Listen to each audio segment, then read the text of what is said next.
supports the Sizewell C nuclear power plant and hopes to get the project up and running. It's expected to provide up to 7% of the UK's electricity needs and is a major part of the 2019 manifesto. And remember, it is the 5th of November, so it's Bonfire night, and the emergency services are reminding us all to attend organised professional displays and not to do your thing at home. Though Stephen's going to it. That's exactly what I'm doing is my thing at home. And they say laughter is the best medicine. And later on in the programme, we'll be learning the physical and mental health benefits of a good giggle with a round of laughter yoga. Well, we'll find out how it works. Yeah. But it'd be nice to get us laughing. It would be very nice indeed, yes. I mean, in fact, it's quite good news when you think about it, with the rail strikes being suspended. And it sounds as though the two sides are at least talking to each other. We'll find out more about that in just a moment. But if you've got a view, and I'm sure you have, especially on fireworks as well. Yes. Will you be doing it in the back garden, as it were, like Stephen's going to tonight? Do you like doing your own little display? Or do you think, or will you sort of follow the official advice, which is to go to an organised event because it's safer? Yes, I don't know. You don't like that, though, do you? No, I don't like it. I mean, they're very good, the big ones. Yeah. But I think there's nothing like lighting your own rockets. That's what I say. Let us know what you think. gbviews@gbnews.uk.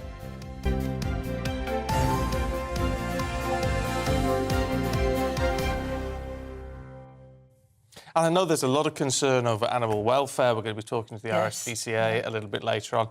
And of course, you've got to look after your animals and put some classical music on the radio loudly or something. Does Timmy care? He doesn't care, no. No, Ellie doesn't. And we've had fireworks the last bangs. No, the last 2 nights. There's been fireworks near us for some reason.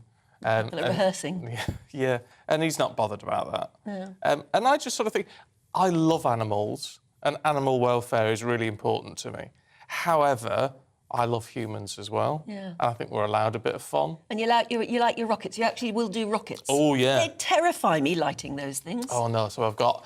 I bought a gold selection of 22 things and then 5 rockets and a big, what do you call it, fountain thing that apparently goes 4 metres in the air. I wonder if it will. I mean, because that's the other thing that you can't get away from, that you are actually lighting and setting fire to money, aren't you? To money? Yeah. How much did that gold set put you back? Well, the whole lot as a package cost me £92. Which is a lot of money, and especially at the moment. But you know what? I thought we need a bit of fun. I am... I'm fed up of being fed up. Yes. So sometimes it's a bit like Christmas. We're having a sort of cheaper Christmas and everything, but still doing all the decks and all that sort of thing. I wanted to talk about that. Oh, yes. Because there's a celebrity, I can't even remember her name, actually, who's she's already started to put up her Christmas decorations. So is it too early? A lot of people are shocked. Oh, it's far too early. But actually, it takes a long time to put them up anyway. Why not enjoy them? I'll be putting mine up soon. How soon? Well, I've got the boxes down from the attic and from the cupboard under the stairs, and I've started to go things. You know how baubles are always broken, no matter how well you pack them. No, I think Monday morning I will be doing that. Well, starting to put things up. You see, we buy the Christmas tree. The Christmas tree place opens at the last weekend of November, so that's when we do it. Yeah, well, trees are different, especially if they're real, obviously, because you want them to still look good on Christmas Day, and if you get them inside too early, then they'll be dried out. 2 litres a day to get through. Is that right? Gosh, so you go for a big one? Biggish. Yeah. 8-footer. No, probably not 8. Well, 6 or 7 probably. I don't know, something like that. But in water. Yeah. And then you have to top it up 2 litres a day. I always forget to top them up. But... There you go. And then they're great to burn in the new year. True. But you've got to be very careful because they do go up like petrol. Yeah. Again, setting fire to money, aren't you, really? Well, yeah, but I'm a bit of a pyromaniac, you see. We have lots of fires and things. Yeah. I love a good fire. Yeah. So... Is it too soon to start thinking of Christmas decorations? What do you think? I think so, but you don't. So let us know what you think. gbviews@gbnews.uk. And actually, talking about GB Views, do you remember yesterday Susan got in touch about laughter yoga? She said laughter is the best medicine, and she does laughter yoga, which got us talking about it for the rest of the morning. She's going to come in and show us what she does. Yeah. So there you are. So that's the thing, if you get in touch, you might be on the show tomorrow. Who knows? Who knows? So I hope you will have a good laugh with her at 6:45. Yeah. Looking I think we need it today, don't we? Oh, we do. Should we talk energy? Yes, because we need that too. We can't just keep warm off burning Christmas trees, so we'll do for one. We need energy for the lights. Yeah. The government says it is still supporting the Sizewell C nuclear plant and is hoping to reach a deal to fund the project as soon as possible. Yeah, the funding towards the Suffolk plant was signed off by Boris Johnson in September, a couple of prime ministers ago. But the site's future was cast into doubt after reports claimed that it was being reviewed. Well, let's talk to power market policy analyst Malcolm Grimston, who's here. Good morning. Nice to see you again. What do we know, actually, about what's going on with Sizewell C? It's very difficult to tell. We had this one briefing, which might just have been a general thing of we're looking at everything with a new Prime Minister, and followed then by number 10 saying very clearly Sizewell C was still on the cards. But in a sense, the big thing about this is just the uncertainty. When you're talking about an investment of this sort of size, it's been shown that companies will invest in things if they've got certainty, or as much certainty as possible as you can have in an uncertain world. And we saw exactly the same at the beginning of Hinkley C, when Theresa May had just become Prime Minister, and she put a 3-month delay into the project. It just adds uncertainty, which inevitably ultimately adds to cost, because uncertainty is expensive. So at Sizewell, you've got A, B and C, possibly. A and B working? No, A closed some time ago. That was one of our very first generation called Magnox stations. Sizewell B is our most modern nuclear station in the UK at the moment. It's what's called a pressurised water reactor, our only one of those, but Sizewell C and Hinkley C will also be of that broad design. Sizewell B we would expect to operate into the 2030s, if not longer. The earlier stations, the ones that are closing at the moment, have closed. Their life is limited because of technical factors to do with what they call the graphite in the middle. It degrades. But with the more modern water-cooled reactors, there's no real reason why their lifetime should be shortened. And there are those around the world now which have 80-year operating licences. So we may see Sizewell B operating well towards the middle of this decade. But all the other existing nuclear stations will be offline at the latest by around 2030, which is why we need to get going. Well, we need to get going on this because, I mean, even if they get all the financing in place for Hinkley C and for Sizewell C, I mean, how long is it going to take to get them up and running? It's a very long process. Yes, I mean, Sizewell C we're expecting Hinkley C we're expecting in 2026. That project is very well on. Across the world now, we're building nuclear stations in around 5 to 6 years, and the Hinkley project has been quite well managed. Of course, it hit the COVID problem, which slowed it down. And the great advantage of Sizewell C is, in effect, we'll just move the kit up from Somerset into Suffolk. They've got the direct experience of just having built 2 reactors there. And so one would expect this to be a much cheaper and quicker process because they've just done it once. And what about the funding? Obviously, he's got the nod from Boris Johnson. However, what about international funding for all these sort of things? Well, of course, when this was originally being discussed, it was Chinese money that was going to be important, and for a variety of reasons that we all understand. That's no longer the case. At Hinkley, the money had to be come up with up front, and that made it really rather expensive. For Sizewell, they're probably going to follow what's called a regulated asset-based model. That basically means that you can charge as you're building the plant, rather than having to wait till you start generating electricity for any income, which is very uncertain when you've got that amount of money requiring that amount of interest payments. Then if, say, you're halfway through the project, you can charge the electricity market half of what the output of the plant would be, and then you don't get long-term contracts at the end of it. Hinkley C has 35-year contracts at what, when it was priced, looked quite high prices. Actually, rather cheap today because of where power is today. It looks like a very good deal. And that should bring the overall cost of the project down, the long-term cost of the project down very significantly. And of course, there, a lot of the risk then and the investment is to the electricity consumer rather than the government, which is attractive given the state of public finances. Yeah, these modern reactors, the Cs, as it were, they're much smaller, aren't they? Hinkley and Sizewell C aren't. They are very, very big. But at the same time, we are developing what they call small modular reactors, SMR. We haven't yet. There's a few prototypes now appearing around the world, and they do look very attractive. It's not an either or. If you've got a big grid needing a lot of electricity, then the big centralised nuclear stations continue to make sense. But the advantage of the smaller ones is, firstly, they will be quicker and cheaper to build per unit, so the economic risk is not quite as high. It's easier to turn them on and off if the small units rather than big units to follow the load, because the big thing with electricity is we use about 3 times as much electricity at tea time on January the 25th as we do at 4 o'clock in the morning on July the 30th. And we need a system that can follow the load, the various loads during the day. Smaller modular reactors will be better at doing that.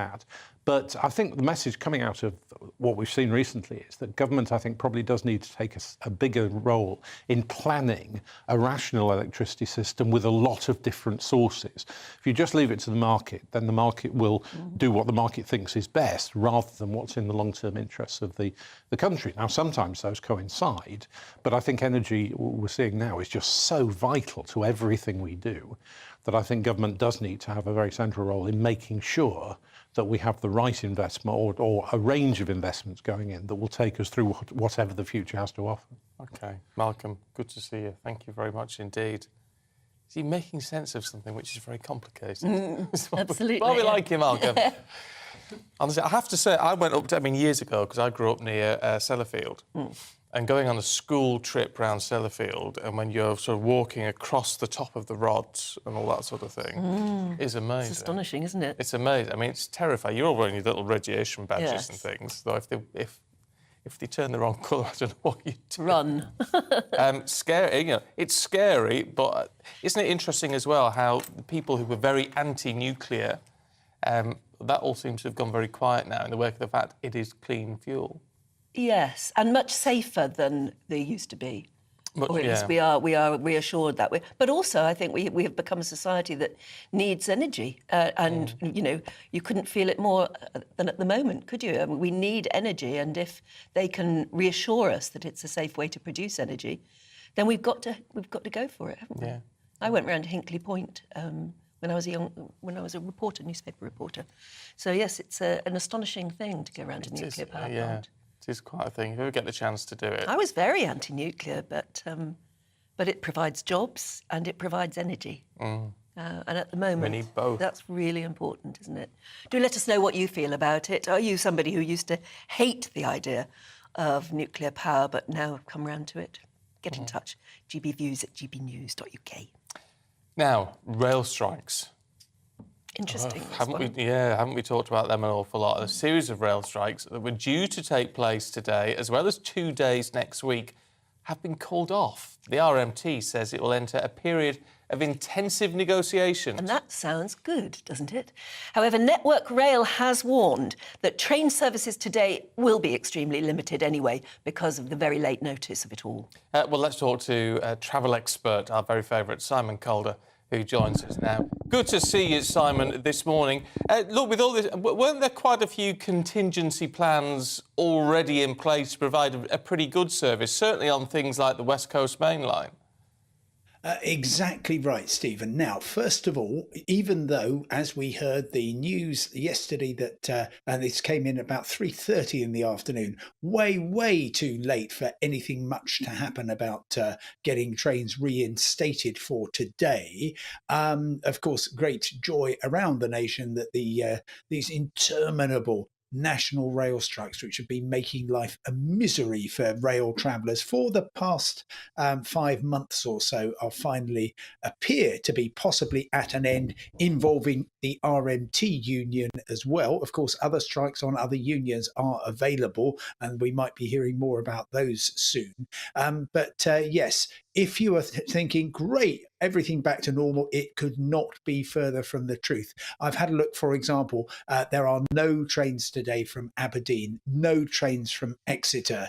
If you want to catch a train, the first one I've identified in the wild, although your lovely viewers may know better than me, is the 7:16 from Charing Cross in London to Tattenham Corner. Then gradually things wake up because there were plans to run a service generally between about 7:30 and 6:30 tonight, and those will continue, all the trains that were planned. Basically, a few commuter services around London, Birmingham, Leeds, Manchester, Liverpool, Glasgow, Edinburgh, plus a number of long-distance services, particularly, as you say, the West Coast Main Line, Liverpool, Manchester, Preston to London.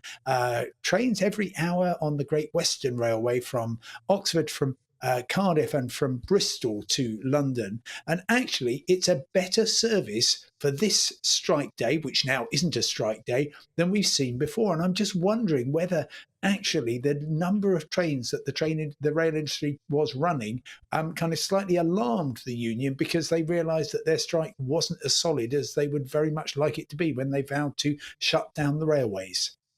Well, as you said, other strikes are available, so there's still a lot of sorting out to do. But it is nevertheless quite good. And I think a lot of people watching at the moment and listening on the radio will be thinking, whoopee, thank goodness, it means Christmas is back on. Exactly. And that's been part of the problem, Anne. Exactly as you say, the uncertainty. Nobody rationally could have planned a trip between now and Christmas, say travelling from somewhere in Great Britain. This, by the way, hasn't affected Northern Ireland at all. Somewhere in Britain to London for Christmas, booking a hotel and so on, because you have no idea if your train is going to be running. And you still don't know, in the sense that Mick Lynch, the boss of the RMT, said, actually, our dispute is still live, and in 10 days from now, we're getting the result of a ballot to extend the industrial action. But even so, things are looking a bit better than they were. And the main problem is for the industry, for the rail industry, to remind people that just because the strike's off, it doesn't mean you can go straight to your local station and get on a train. Nothing I can see in Dorset, in Devon, in Cornwall, in Wales, beyond about 20 or 30 miles from Cardiff. Nothing in Scotland, north of Cowdenbeath. There's a 7:20 to Cowdenbeath if you want to go to that lovely Fife town, by the way, from Edinburgh, Waverley. But it's going to be a very limited service on about half the rail network. Things will get better. Monday was, of course, the next strike. Things will get kind of 50% better, I should think, by then. And it will all depend on the line you were on. For instance, the East Coast Main Line with LNER, they're hoping to run a much better service by Monday. The West Coast Main Line, Avanti West Coast, who are having big problems with their staff anyway, they say, no, you're going to get the strike timetable on Saturday or Monday on Wednesday, which will be fairly thin. But the message is from everybody involved: check before you try to make a journey that you'll be able to get there, and more to the point, they'll be able to get back, because there will be trains closing down at sort of 6:30 in the evening, and on some lines, even by Wednesday, your last train, say from London, could be in the middle of the afternoon. Right. Well, OK. Simon, thank you. I know we're going to catch up with you a little bit later on. For now, thank you. I love the filing system behind Simon there. Everything flung on a wall, really, isn't it? Brilliant. Oh, it's a bit like that. We're all. Are you quite organised at home with that sort of stuff? No. No. See, I actually have a little filing cabinet thing. Yeah, I'm I've got quite two organised. empty ones upstairs. You haven't used them? Well, they're so heavy, I can't move them. But they need to be downstairs, yes, where you can easily access them. Yeah. But I sit on the sofa watching the TV, laptop there and everything around me. And bits of paper tend to sort of get stuffed down the side of the cushion. And that ends up, that's my filing system. And it's really bad, really appalling. Although I do know where everything is. Oh, right. Little piles of things all over the place. Bank statements, this cushion. That's right, yeah. Yeah, exactly, yes. There you go. If it works for you, why not? In a way, yeah. Let's bring you up to date with what else is going on today at 19 minutes past 6. And the Prime Minister has called inflation the number one enemy as he vows to restore public trust in the government. Speaking to The Times, Rishi Sunak says he's doing everything he can to get a grip on inflation and limit mortgage repayment rises. Follows the Bank of England warning that the country is facing its longest recession in a century. The United Nations chief says the world is doomed unless a historic pact is signed between rich and poor countries. This warning comes ahead of the COP27 summit next week. Wealthy nations have already promised to find $100 billion a year for poor nations to fund climate finance. This was originally meant to start in 2020, but it isn't expected now to happen until 2023. Elon Musk has tweeted that all staff who'd been laid off were offered 3 months severance pay. The new owner of Twitter has said there's no choice but to reduce the workforce when the company's losing over £3.5 million a day. The Princess of Wales will host a special Christmas carol service at Westminster Abbey in memory of the late Queen. ITV says guests from across the UK have been invited to attend in recognition of their tireless efforts to help and care for others. The service is going to be on the 15th of December and will include the Abbey's choir alongside readings and other musical performances.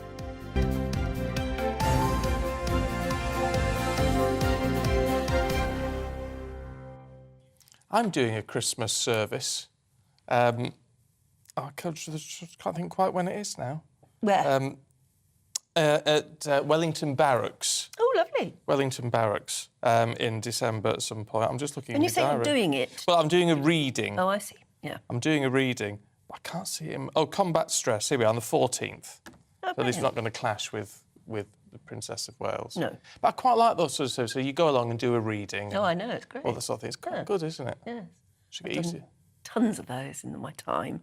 But, and they're always lovely. Oh, and I yeah. think it's very nice when you do have people who, like people from the acting profession, doing some of those readings, because they do read so very well, don't they? Though the last one I did was for muscular dystrophy a few years ago in Oxford. And the hilarious thing was, because I was the only sort of news person there, and the rest were all actors and actresses. And it was all had to be rehearsed and practiced, and is the microphone actors right and all have that. to do that. All that sort of thing. And when they came to me and said, "Are you going to rehearse?" I was like, "Well, no." Just get on. I can't think who I was sat next to, somebody very famous. And when I went up and did my bit, and at the end, when I sat back down, I said, "Oh, that was very good." Yes, I do it for a living. Yes, I do speak out loud. I read out loud for a living. But no, they do have to rehearse and things. It's hilarious. Yeah, I know. We just get on with it, don't I've we? told you the story, haven't I, of the singer when I did Miss World yes. yonks ago. The singer who had to have cue cards held up for "Let It Be." He was singing "Let It Be," the Beatles song. Let it be, let it be, let it be, let it be. I thought, this is ridiculous, but that's the way some people work. Well, it's like Dusty Springfield. She could never remember her lyrics, apparently. That's right. And she had very bad eyesight. So she used to apparently write the lyrics in eyeliner down. So when she did all of this in her routine, she was reading the words. That's funny. Apparently. I saw a documentary with her talking about that once. There you go. Not that I ever knew her. Anyway, Eddie, if you've got any anecdotes, GBViews at gbnews.uk. We've got much more to come for you, including why the actress Amber Heard, that's of Johnny Depp fame, in case you'd forgotten, she's decided to quit Twitter, which is interesting because she used to go out with Elon Musk. That's right. It's odd, isn't it? But he's having quite an effect on the company that he's just bought. So, I mean, everybody's wondering now if a lot of celebrities are going to leave Twitter. Oh, it'd be interesting. A lot of staff have left already. Yeah. We'll talk about that in a few moments. After the weather. Good morning, I'm Alex Deakin. Saturday starting dull and damp for many, but it should get a bit brighter quite quickly across Northern Ireland and then by this afternoon for much of Scotland. It's also going to be fairly blustery at times. There's a big, brutal area of low pressure, thankfully way out in the Atlantic. But its weather fronts are moving in. They've already made for a pretty wet start for Northern Ireland and parts of Wales, and these weather fronts will continue to slowly push eastwards. So if you're dry at the moment across the east, it won't last. However, Northern Ireland is going to brighten up and we'll see some sunny spells here for most of the day. Also, by this afternoon, Western Scotland looking a little cheerier, and eventually the rain should peter out across West Wales and parts of northwest England too. But for a good part of England and Wales, most of the day is going to be pretty drab, fairly gusty at times with outbreaks of rain. But it will still be pretty mild after a chilly start this afternoon, temperatures up to 13 or 14 Celsius. I don't think we'll see too much rain through the day across East Anglia or parts of the southeast, but the rain will arrive here and it is likely to stick around. If anything, it could get quite heavy this evening, so bear that in mind if you're heading out to a firework display. And after recent heavy rain across the southeast, that rain this evening and overnight could cause a few problems. Showers will then follow on behind to parts of the north and west, with some clearer skies.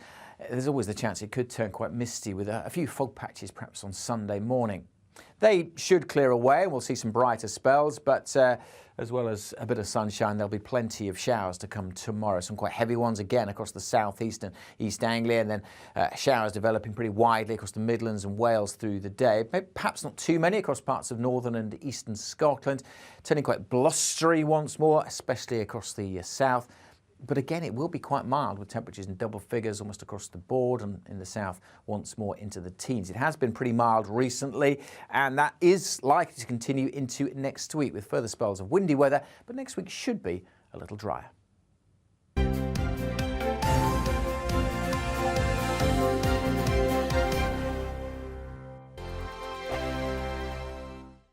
Every morning from 6 o'clock, we'll wake you up with GB News Breakfast with all the stories you didn't know from the night before. So whether it's serious news, entertainment, or your own views from all over our great nation, we're here to kick off your day with a smile. The national media should be reflecting and reporting what's happening here. You will notice the northwestern accents.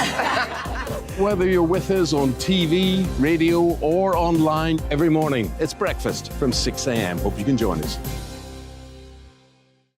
I'm Dan Wootton. Join me Monday to Thursday from 9 to 11 for the feistiest and most fun news debate on TV, where free speech reigns. I'll bring you a sharp take on the day's biggest stories, bombshell newsmaker interviews, and A-list guests.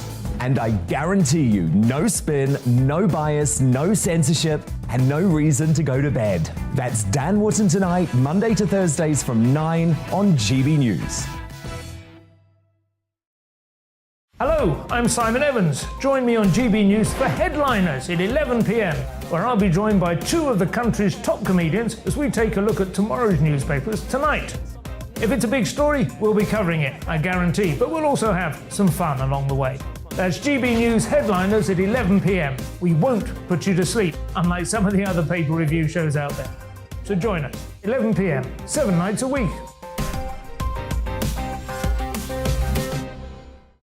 Hello there, it's Eamon Holmes here from Breakfast on GB News. We're not just on your television and your screens, you know. We're on DAB plus digital radio, so you can listen to your favourite shows on the move. If you've not yet listened to GB News Radio, it's very simple. We're on your radio player and TuneIn apps, on your smart speaker, phone or tablet, or online at gbnews.uk. Take us with you wherever you go. GB News Radio. You never have to miss a moment of the People's Channel.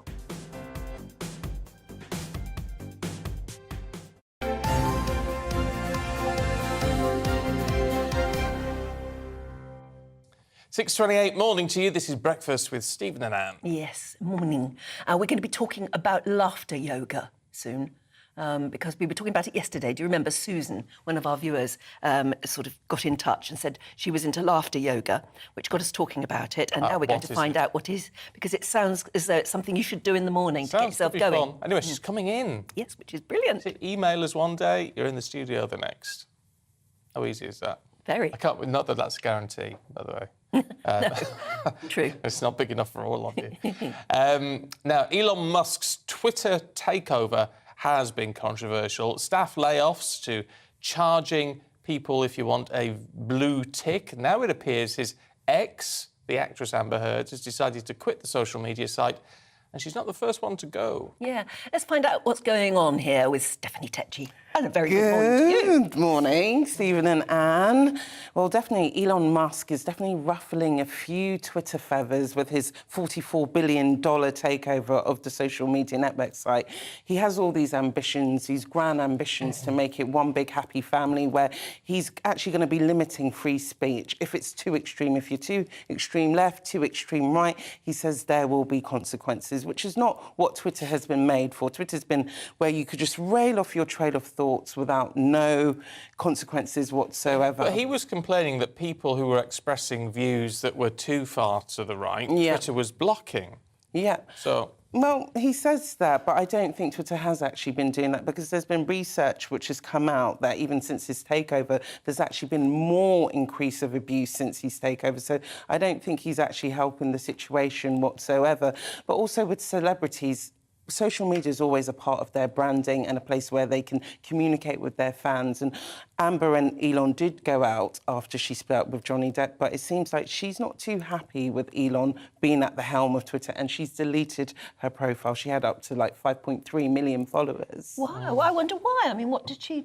I think now celebrities are now going to be looking at Twitter as less elusive and exclusive, because now with this blue badge verification where anybody now can pay for $8 and you can get a blue tick, it loses that kind of exclusivity for celebrities. They like to know that they can be verified and their account can be authentic. If it's a free-for-all, how do you kind of distinguish between the public figure and the normal Joe blogs? Not saying that they're a higher demigod or anything, but it's always that way with celebrities and social media. Yes, you had to sort of earn your blue tick, didn't you? Yeah. You had to persuade them to give you one. Whereas, presumably, if anyone can get one, then why bother at all? Definitely. And I think Elon's quite a controversial character, and I think this is just only the beginning. You know, within the space of a week, he's managed to ruffle so many feathers. He's already got rid of so much staff. He's already laying down the law. And I think a lot of celebrities are thinking, let's get out now before it gets really worse. And I mean, that's going to be a problem, though, isn't it? Yeah, if he loses his celebrities. Well, you know what? There's so many social media brands out there. Instagram's out there. You've got Facebook. You've got TikTok. So to get rid of Twitter, where you've got someone like Elon Musk who's running it, it's not that big a deal, because you know what? Once, for instance, someone like Amber Heard, who's got so many fans, shuts down their Twitter, her fans will just find her elsewhere. It's only one port of communication. We now have a problem if, you know, Elon Musk decides he wants to get Instagram, Facebook, then it will kind of continue. It's a very odd thing for him to do, to alienate his customers, as it were, because he's just paid $44 billion for it. You know, you'd think he'd be trying to get more people involved. Well, this is where Elon Musk is less of a creative and more of a businessman. He's trying to make this social media platform more viable and more business-worthy to so many people, including himself. He spent $44 billion in it, and he says Twitter has been at a loss over the past few years. So for him, he's going to try doing whatever he can to make it more of a viable product. But, you know, with social media's always just been that fun place, you know, for users like myself. We use it just to communicate, but I think Elon's slowly taking the fun out of that a little bit and making it a bit more of a heated place. You know, while there's celebrities jumping off, I can see someone like Donald Trump being allowed back into the fold. Yes. Yeah. Well, yeah, I mean, you would imagine that would be something that would happen pretty quickly if he wanted to go back on. But you have to say the problem is it's what seems very odd about all of this, because it's a nothingness, isn't it, Twitter? And as you say, people can very easily just go to something else. You wonder why he's paid $44 billion for something which is losing money every day. I think it's control. I really do think it's down to control for Elon. Like, he has so many businesses, and I think with social media, it's the voice. It's the voice of a generation. It's the voice of celebrities. It's the voice of political activists. So to know that someone like Elon Musk is in charge of that now, I feel like that free speech is going to be reined in towards Elon's taste. Possibly. I mean, he says he's all for free speech and all the rest of it, but I don't know, it just all seems a little bit unsettling. Because there's talk as well, isn't there, that about 50% of Twitter staff globally they're all expecting emails, 50% being laid off this week. And I think this is what's going to influence how people see the brands as well, because, you know, it's very cold and it's very cruel the way they've just chopped people over emails. Like, if you get an email that you're still employed or not employed, I think that all affects the branding of Twitter. And pretty rough if you're sacked by email, isn't it? I know, it's very cold and very cruel. So I think a lot of celebrities won't want to be associated with such a platform. But he'll be sacked by Twitter instead. Yes. Direct message. DM'd. Yes. In the olden days of TV, you could get sacked just by answering machine. Oh, could you? No. Yes, it happened on several occasions. People went back to their home, played to see what messages that had been left during the day, and there was just one saying, "You're sacked." Oh, no, that's wrong. Elon's trying to soften the blow, as you guys have mentioned, where he says he's given 3 months severance pay, and he said that's 50% more than what any other employer. True. So he is trying to come out looking like a good guy out of this. He obviously had his own business plan, didn't he? I mean, he's been trying to buy Twitter for such a long time. He obviously had his own idea of what he was going to do, and he's going to do it because he's that sort of guy. But I have to say, Twitter, as we know it, I think that's been RIP'd now. Would you come off it? I've never been a big Twitter user because I prefer more Instagram, where it's more of a visual board. But I think Twitter, it's very easy to get into heated debates and say the wrong thing and be cancelled. So that's why I think it's a very fine line when it comes to social media platforms. And I think now that's why many celebrities are now shifting and going to somewhere. Well, they've always been on Instagram, TikTok, and stuff. So yeah.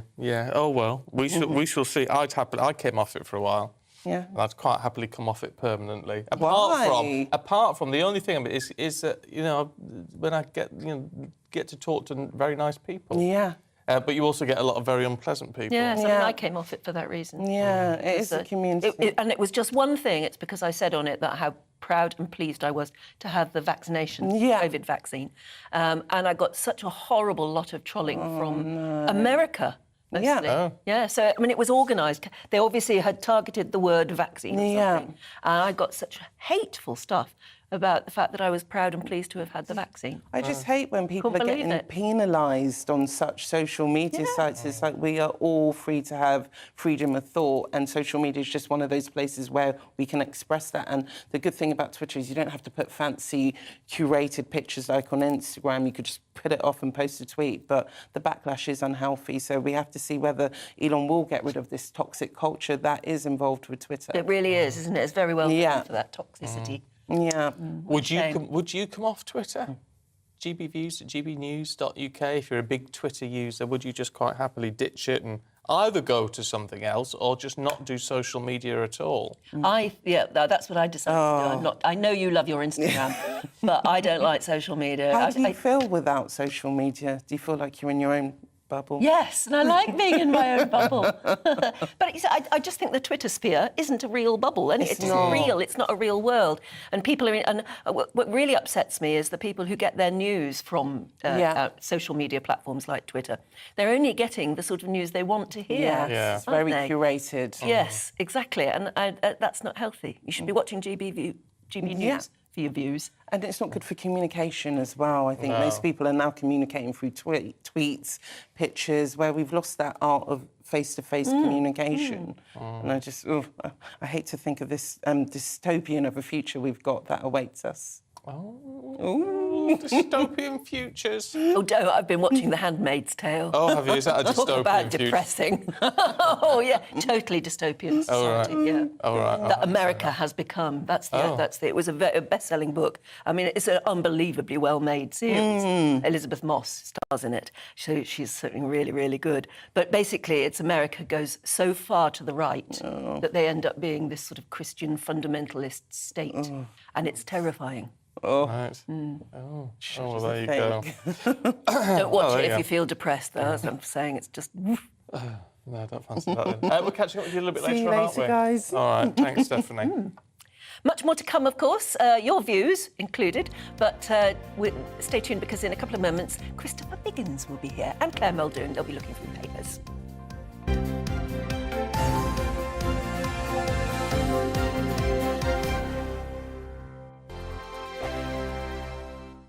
Hi there, it's Stephen and Anne. At breakfast from 6 a.m, you'll always be caught up with everything you need to know, the latest headlines, opinions and debates. We'll bring you the good news and the bad, but most of all, we're here for you. Remember, send in your views and let us know what you would like us to talk about. That's because we're your news channel. And every morning at 6 a.m, it's breakfast on GB News. We are GB News, and we'd like to say thank you to each and every one of you for bringing us your conversations, for helping our great nation find its voice. We are here for you on radio, television, and online, across England, Scotland, Wales, and Northern Ireland. It's not the BBC, you actually get your facts right. We are proud to be GB News, the People's Channel, Britain's news channel. Join me, Nana Akua, on Friday, Saturday and Sunday afternoons on GB News. Expect fiery debate and passionate discussion as me and my panel tackle some of the biggest topics hitting the headlines. It's a place for everyone's opinion. No one gets cancelled, but no one gets an easy ride. She's on it today! Be ready for conversations that are fierce, frank, and of course fun every Friday, Saturday and Sunday afternoon from 4 p.m. on GB News. On Mark Dolan tonight, we have a simple plan, which is to inform, stimulate and entertain in equal measure. It's all about getting your opinions on the national television airwaves. I love my viewer emails, mark@gbnews.uk. So do join me every Friday, Saturday and Sunday for big guests, big opinions and a big presenter. 6'5", don't you know? See you then on GB News.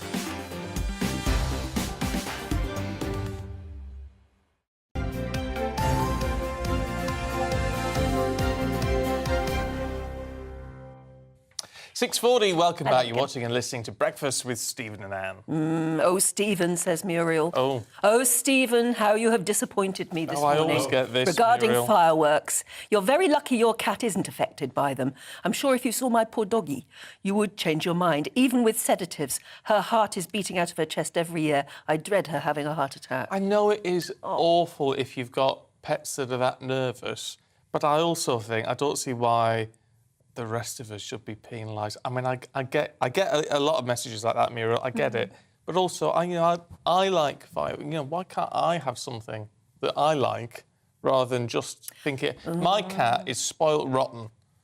Karen says, regarding fireworks, they've been going on since the 24th of October in my part of Leicester, because that was the start of Diwali.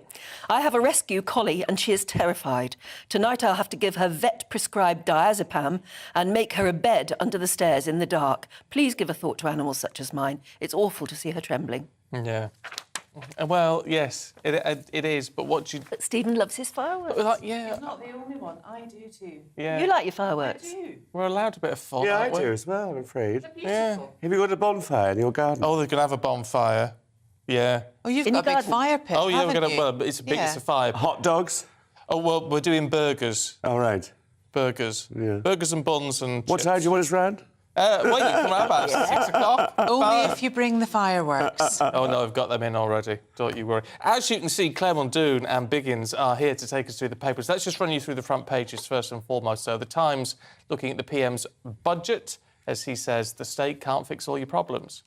The Guardian then focuses on the UN Secretary's comments that we will be doomed without a climate pact. The Mail has a story about Lord Lucan.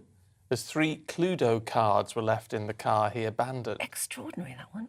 The Express's front page warns, ditch the triple lock and we won't vote Tory again. The Telegraph has Rishi Sunak and Jeremy Hunt's plan to reveal a stealth tax raid on pensions. And the Mirror is looking at Matt Hancock. He apparently missed the Tory conference last month because he was filming for the SAS Celebrity Who Dares Wins. It gets worse and worse. Yeah. It does. The Sun has TV star Patsy Kensit as apparently in EastEnders.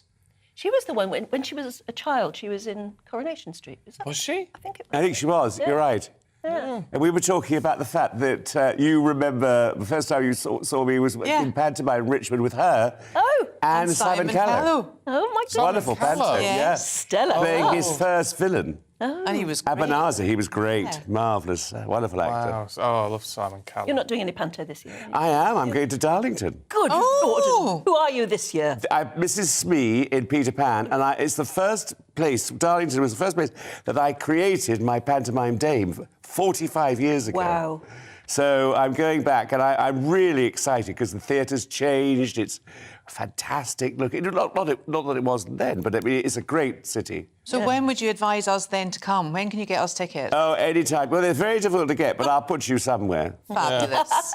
Fabulous. In the pit, probably. In the pit, yes, exactly, where you deserve. Well, yes. Claire, let's have a look at the eye, should we? Yeah, we looking should. at patient care being undermined. Do you know what? Doing these papers, you get an eclectic mix of stories, right? And over the past few weeks, it's always been doom and gloom and everything. I think this is the first time that there's actually been a huge diversity in the front pages, but still no word of Ukraine or Russia. I just have to put that in there. So the front page of the Eye, they're the only paper that's carrying this story. This cyber attack against the infrastructure, the IT infrastructure on the NHS happened on the 4th of August of this year. But this report is basically honing in on the effect it's had on the mental health care of the country. And it's been catastrophic because notes have gone missing. People that were self-harming have gone missing in action. People that their prescriptions haven't been changed. The carers that are supposed to go in and see the patients and help the patients, they don't have a framework. They don't have a timework because they don't have the notes. Now, we keep banging on about the funding of the NHS in this country, and the NHS is very well funded. I think it's just mismanaged. And it's been, for years and years and years, they have never taken seriously the IT infrastructure. And that's the whole thing that's holding it all together.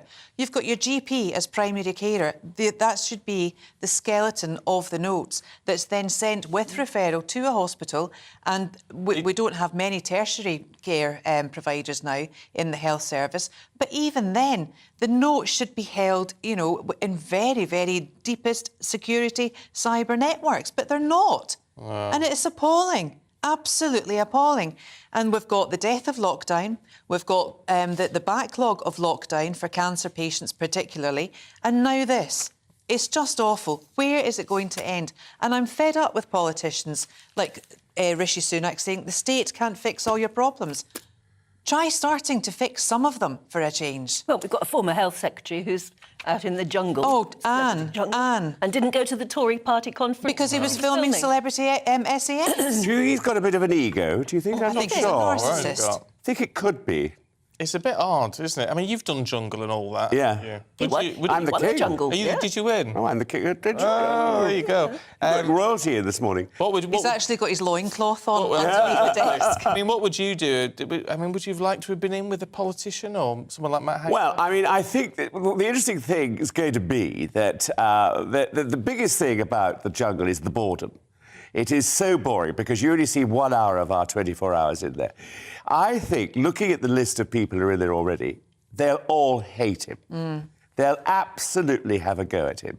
The public will have a go at him. He'll be in every trial that's going, and at the end of the day, he won't win. Yeah. So that will hurt his ego. But apparently he'll make a fortune. 400,000? Yeah, something like that. Yeah, and everything that comes afterwards. Oh, yeah. As well. He's obviously doing a big... Well, I hope he doesn't get any endorsements. He's becoming a celebrity. Well, yeah, he's a narcissist, and you know that the second part of his surname sums it up, I think. And he really he really has to watch out. And his constituents.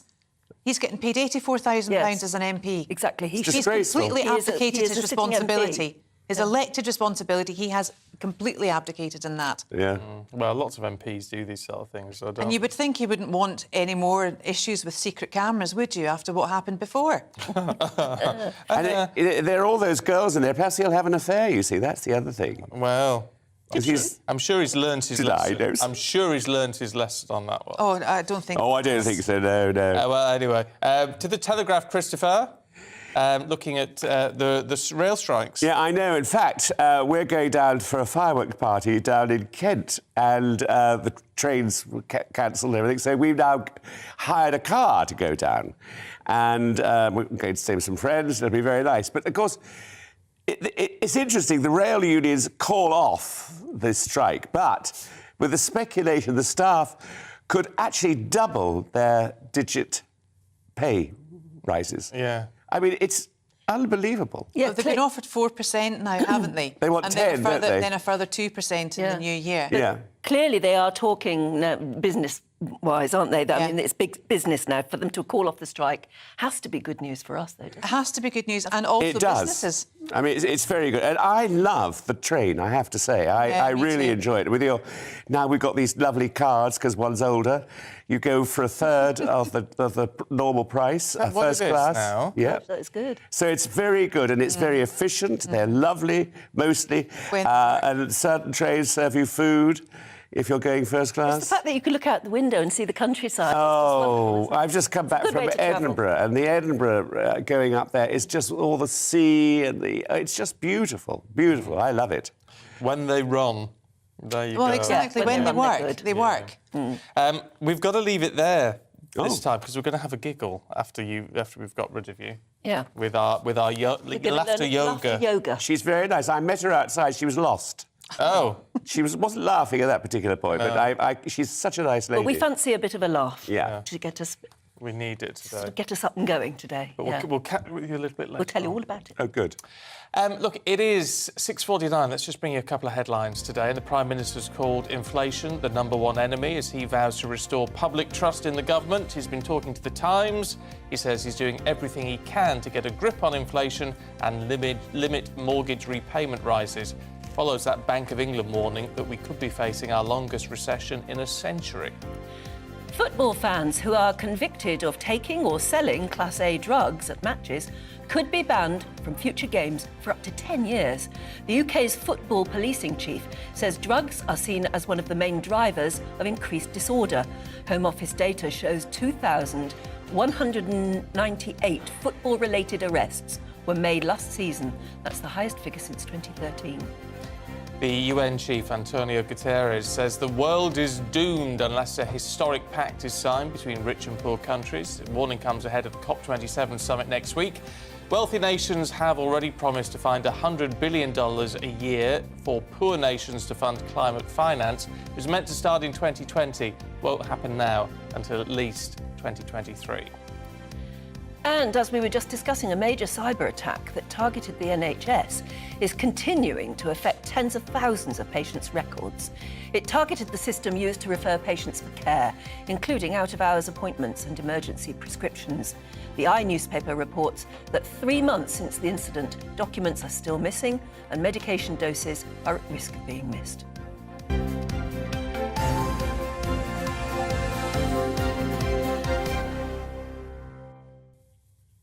Now, we've been talking about it all morning. We were talking about it all yesterday morning.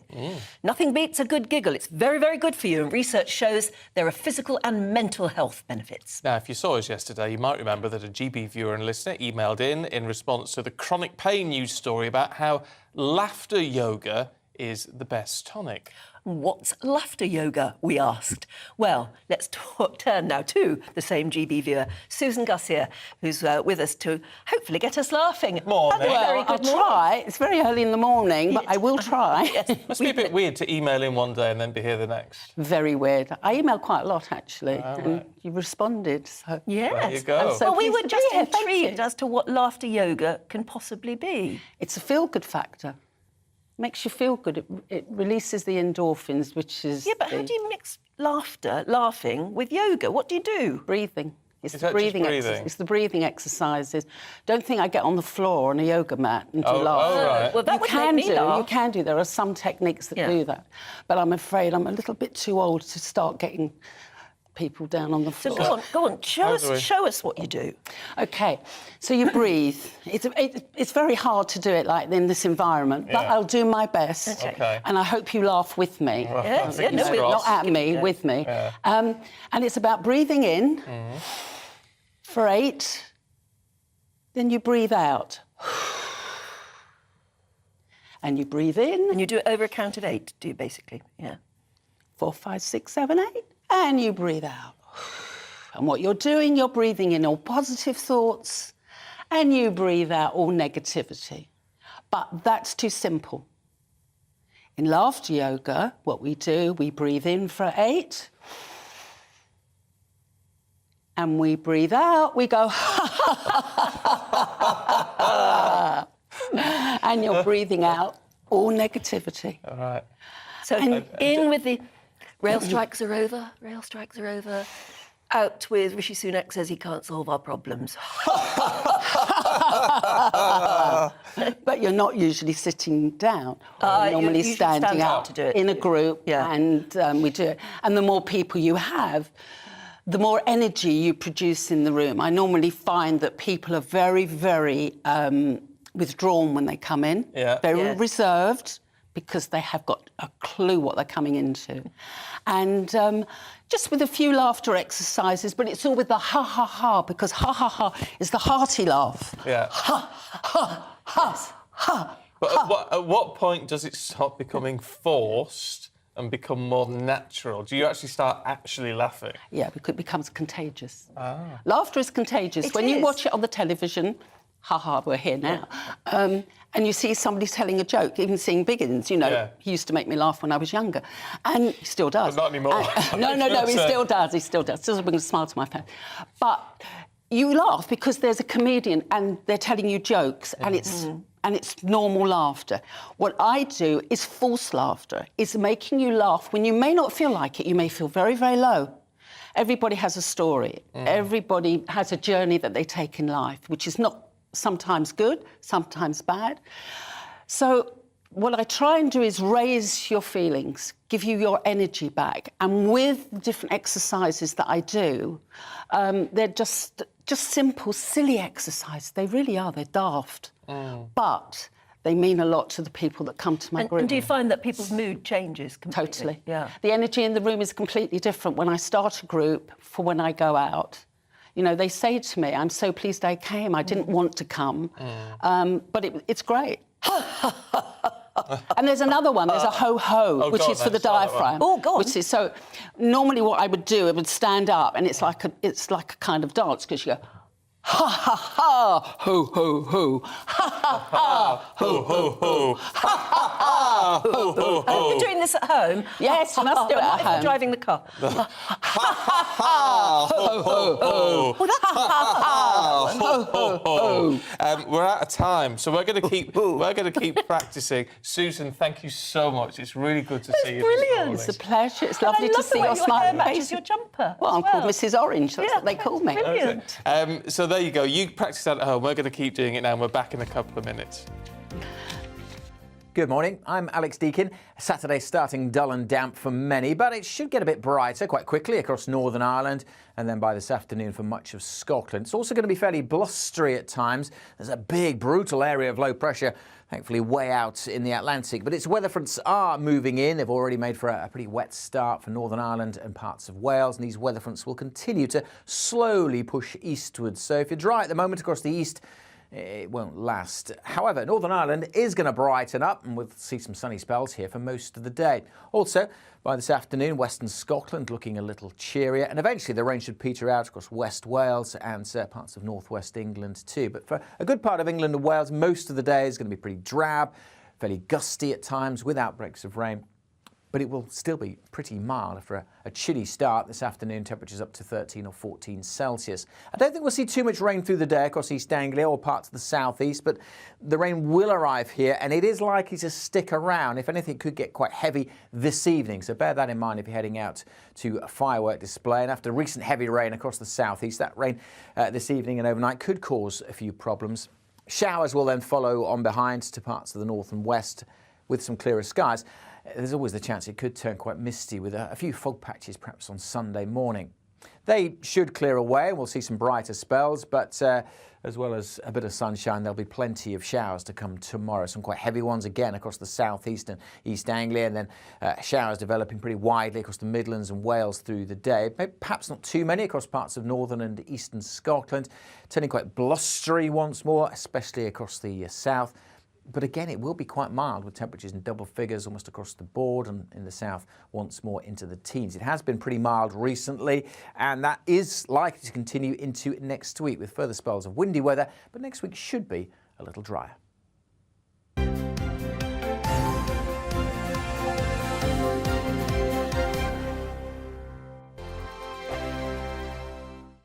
Join my show Farage, 7 p.m. till 8 p.m. Monday through Thursday. And there you will get opinion, analysis, debate, and I'll cover stories that nobody else dares to touch. You've been cancelled. Join the club. Oh my goodness me. And then for the last 15 minutes, talking pints. We're over a drink. We have a civilised conversation with someone. We very often disagree, but we do it in a grown-up way. Come and join me on Farage. We are GB News. And we'd like to say thank you to each and every one of you for helping our great nation find its voice. We're absolutely everywhere. Across England, Scotland, Wales, And Northern Ireland. On TV, on radio, and online. We're proud to be The People's Channel. Britain's news channel. On the Mark Steyn Show, we cover the stories a lot of people are scared even to mention. The stuff that really matters with some of the world's biggest thinkers. Now is his opportunity to kind of take the steering wheel of history. Break away from the flop at 8 o'clock on GB News with the Mark Steyn Show.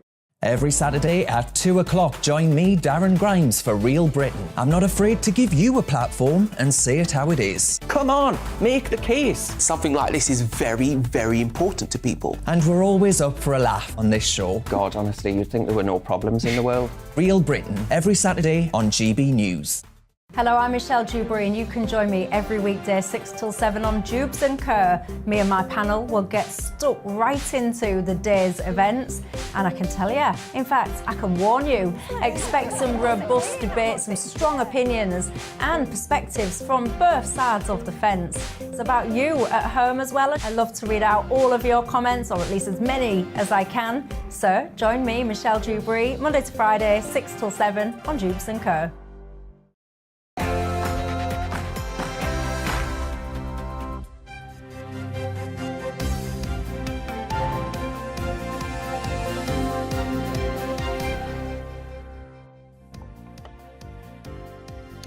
Rail passengers have been warned to still expect disruptions today, despite the fact that the strikes have been called off. Good morning to you, 7 o'clock, Saturday, November the 5th, Bonfire night. It's breakfast on GB News with Stephen and Anne. And we're live across the whole of the UK on both your TV and your radio. So wherever you are, you can take us with you. Here are the top stories you need to know about this morning. Network Rail has warned that services will still be extremely limited after numerous walkouts were suspended last night. The RMT says it will now enter a period of intensive negotiations with Network Rail and train operators. The government says it still supports the Sizewell C nuclear power plant and hopes to get the project up and running as soon as possible. Sizewell C is expected to provide up to 7% of the UK's total electricity needs, and it's a major part of the 2019 manifesto pledge. Bonfire night tonight, but emergency and fire services are reminding us all to attend organised professional displays to stay safe. We'll also have advice on how to keep your pets calm. And we all know, don't we, that laughter is the best medicine. We've been learning the physical and mental health benefits of a good giggle with a round of laughter yoga. And we'll be having another go a bit later on in the programme. And if you want to get in touch, plenty of you have already. Keep those emails coming through. Anything you want to talk about, actually, gbviews@gbnews.uk.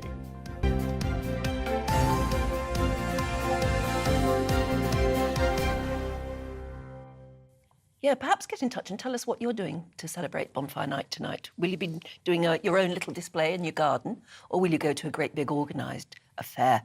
Are you frightened of lighting fireworks? I certainly am. Terrified of the blooming things. Got to do it carefully. Yeah. Bucket of sand and all that. Oh, yeah. I spent so many bonfire nights when my children were little. We obviously did do a bit of that. But I'm always holding onto a hose pipe just in case. Really? Yes. It'd be off before you know it. Yeah, absolutely. Anyway, yeah, let us know what you're doing. Yeah. What you may not be doing is getting on a train today, despite the fact that a series of rail strikes due to take place today and the following Monday and Wednesday have been called off. The RMT union says they are going to now enter a period of intensive negotiations. Network Rail, however, has warned that with very late notice, train services will still be extremely limited. Let's talk to Simon Calder, our travel expert from The Independent. Good to see you, Simon. So what exactly is going on today? It's all been called off, but it's been called off too late. Stephen, you're exactly right. The news came through at 3:30 yesterday afternoon. Now, bearing in mind that in the rail industry, rosters are generally drawn up a week in advance, a cynical person, and I can't imagine that you or lovely Anne or any of your viewers would be in that category, but a cynical person would say, hang on, so this is, by calling this strike off now, you know that very little is going to change. There will still be massive disruption on Saturday, on Monday, on Wednesday, but your members won't lose any pay because they won't actually be on strike. So it's a mess. Here at London Waterloo, the busiest railway station in the UK, the big signs everywhere saying you cannot travel on any new trains today. It's just going to be the strike timetable we were planning to run anyway. There's great celebrations a couple of minutes ago when they opened the gates for the 7:15 to Basingstoke. You'll also be able to get from here to Southampton, and you can go to Windsor, but I'm afraid other destinations such as Portsmouth and off to Salisbury and Exeter, they won't be available. Dorset, Devon, Cornwall completely cut off this weekend, as is much of Wales, more than about 20 miles from Cardiff, and anything in Scotland north of Cowdenbeath in Fife. So while some companies are doing really well, and I'm going to mention Southeastern, which runs from London to Kent and East Sussex, and I've carbon dated now for you, the very first train to run in the UK today, it was a 6:28 from Victoria to Orpington, and it sailed away perfectly happily. Southeastern have put back a pretty good service, so you'll now be able to get to Maidstone, to Canterbury, to Hastings, and from there into London and intermediate stations. But most of them are saying way too late for Saturday. Some of them are going to try and improve on Monday. LNER on the East Coast Main Line are going to do their best. But Avanti West Coast, which runs on the West Coast Main Line from London to West Midlands, North West England, North Wales and Southern Scotland, said, no, it's going to be strike timetable all the way through till Wednesday.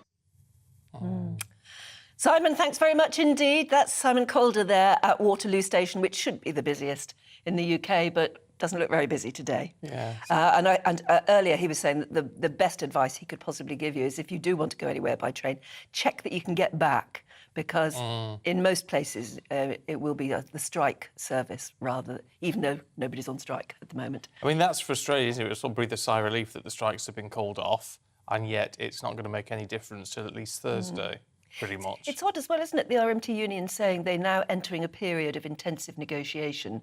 One would have hoped that had been going on anyway. Yeah. I suppose they would blame Network Rail and the train operating companies and the government, wouldn't they, for saying that they hadn't got to that stage thus far. But cross fingers, you know, maybe they have at last got somewhere round the meeting table. See, the thing is, when there is a conclusion to all of this, which there will be eventually, of course, the unions will claim victory and Network Rail will claim victory. So you never quite get to the bottom of exactly what's going on. But it'd be interesting to know what the offer is, because that will affect all sorts of other potential strikes through the country. Nothing to do with rail. I mean, nurses, you know, if the rail workers are going to get a double-digit rise, then everybody else is going to want that too. Well, they are. But they were offered 8% over 2 years. Now, if that's not changed...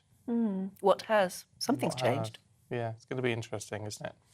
Let's bring you up to date with the other stories this morning. It's 7:07, and the Prime Minister has called inflation, well, not for the first time, the #1 enemy as he vows to restore public trust in government. Talking to The Times, the PM says he's doing everything he can to get a grip on inflation and limit mortgage repayment rises. It follows the Bank of England warning the country's facing its longest recession in a century. The United Nations chief says the world is doomed unless an historic pact is signed between rich and poor countries.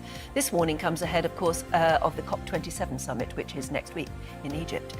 Wealthy nations have already promised to find $100 billion a year for poor nations to fund climate finance. This was originally meant to start in 2020, but is now not expected to happen until 2023.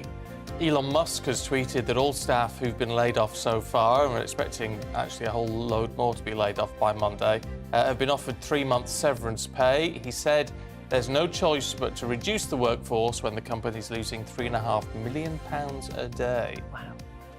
And the Princess of Wales is going to host a special Christmas carol service at Westminster Abbey in memory of the late Queen. Guests from right across the UK are going to be invited to attend in recognition of their tireless efforts to help and care for others. The service will be on the 15th of December, and it'll include the Abbey Choir alongside readings and other musical performances.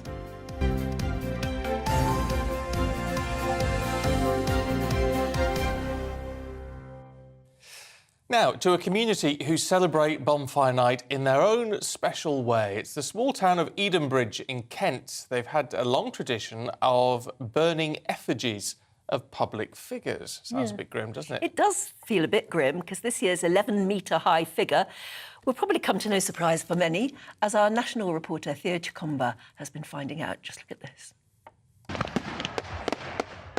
It's a day many people have been waiting for. Bonfire Night's returning here in Edenbridge for the first time since 2019. More than 1,000 people are expected to attend. It's quite a big deal, really, because you really do notice it. Those 2 years where there weren't too many things going on in town, it's really nice to have the community back together, supporting each other. to have the excitement of the bonfire works, the bonfire night going on. So it's just the whole general buzz and excitement around town is just such a nice feeling to have. But they do things a little different here. For 20 years, the organisers have used it as an opportunity to poke fun at political figures like the former leader of the House of Commons, to celebrities like Harvey Weinstein, and this year's no different. It's no surprise that the shortest-serving Prime Minister's been the talk of the town leading up to this evening. People love it, but people have always got an opinion. It's like art. They've always got an opinion. Some people like it, some people might not like it. It's not like it's anything nasty or anything. Everyone loves it. It's a long-standing tradition. And to be honest, it's a celebrity guy. It is what it is. Depending on what year it is, somebody's face is going to be on there. So, after a 3-year break, it's been welcomed by those who serve the local economy. Thing for the moment for Edenbridge being a small village is that it's bringing back that real tradition that Edenbridge has been known for. So everyone's very excited. The businesses are very excited to see this happening again, and we want it to remain for the future and have no further gaps, which I think is the important part. But it's going to be good to see some of the children's faces and some of those families that haven't seen this for a while, and some that have never experienced it. If previous years are to go by, it's certainly going to be a memorable bonfire night, especially with recent political events. The Edgecomber, GB News. Lacey, I don't know how I feel about that. No, I'm not entirely sure. Something just a little bit barbaric about putting up a recognisable figure. Mm. I mean, I don't even like the idea of an effigy of Guy Fawkes. Oh, don't you? No, I know that's part of the tradition and it was a long time ago. But even then, you're putting basically a human being on a fire. Yes. Don't like it. Don't like that at all. No. I mean, I never really thought about Guy Should be a Fawkes. bit more civilised than that. But, yeah, sort of burning... I don't know. I mean, part of me says, well, it's just a bit of fun. What does it matter? It's, we poke fun at political figures and there you go. Poking fun is one thing. Sticking them on a bonfire is another, really. Tell you what, they're a very good artist who makes those. Yeah. Pretty good. I mean, they do this sort of thing in Spain all the time, great, Yeah, but three big, massive three-dimensional things, and much more fancier than that. And no one bats an eyelid. So maybe we should just be a bit more chilled about it. What's it matter? Karen in Milton Keynes, morning Karen, says, it is too early to put Christmas decorations up. One of my neighbours has had theirs up outside since Tuesday. Oh, dear. Wow. Now, a couple of you on the same line here. Martin in Dudley says, talk of Christmas shouldn't start until after Remembrance Sunday. Lynn says the same. She says, I always put decorations up after Remembrance Sunday so I can enjoy them. I get up at 4 a.m, love putting up the tree lights and having a hot chocolate before anyone gets up. I'm with you there. I've always been an early morning person. I like getting up before anyone else is up and settling down, maybe having a nice cup of tea or something like that, because you feel you're ahead of everybody else. Oh. I like that. Do you? Yes, it's sort of secret me time. Oh. So I'm with you. I'm with you there, Lynn. I like to get up as you late already as had... possible. Really? Oh, yeah. No, it's a waste. It wastes the morning. I don't care. I don't care. On days off, if I'm out of bed before 10 o'clock, it's a miracle. Really? Oh, yeah. No, I like a you're good wasting sleep. the morning. No, I think it's great to get up. And you go through a little ritual, don't you, then, of maybe having a cup of tea or something like that, or a lovely cup of coffee. And then maybe you start thinking of a nibble for breakfast. And, toast and Marmite. Yeah, toast and marmalade, please. Yeah, oh, well, if you've got a morning routine, let us know what nice, it is. yeah. Don't tweet us about it, though, because Twitter's very unpopular this morning. Tony in Suffolk says, never been on Twitter, never will be, do not need it, pointless platform. Yeah, and Sean in Cumbria, morning Sean, says, I came off Twitter because of all the weirdos and nasty people. Yeah, I'm with you there.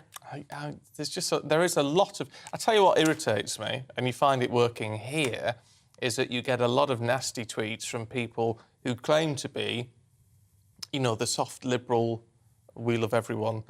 When I get a really nasty tweet, I always like to look at their profile and see what they say about themselves. It's like, oh, I'm a caring psychologist or whatever. Oh, I see. And then you just go, well, why are you sending me really nasty tweets? Karen says, I like a private life. I've never used Facebook or Instagram. And Stephen says, no one cares if so-called celebrities leave Twitter. And I think you're dead right there as well. Although some well-known people have an astonishing followership, don't they? I mean, millions of people following everything they do and say. It's weird, isn't it? But the young people now, the youngsters, are all Instagram and TikTok. I've never been able to transfer my followers from on Instagram Twitter, Lord, to Instagram. I've got quite a lot on Twitter, but not very many on Instagram, and I don't know why. Because I don't post much on either. No, you need to do a bit of laughter yoga. My poppy keeps bending in the wind. Sorry about that. So there you go. Not that it matters. And although that's the other thing, because some people then send messages saying your poppy's done in the wrong way. Oh, Lord. Right? Yeah. The Royal British Legion, if you're thinking, oh, Anne's thing should be at 11 o'clock and it's at 7, whatever, the Royal British Legion says it does not matter where any of that is. It doesn't have to point to 11 o'clock. The important thing is to wear one. Just to wear it. Yeah. So don't moan about any of that, because the Royal British Legion says it doesn't matter, and they're behind the poppies. Yes. We're going to be heading up to Manchester later on, where they're having their official sort of big Poppy Day launch thing. So that should be interesting as well. Sophie Reaper's up there for us. Yeah. So do get in touch, because we love to know what your views are. gbviews@gbnews.uk. And don't go anywhere, because we've got all the sports news heading your way with Aidan in a couple of minutes.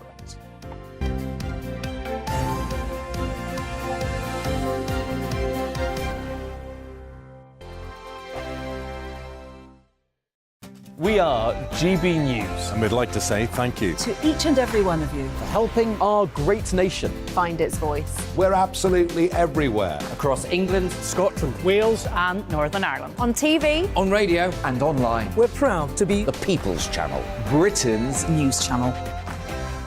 hello, I'm Michelle Dewberry, and you can join me every weekday 6 till 7 on Jubes and Kerr. Me and my panel will get stuck right into the day's events, and I can tell you, in fact, I can warn you, expect some robust debates, some strong opinions and perspectives from both sides of the fence. It's about you at home as well. I love to read out all of your comments, or at least as many as I can. So join me, Michelle Dewberry, Monday to Friday, 6 till 7 on Jubes and Kerr. Join my show Farage, 7 p.m. till 8 p.m. Monday through Thursday, and there you will get opinion, analysis, debate, and I'll cover stories that nobody else dares to touch. You've been cancelled. Join the club. Oh my goodness me. And then for the last 15 minutes, talking pints. We're over a drink. We have a civilised conversation with someone. We very often disagree, but we do it in a grown-up way. Come and join me on Farage. On the Mark Steyn Show, we cover the stories a lot of people are scared even to mention. The stuff that really matters with some of the world's biggest thinkers. Now is his opportunity to kind of take the steering wheel of history. Break away from the flop at 8 o'clock on GB News with the Mark Steyn Show. Hello, I'm Esther McVeigh. And I'm Philip Davis. Whether you're watching or listening on TV, online or on radio, we handpick the latest stories, debates and expert opinions for your weekend. So whether that's politics, news or showbiz, we've got it covered. Join us every Saturday morning at 10 o'clock on GB News. Hello, I'm Alastair Stewart, and I'd invite you to join me at noon on Saturdays and Sundays for Alastair Stewart and Friends. I've been in this business for over 40 years. Now, here at GB News, I've never been happier. I get to choose the big stories that really interest me. We hear what you have to say, and you hear what I have to say. I really hope you can join me, noon on Saturdays and Sundays. I'm Mark Dolan. Join me at 11 on GB News for Headliners, in which I'll be joined by two of the UK's top comedians discussing tomorrow's papers. If it's an important story, we'll cover it, but we'll have some fun along the way. Headliners, the late night paper review that won't send you to sleep like the others will. 7 nights a week at 11 p.m. on GB News.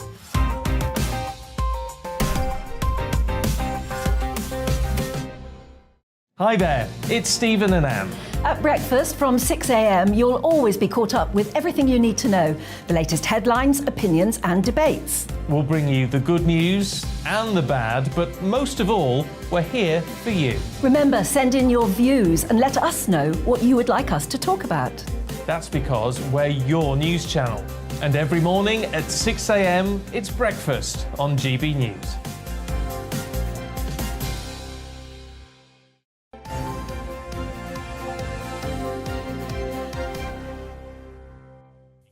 "7:19. Good morning to you, watching and listening to Breakfast with Stephen and Anne. Yes, and I'm very glad to hear that you loved the laughter yoga we were doing earlier.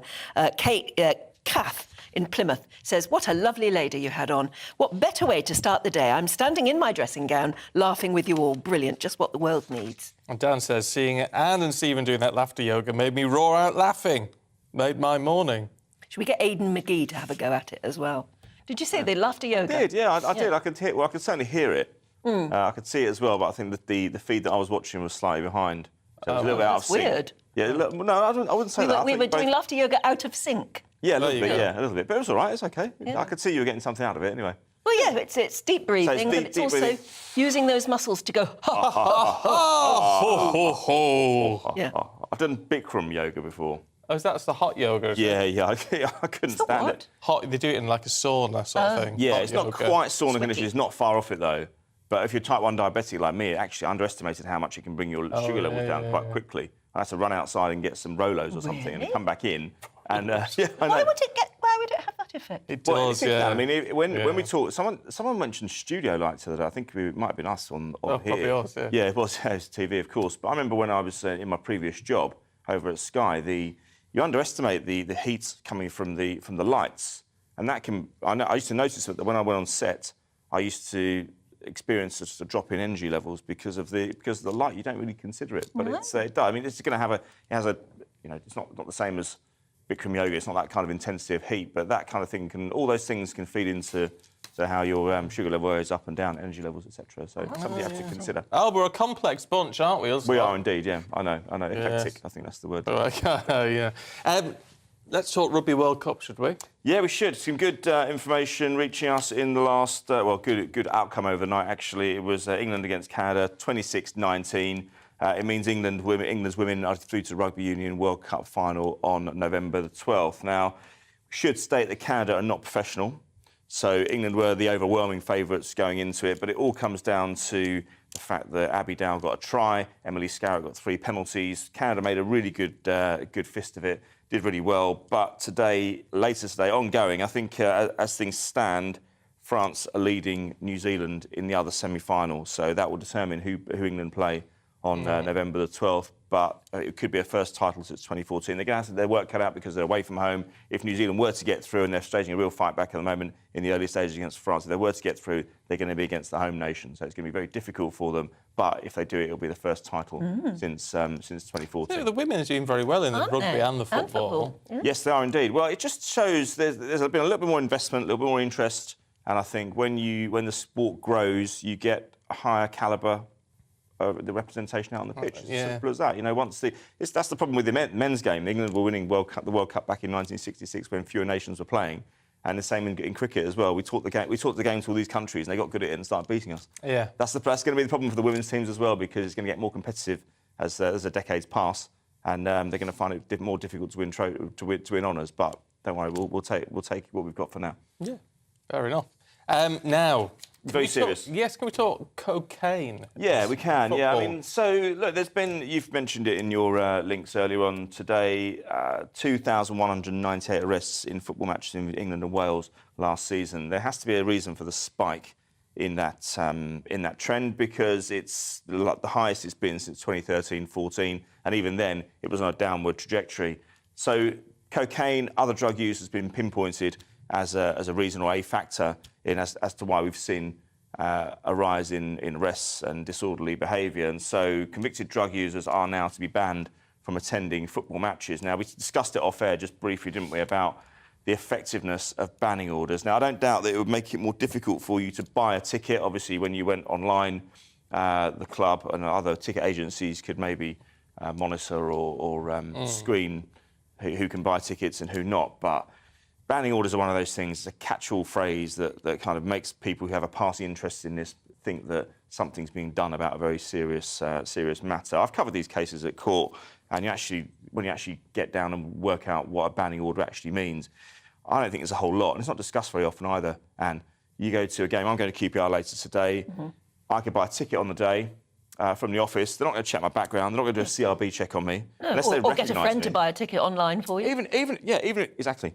Even if they recognise me and think, oh, we think you might be trouble, is someone sitting behind the counter really going to ring a police officer? There aren't that many police at matches anymore because it's usually stewarded because the policing, otherwise the clubs have to pay None of your policing bills.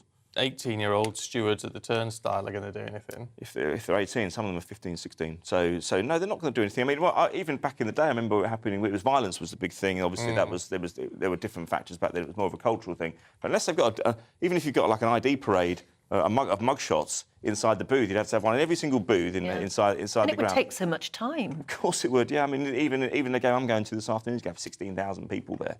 So banning order, yeah. So do you think it's a box-ticking exercise more than... I think it looks as though something is being done. Yes, it does. sounds tough. If you look at the trouble, when trouble was at its height back in the 80s and probably early 90s, possibly back into the 70s as well, when it was policed and when the police began to realise who the perpetrators were, even then we saw the same people causing the same offences. People don't go en masse to football matches to cause aggravation. It usually comes from a small fulcrum or nucleus of people who do the same thing again and again. And nobody asked the question at the time, well, hang on a minute, I thought they were banned. They got banned a year ago and the year before that. But they keep coming back and resurfacing because the banning orders don't really mean very much. It's different when you go overseas. So this World Cup, for example, since 2000, when you had trouble in Euro 2000 in Charleroi, a banning order is far more effective if somebody has to cross water, because then you've got the passport. Yeah. And then so that's why we've not seen England. We haven't seen major trouble from England fans since Euro 2000 because the banning orders came in after then. And as usual, you get tough with these people. The problem tends to be touch wood. Touch wood, yeah, exactly. I don't know if there's much wood on this table actually, but I think there is inside. It's MDF. Exactly. Touch MDF. Not quite the same. No, not quite. Big weekend of Premier League fixtures as well. But the main action happening tomorrow really: Chelsea against Arsenal and Tottenham against Liverpool. Jurgen Klopp getting a bit, not uppity, I wouldn't say, but he was saying that, what's the point in talking about this situation around the World Cup? As I've been saying many times on this show, football's had this problem since 2010. That's when they gave the World Cup away. It's no point moaning about injuries and the scheduling 4 weeks before the World Cup, or no, 2 weeks before the World Cup starts. What are you doing tonight? Are you doing Bonfire night anywhere? It's too early for me. I don't know. Sorry, it's too late for me. I need my sleep. I have to go to bed early. If I'm up at 4:15 in the morning. It's all watching football. It just wears you out, doesn't it? I get ready for bed. I get in a bed condition by around about 9 o'clock. Well, that's plenty of time. We'll be doing our fireworks at about 6 o'clock. Yeah, I don't live a high life that you two live, He's only setting off a few rockets in his garden. Is that right? Yeah. Okay. I mean, I noticed they're on sale and everything. They never really floated my boat, to be honest with you. To me, the Christmas period is starting now. All right. We build up to that. You got your decorations up yet? No, it's so funny. With the last 10 years, I haven't really bothered. Oh, you've But I got might to do this year. that because it makes you feel good. Yeah, I don't feel that cheery this morning, do I? You must Love have kicked the my shows Christmas impossible. decorations. Yeah. Joe is a misery gut. Sorry, Joe, but you are. Says, I wish Christmas was outlawed. What? Just got past the ridiculous hype over Halloween. I blame Mary and Joseph. No! I mean, really, Joe, come on, glass half full, mate. Glass half come full. on. Put your Christmas decorations up now. Get Jeez, them up. Have some laughter yoga. Yes. You need it. When are you putting yours up then? Mine will be end of November. Okay, fair enough. Anne? Mine will go up on Monday. All right, Monday. Wow. Okay. But at least I'll try out the lights and make sure everything works. That's the main thing. Yeah. And then it's a sort of gradual process. Basically, I'll just do as I'm told. Yeah, fair enough. I just do as I'm told at home. It's easy. It's the easiest way to live. Well, you see, that's all right if somebody else is doing all the work. Oh, yeah, I love Brilliant. it. I ain't complaining. It's 7:28, much more to come for you, including the papers with Christopher Biggins and Claire Muldoon.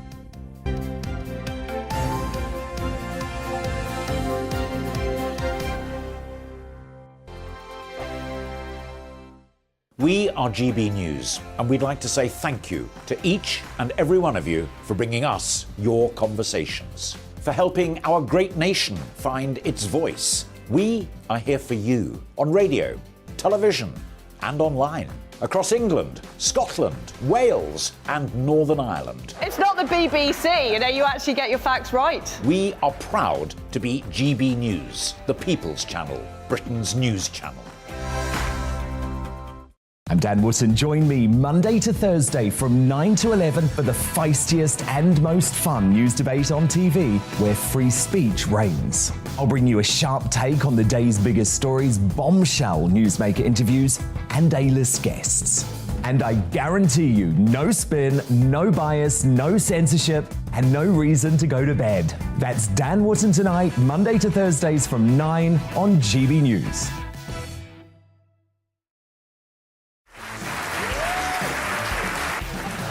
My name is Andrew Doyle. Join me every Sunday evening at 7 p.m. for Free Speech Nation. This is a show where we address current affairs and news stories of the week with the help of two wonderful comedian panellists. I brought in comics because I want to give it a lighter edge, and also they work for less. See you there.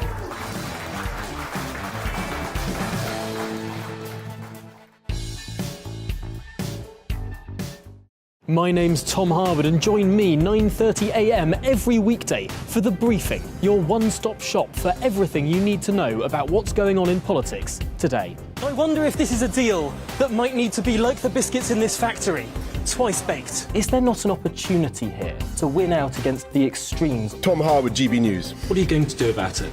Things should have been done differently, and they certainly are being done differently. Don't miss it. The Briefing with me, Tom Harwood, 9:30 Monday to Friday on GB News.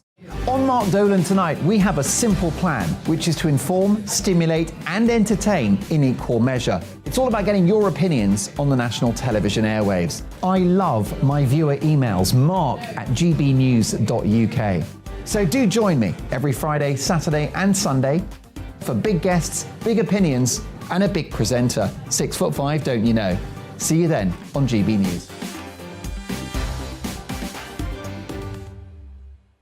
Join me, Arlene Foster, for The Briefing on GB News. Every Friday at 3 p.m, I'll give you all the latest political news and analysis, and we'll have robust live debate. To make sure that you're caught up on all of the biggest issues of the day, we'll bring on experts in their field.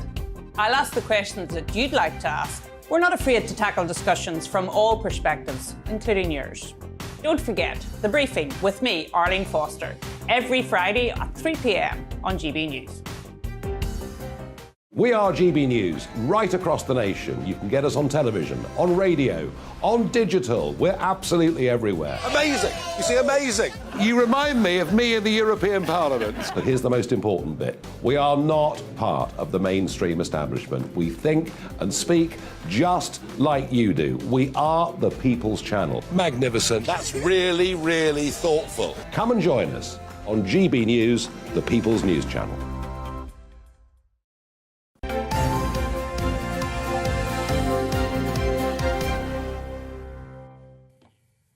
Morning again. Ha ha ha. Ho, ho, ho. Oh, it See? works. It works. It works. There you go. Laughter yoga. We'll be having another look at it next time on the programme. Dear, 7:32. Let's have a look at the front pages. The Times focuses on the PM's upcoming budget. The state can't fix all your problems, he says. The Guardian focuses on the UN's Secretary's comments that we will be doomed without a climate pact. The Mail has an exclusive about Lord Lucan, as 3 Cluedo cards were left in the car he abandoned. That can't be new. Well, apparently, yes, it was. The police never really revealed it. It's just been found out 50 years on. The Express's front pages says, ditch the triple lock and we won't vote Tory again. The Telegraph has the PM and the Chancellor's plan to reveal a stealth tax raid on pensions. And the Mirror focuses on Matt Hancock, missing the Tory conference last month because he was filming SAS Celebrity Who Dares Wins. Why is he a celebrity all of a sudden? I don't understand.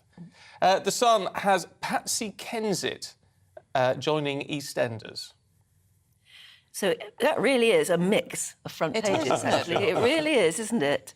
Must be Saturday. Yeah, well, Claire Muldoon and Christopher Biggins are with us. So we start, Claire, with Rishi Sunak warning us all that we can't expect the state to fix all our problems. Oh, I mean, there's no doom and gloom generally with Muldoon, but today, the front page of the Times, the state can't fix all your problems, says Sunak. Well, what can the state fix? You know, what are they there to do? They're elective parliamentarians, there to do a job. and they should be doing the best they possibly can. And all I'm getting, the optic from this, is the rhetoric and the narrative from Number 10 and the rest of the Conservatives to say, look, we're putting a warning out now. We're blaming everything on Liz Truss. Quote from here. She was only in power for 44 days. What did she do that was so bad in that time? And he is now saying, look, we want to regain, you know, the Conservative votes. We want to regain power in 2 years' time with the next general election.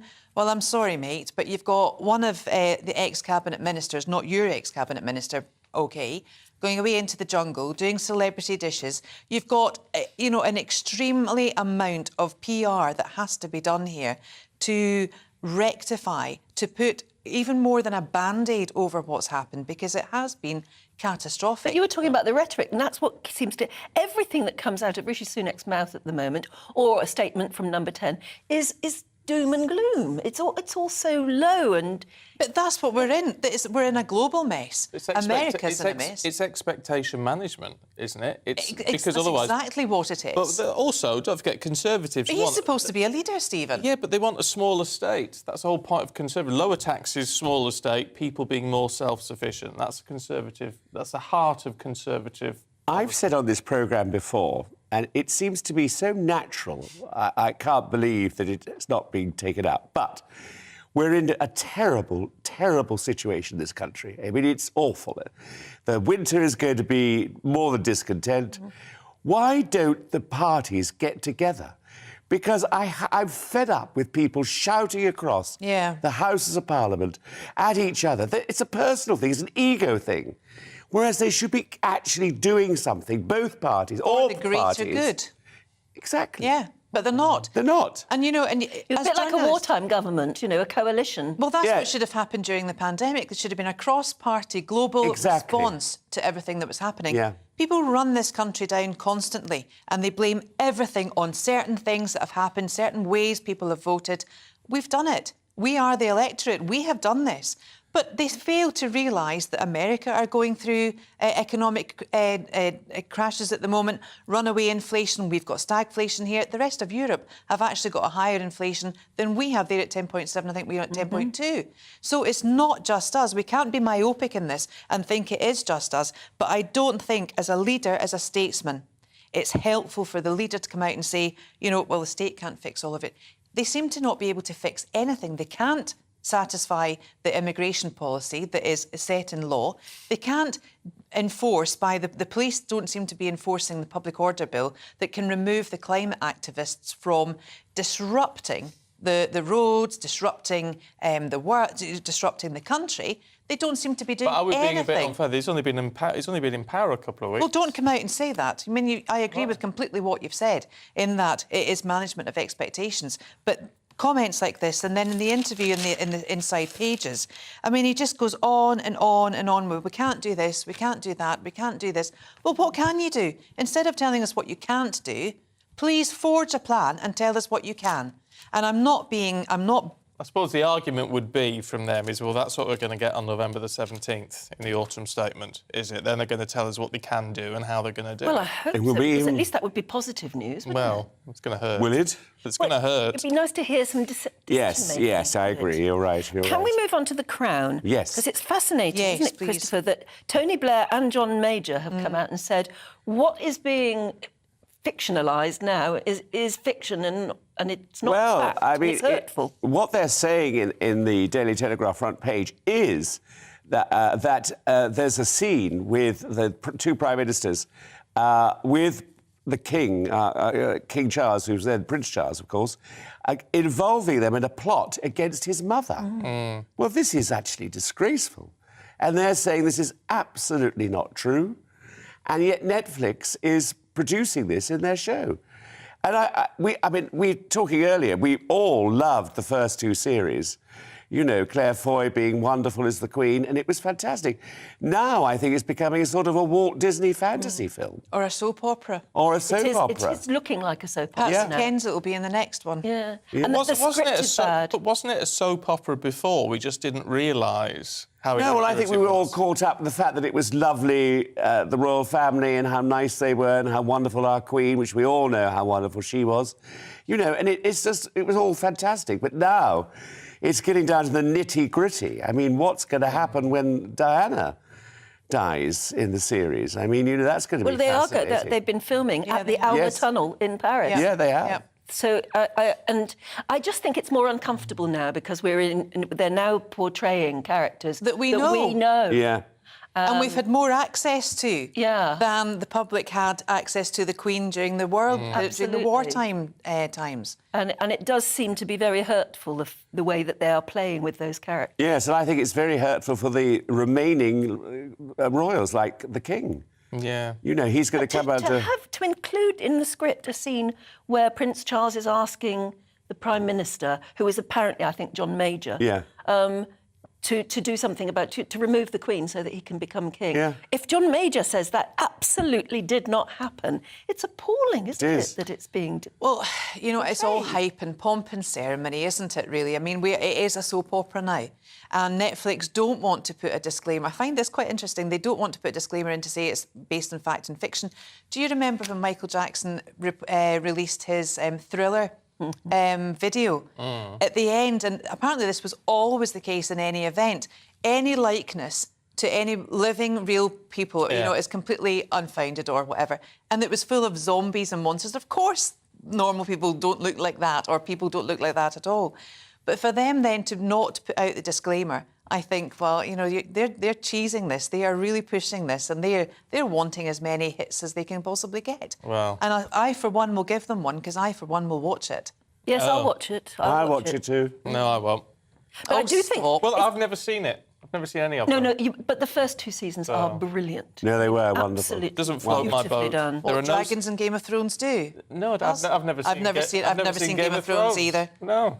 What if there was a firework display in it? Would you watch it then? No, if there was a spaceship in it, I'd watch it. A spaceship? Yeah. Well, it's true, I would. I like my space stuff. Look, you see, I've got Doctor Who on me. Look, there's a mid-watching Doctor Who, not while we're on air. When I get home, that's what I do. Can we have a look at early retirement in the Telegraph? Yep. So which sounds good to me. There's a huge big spread here. Now, often, as you know, print journalism now is basically on its knees because everyone gets their news on their smartphones and iPads and computers, etc. And obviously, if they watch and listen to GB News.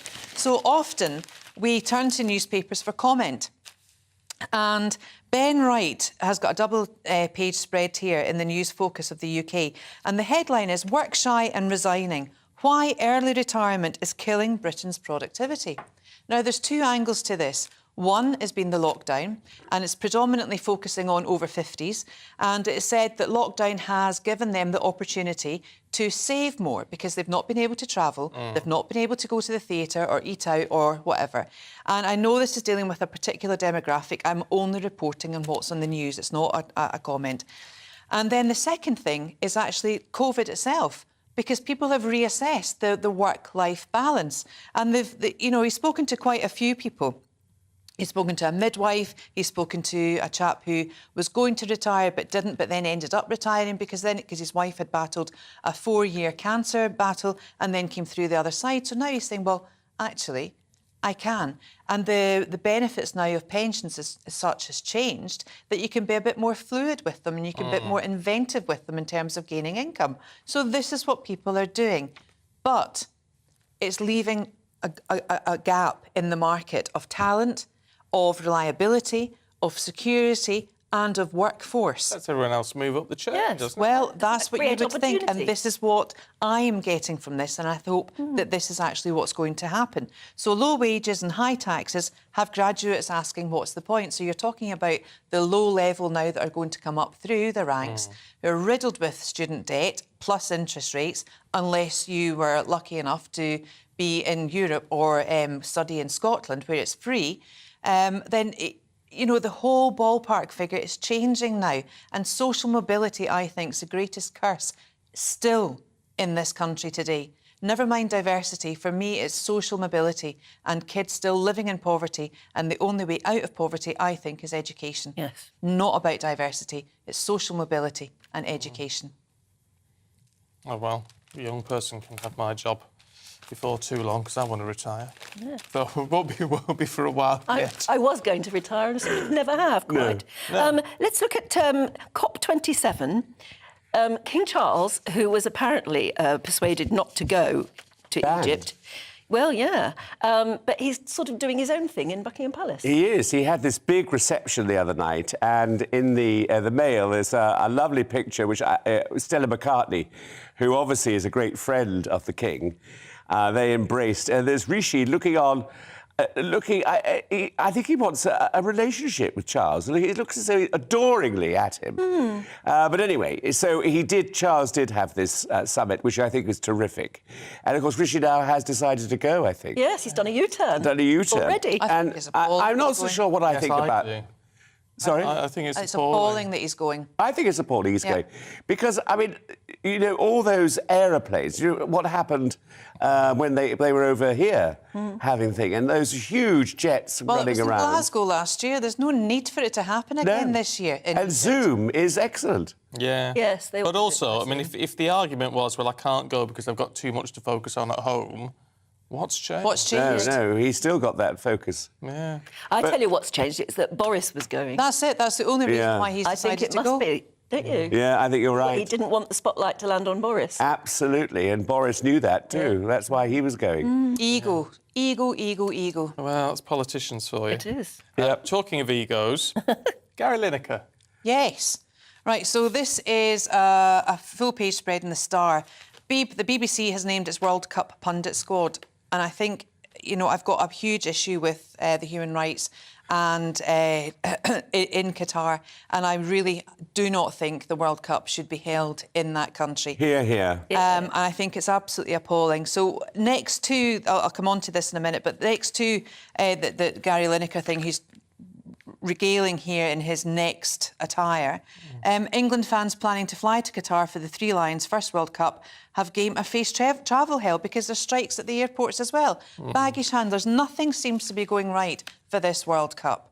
And you've got the likes of Mark Chapman, Kelly Cates, Alan Shearer, Micah Richards, Rio Ferdinand, Jermaine Jenis and Alex Scott all flying out with Gary Lineker to line up the all-star lineup, the phrase it has here. It's just the usual bunch, isn't it? It's just, do you know what? Why they have to be there? If they're so... Money. But you would think they were so... I mean, the BBC normally is quite virtue in signalling, right? And they like to do the right thing. And they've got all these people on board, especially Gary Lineker, who tells us we can't, you know, we've got to watch our carbon footprint. We have to get to net zero. Best friends with Greta Thunberg. But Gary Lineker wants half the squads to come out in Qatar, doesn't he? That was his thing. Oh, come out. If you're gay, come out. When you're over there... Is there half the squad, though, that are gay? Be... Half the squad... I mean, is that the figure that he wants, 50% of football players? No. But just whoever...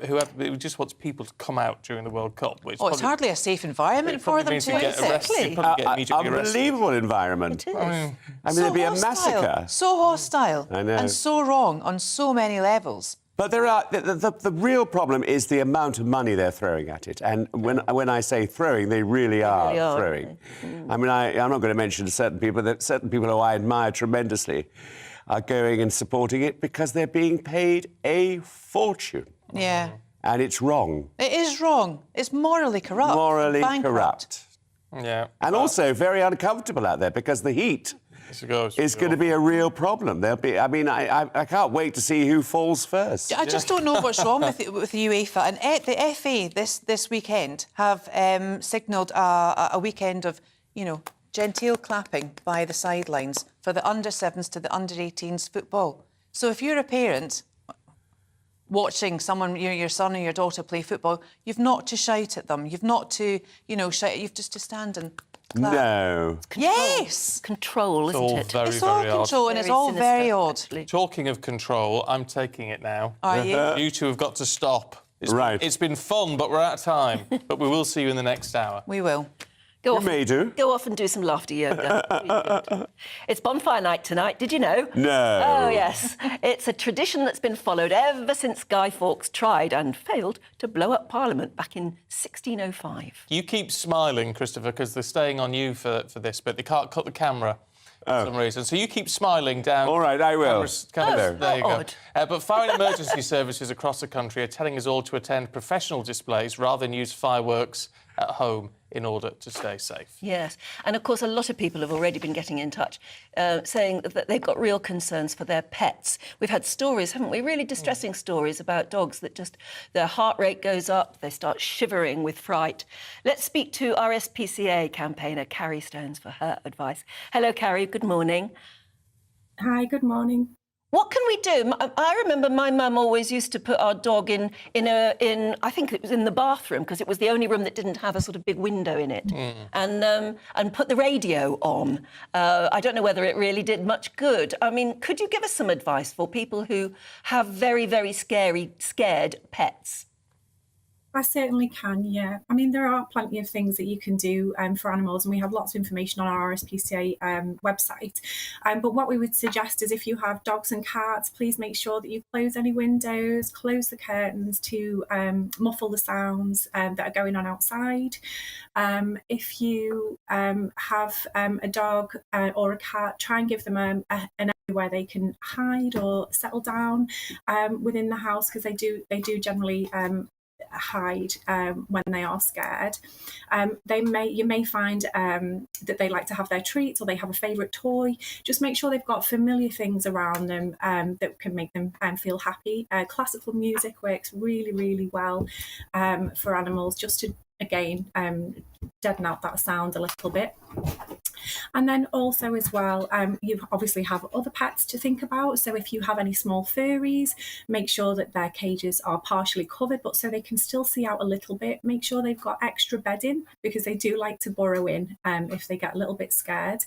And then with horses, just check their enclosures, check the fencing around their enclosures. And if you are going to stable them for the evening, make sure that if you do have any hay nets, that they are firmly secured so they don't get tangled up. I mean, to be honest, it sounds like pretty sensible, common sense advice, really, in what we always used to do back in the day. Why is it, do you think, that people are becoming more and more irate over fireworks and the impact on pets?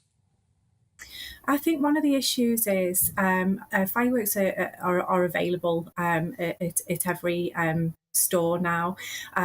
Unfortunately, we are seeing that displays are being cancelled at various locations over England and Wales. So there are more backyard displays, which increases the unpredictability of when fireworks are set off. So obviously, the more backyard displays there are, the more disturbance there is, and unfortunately, the more pets that are suffering, and animals and livestock as well. I mean, it's a bit late now, I suppose, but if you did have an animal that got very, very distressed on Bonfire night, is to talk it through with your vet. Certainly one of our viewers has already said they've got vet-prescribed diazepam to give to the dog tonight. You need to be prepared, don't you, if you've got a very nervous animal? You certainly do. I mean, we'll have people this year who have maybe new pets in their home.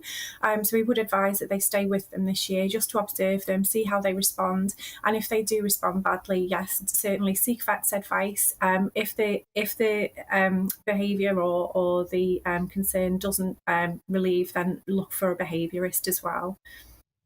What do you make of, I mean, does the RSPCA support the idea of banning all these fireworks? Because I know some people want to see that happen. I'm an animal lover, always have been, but I also like my fireworks. And I don't see why, we can't, as long as we take the right precautions with our pets, why we can't do both.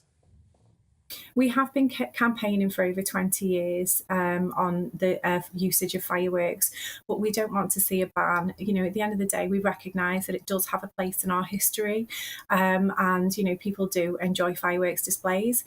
All that we ask is that we encourage anybody to attend a public display wherever possible, and if they are unable to attend a public display, to seek low noise fireworks if they can. So, you know, we do understand it. You know, we don't want to ruin anyone's fun, but our campaign is actually calling for more restrictions on fireworks. So we want to limit the sale of fireworks for Bonfire Night from the 29th of October to the 5th of November, and limit the days that they can be let off as well. We want to introduce firework control zones to provide better protection to vulnerable people and animals. An example is no fireworks being allowed near horses are kept or sensitive wildlife areas, farms or zoos. And we'd also like to introduce a licensing system for the purchase and sale of fireworks by and to members of the public, and reduce the maximum permitted noise level of fireworks, because obviously, you know, you get many of them that may even shake the house. So we want to see that reduced from 120 decibels to 90 decibels.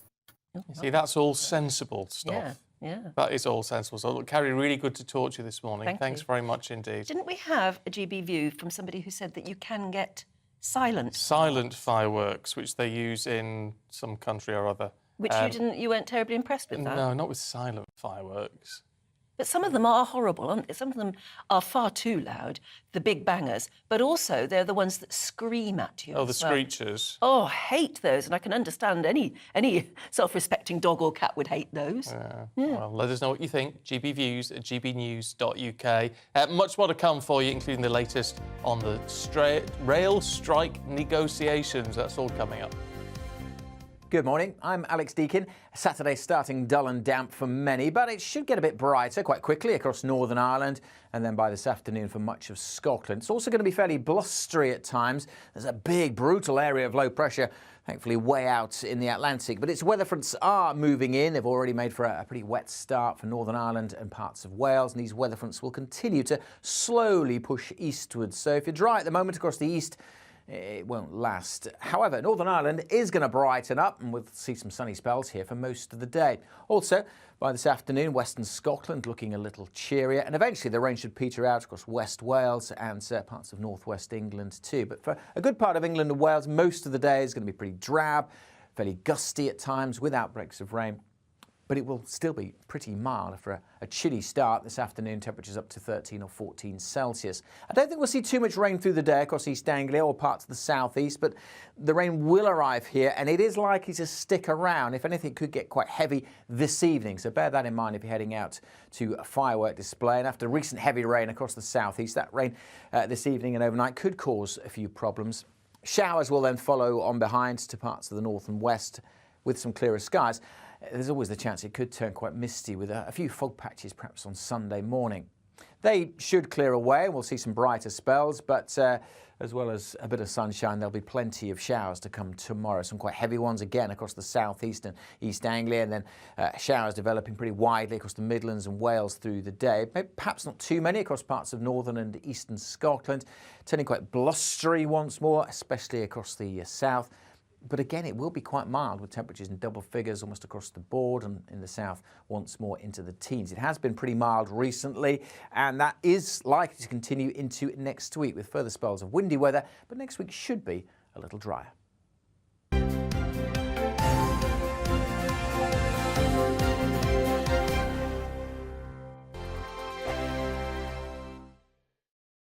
Hello there, it's Eamon Holmes here from Breakfast on GB News. We're not just on your television and your screens, you know. We're on DAB plus digital radio, so you can listen to your favourite shows on the move. If you've not yet listened to GB News Radio, it's very simple. We're on your radio player and TuneIn apps, on your smart speaker, phone or tablet, or online at gbnews.uk. Take us with you wherever you go. GB News Radio. You never have to miss a moment of the People's Channel.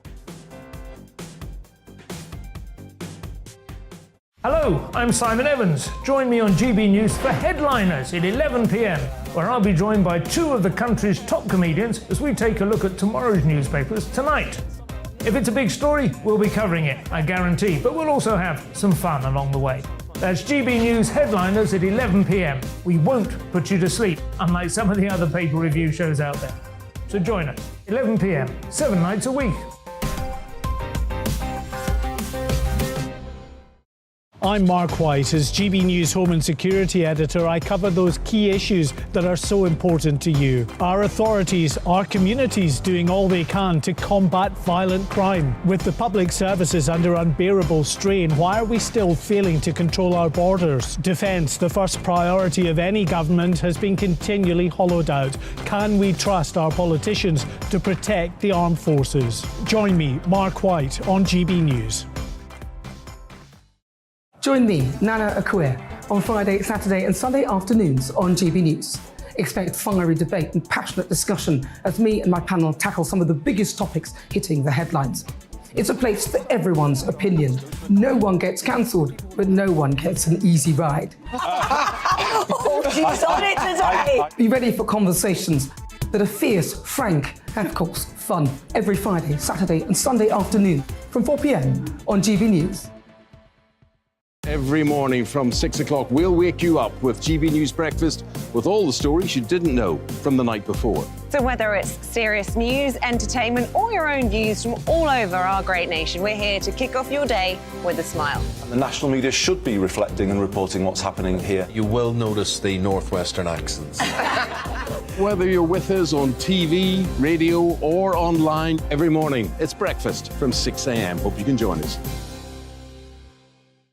Every Saturday at 2 o'clock, join me, Darren Grimes, for Real Britain. I'm not afraid to give you a platform and say it how it is. Come on, make the case. Something like this is very, very important to people. And we're always up for a laugh on this show. God, honestly, you'd think there were no problems in the world. Real Britain, every Saturday on GB News.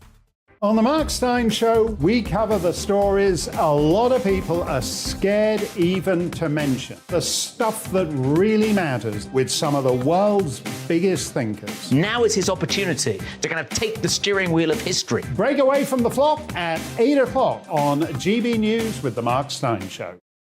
We are GB News. And we'd like to say thank you To each and every one of you. For helping our great nation Find its voice. We're absolutely everywhere. Across England, Scotland, Wales and Northern Ireland. On TV. on radio, and online. we're proud to be The People's Channel. Britain's News channel.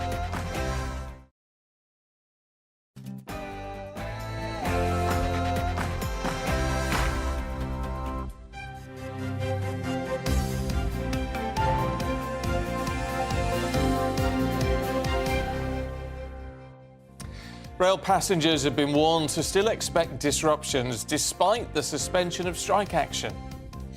Good morning. It's 8 o'clock on Saturday, the 5th of November. This is Breakfast on GB News with Stephen and Anne. We're live across the whole of the UK. We're on your TV, your radio and online. So wherever you are and whatever you're up to, you can take us with you. So here are the top stories you need to know about this morning. Network Rail has warned that services will remain very limited today. However, those walkouts were suspended last night.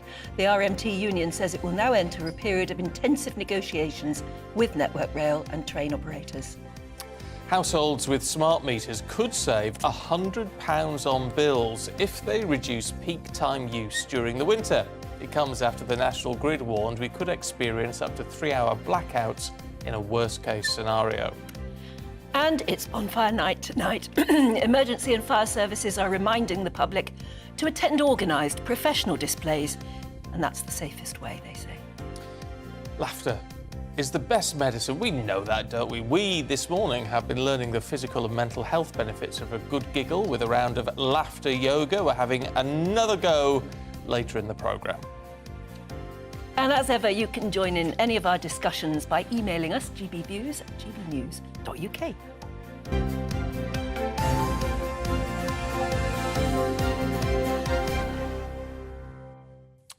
And we'll talk a bit more about laughter because loads of you are getting up and having a bit of a giggle this morning, which is nice. So we'll go through some of your thoughts in a minute. But first, let's talk rail strikes, should we? Because a series of strikes due to take place today, Monday and Wednesday have been called off. The RMT says it's now going to enter a period of intensive negotiations. However, Network Rail have warned with the very late notice, train services today will still be very limited. Some disruptions probably go through to Monday as well. Well, let's talk to the former Assistant General Secretary of the RMT, Steve Headley, who's here in the studio. Good to see you this morning. But what's your understanding then of what is going on here? Because to call off the strikes and say, well, now intensive negotiations are going on, wasn't that happening Something's already? happened. What?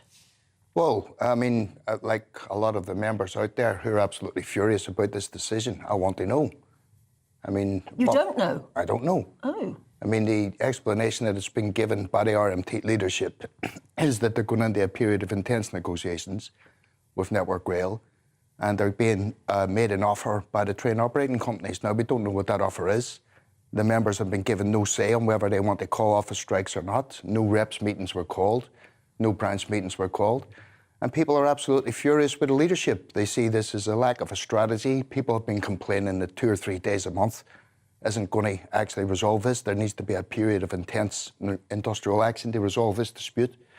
I'm really waiting for a coherent explanation from the leadership as to why this was called off without any consultation with the members. Well, I find that extraordinary that you don't know, because we all thought, yeah, great that you're coming in. We can actually ask you what's happened.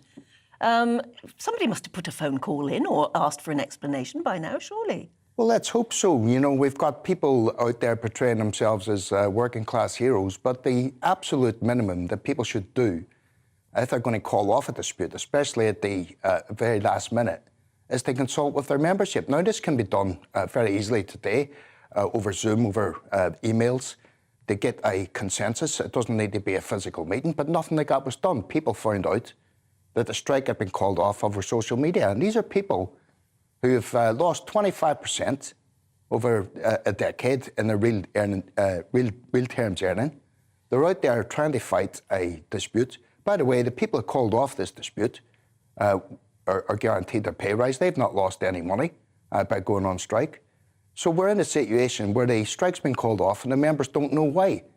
And the explanations being given at the minute don't make sense. Intensive negotiations, well, what were they doing before? Well, that's what we said. What were they doing before? Yeah. So during a period of intensive negotiations suggests they haven't been negotiating intensively up till now. It's not. We need to understand, if there's an explanation, if there's been a deal put on the table, the members need to see that deal. Because when people have lost 3 weeks' money, they're not going to be sold out by some union leadership that believes that they can make a deal without consulting with those members. But the leadership wouldn't have sold them out, would they? They wouldn't do that. Well, we don't know. Well, we don't know. We don't know. Well, what is the explanation then? If there's a deal on the table, let the members have a look at it. The members will soon say yes or no. Because, I mean, it seems odd to... I mean, you know, a lot of people are very irritated by the strikes, of course, which is the point of strikes, partly. But it seems odd to call them off last minute without a deal being on the table, doesn't it? Well, it's unprecedented. I mean, I've been a trade unionist for 35 years. And unless there's an actual deal on the table that you can take back to people and get their opinion on, well, what is the point in calling off action? And now we've got a position where the rank and file of our union really need to take a bull by the horns. They should be telling the leadership what to do, not the other way around. Members need to be calling special branch meetings. They need to be putting in resolutions. They need to be calling all reps meetings and telling the leadership what they think and demanding an explanation. Because this isn't good enough. Is the RMT leadership lost the plot then? Well, I don't know. Well, maybe they've achieved everything they wanted. Well, if they've done that, well, the simple thing to do is to put it on the table and let the members decide. But just to call something off for talks, it beggars belief, really. You see, I find this absolutely fascinating because obviously you've been in so many times and defending the position of the union and the union members against everybody else. And for you to be so angry with the union now over this is remarkable. I mean, well, I'm just reflecting the opinion of what I've picked up on the national page of the RMT membership, various Facebook threads. And I'm not just... This isn't just you, then? There's not just me. This is not my personal opinion. There are some people who will blindly follow the leadership no matter what they do. There are other people that are demanding democracy. Now, we have to ballot people to get them to go out on strike, as you well know. We have to meet very stringent targets. But for people to then turn round and negate all that and just say, OK, well, we're calling this off without even consulting the members, is a slap in the face. So it really is up to the rank and file members now to take control back of the union. We can't have an officer-led union telling members what they're going to do. Members have made it very clear that they want an inflation pay rise, they want security on jobs, and they want to protect their terms and conditions. Now, if that's on the table, that's fine. Let the members have a look at it. Let the members have a view. And if it's acceptable to the members, that's fine. But how then do union members actually take back control, wrestle back control from the leadership? Because that's not actually wouldn't be a quick process, would it? Well, what they need to do is start calling meetings through their branches. They can have Zoom meetings. They don't have to have physical meetings. They can have Zoom meetings. They can put resolutions into the executive of the union. They can put resolutions into the leadership. They can demand that reps meetings are called immediately. Reps meetings should be arranged immediately. Again, that can be done over Zoom. And people can be given the point of view. I mean, how can they say that they've called off something and people can't see in black and white what they've called it off for? I mean, it's just a disgrace. We've had one called off because of the Queen's mourning period. We've had one called off so people could come and sell poppies, not even poppy day, so people could come and sell poppies. Don't know why they couldn't have done it the next day when there was no strikes. And we have now had a series of strikes cancelled. And what this, in fact, means is that until the ballot result comes in on the 15th of this month, there'll be another 2 weeks after that where they have to give notice, so there won't be any strikes until December. So the lack of a strategy by the RMT leadership is becoming apparent and people are not having it. And the sad thing is, as well, if the union itself is in disarray from the top, it's just going to elongate the misery for everybody, isn't it? Because it means there will be no resolution soon. It will make things even tougher, which makes things tougher for ordinary people who want to be able to use the trains. It's just going to drag it all out longer, isn't it? Well, I don't think the union is in disarray. I think that the leadership is in disarray. I think that the members have very clearly and overwhelmingly voted for what they want, which is an inflation pay rise. They want job security and they want to protect their terms and conditions. There's no disarray amongst the membership. What we have is a disarray amongst the leadership who are clearly not listening to the members.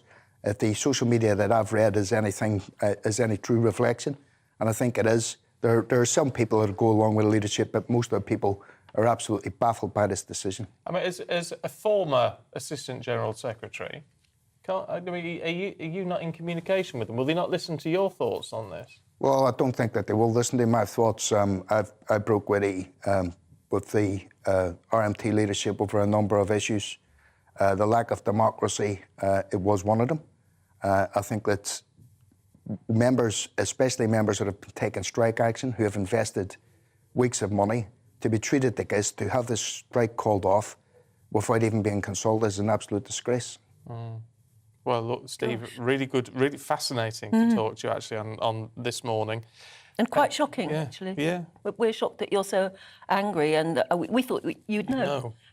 You'd know what the deal was. Does anyone know? Well, not at the minute. Steve, really good to talk to you. Thank you very much indeed. Absolutely. What are your thoughts on that?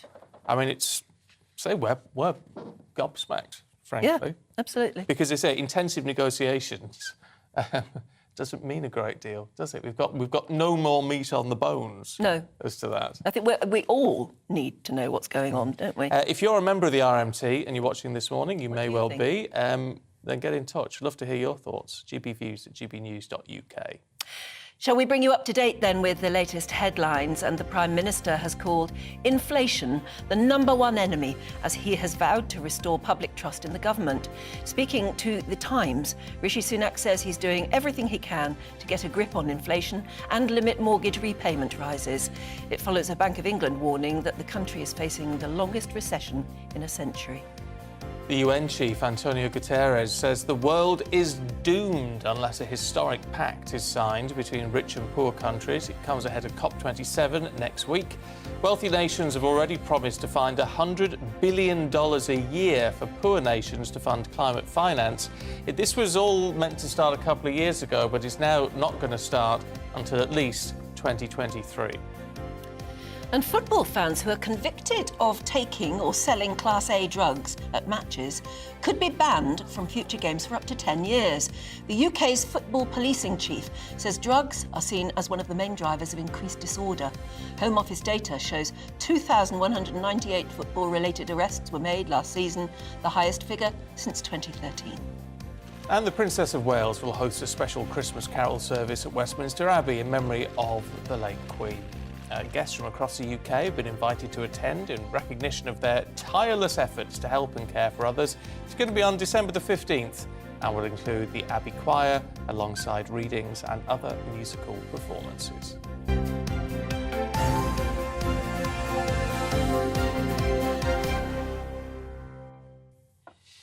Now, some of Britain's biggest energy suppliers have signed up to offer discounts to smart reader customers who cut electricity usage at peak times. It comes after the National Grid warned that we could experience 3-hour blackouts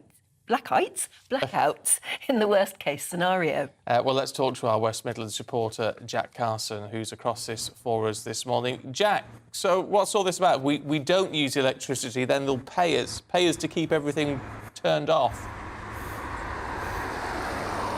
Essentially, so this is a national grid scheme which has now been approved by the sector regulator Ofgem. It's called the Demand Flexibility Service, and essentially incentivises people to use really power kind of sapping machines like washing machines, tumble dryers outside of those peak times of 4 till 7 p.m. And the electricity supply operator for the national grids, they'll say that they'll pay £3 per kilowatt of energy that households use when they're not using those appliances during those peak times. But it's not just households as well, it's businesses as well. So this is really trying to incentivise businesses and households to not use energy during those peak times, because of course the National Grid were warning of increased blackouts. For businesses, the electricity system operator will pay around £3,000 per megawatt hour of energy saved, and they reckon that overall, if those incentives are used and those 14 million households on smart meters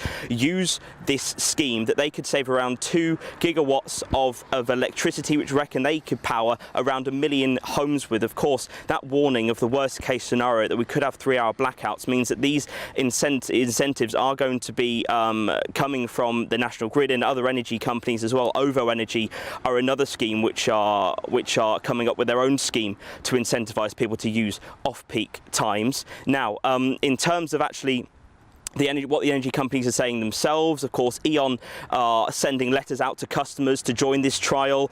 EDF the same. Octopus have already started signing customers up, and they're going to start trialling towards the end of this month until March, and then go forward if necessary, if they need to. British Gas say that they reckon they're trying to save around 30% of electricity usage during those peak times. But of course, with only 14 million households getting access to this scheme because of their smart meter, there is the hope that it won't cause a new peak time, because that is the worry, that if you incentivise people to use power outside of peak times, you just create a new peak time. But because it's only smart meter customers, they hope that peak time won't shift, and that peak time still between 4 and 7 p.m, meaning that those households that use energy outside of it and those power-hungry appliances outside of it will save around £100.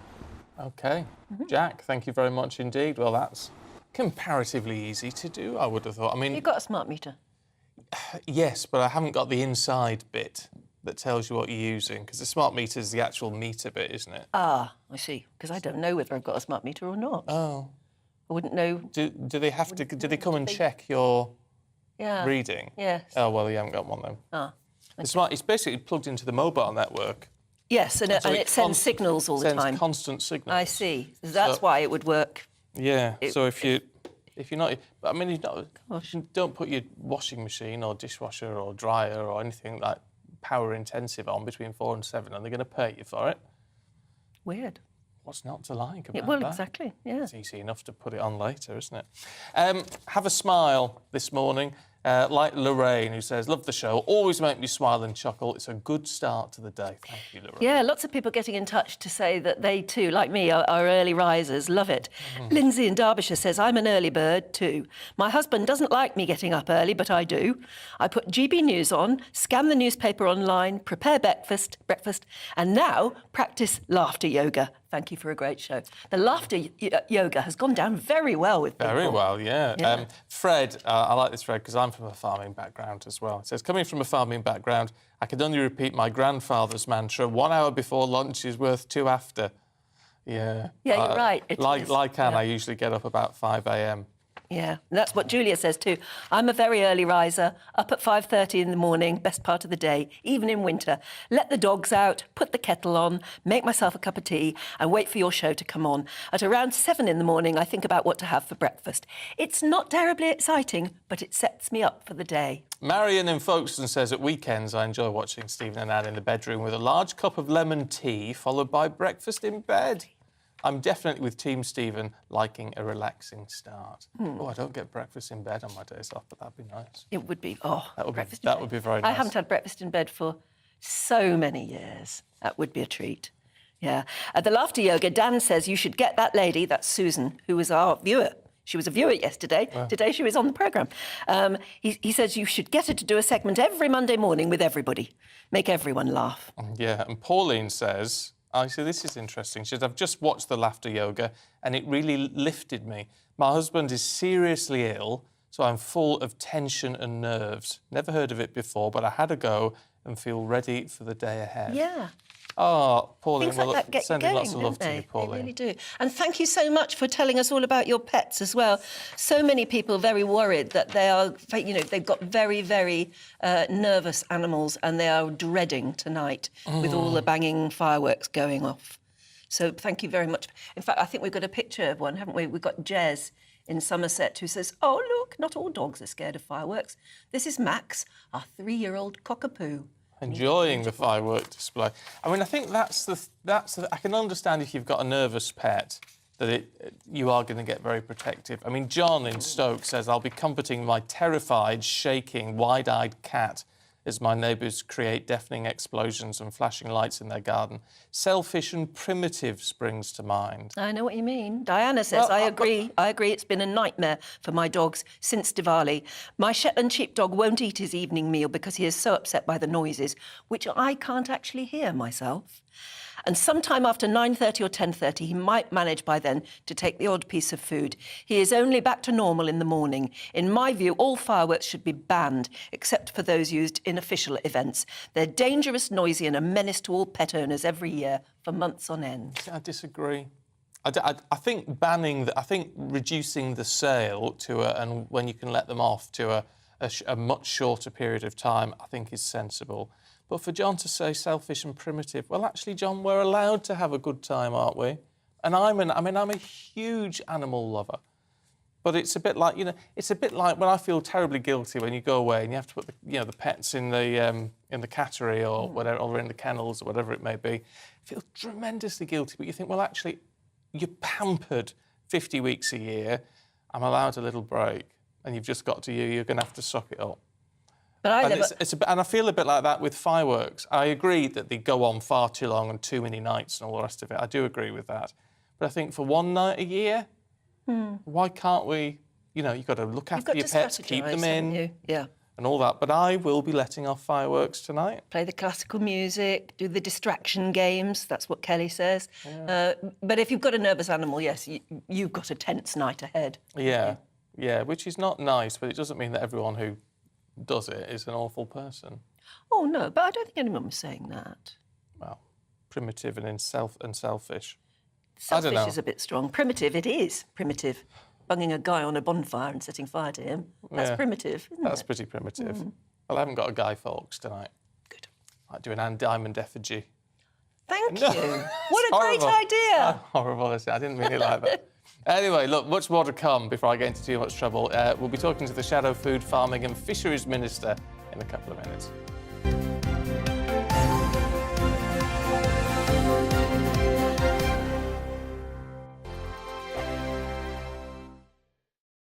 We are GB News. And we'd like to say thank you to each and every one of you for helping our great nation find its voice. We're absolutely everywhere. Across England, Scotland, Wales and Northern Ireland. On TV, on radio and online. We're proud to be the People's Channel, Britain's news channel.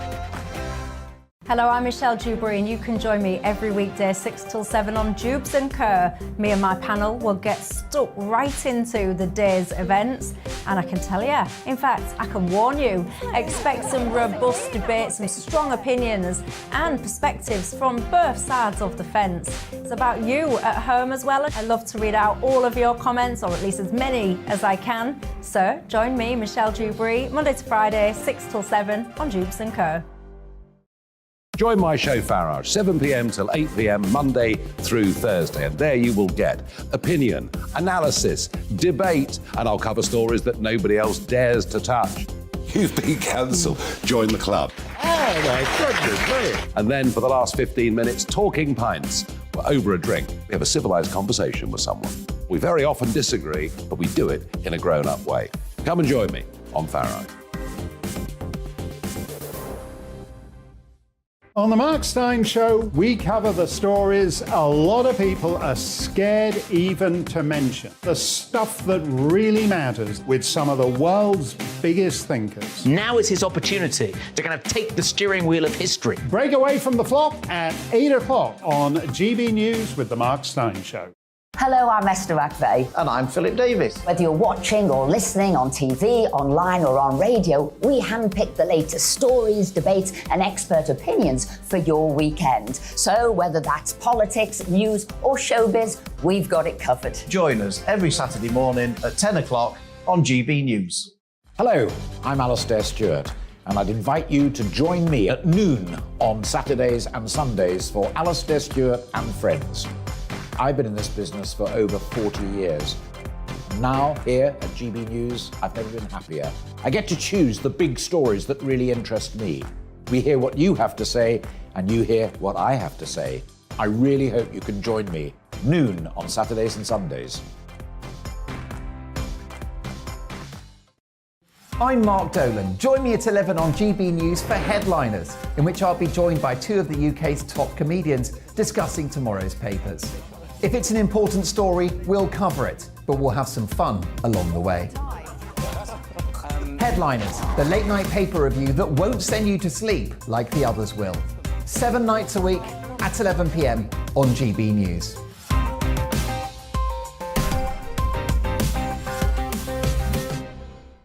Hi there, it's Stephen and Anne. At breakfast from 6 a.m, you'll always be caught up with everything you need to know, the latest headlines, opinions and debates. We'll bring you the good news and the bad, but most of all, we're here for you. Remember, send in your views and let us know what you would like us to talk about.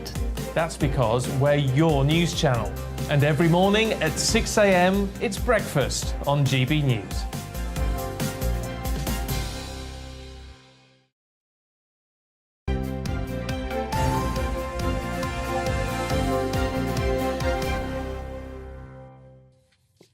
.25, good morning to you watching and listening to Breakfast with Stephen. Mark is worried about you. Oh, is he? Mark. He says, we always look forward to your show. Stephen, are you OK? You don't seem your usual jovial self today. Don't I? You've got to do more laughter yoga. Sorry, I need more laughter yoga. I did actually have a very bad night with my blood night, sugars. didn't you? Yeah. But, and Jonathan says, Steve, your tie is making my TV screen weird. Is it? I don't know why. Though you just did point out, Anne, that I've got a little spillage. He's got a spillage on his tie. Yeah. Pot noodle.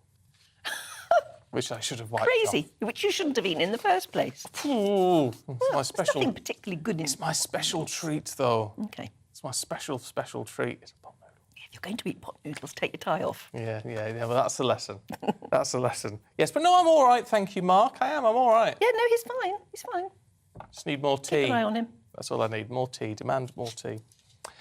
Oh, there's a tie shot. Well, look, instead of looking at the tie... I don't know why is it... Look at my lovely... Yes. My lovely Blues and Royals poppy. Yeah. There you go. That's lovely. Yeah. I don't know why your tie would be making Jonathan's TV screen weird. Maybe it's got just some shiny. sort of slight strobing effect. I don't know. Oh. However, we do apologise. Oh, yes, we do. Normal service will be resumed. What we call a wardrobe malfunction. Yes, that's right.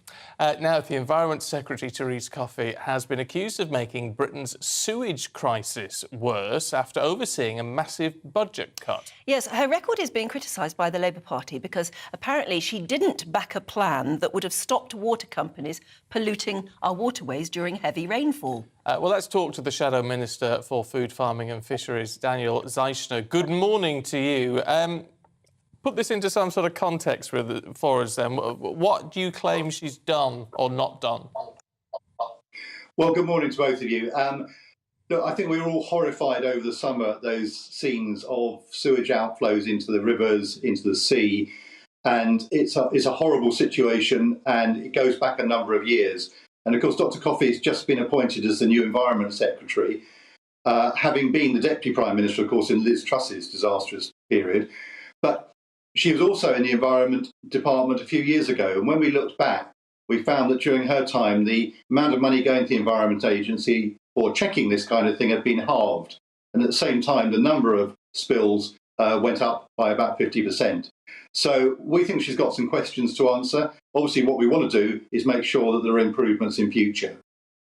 Yes, I gather that you've got figures that show that, on average, water companies in England and Wales are pumping raw sewage into the natural environment every 2.5 minutes.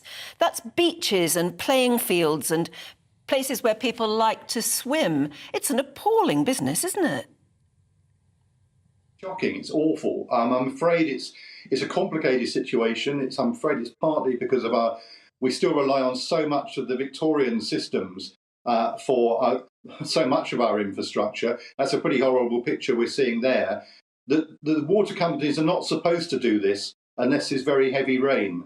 But I'm afraid the evidence is they've been doing it many more times than they should, and they've been getting away with it for years. And at the same time, of course, bills have been going up, and they've also been dishing out huge amounts of money to shareholders, £72 billion since privatisation. So it's a real mess, and the government needs to get a grip.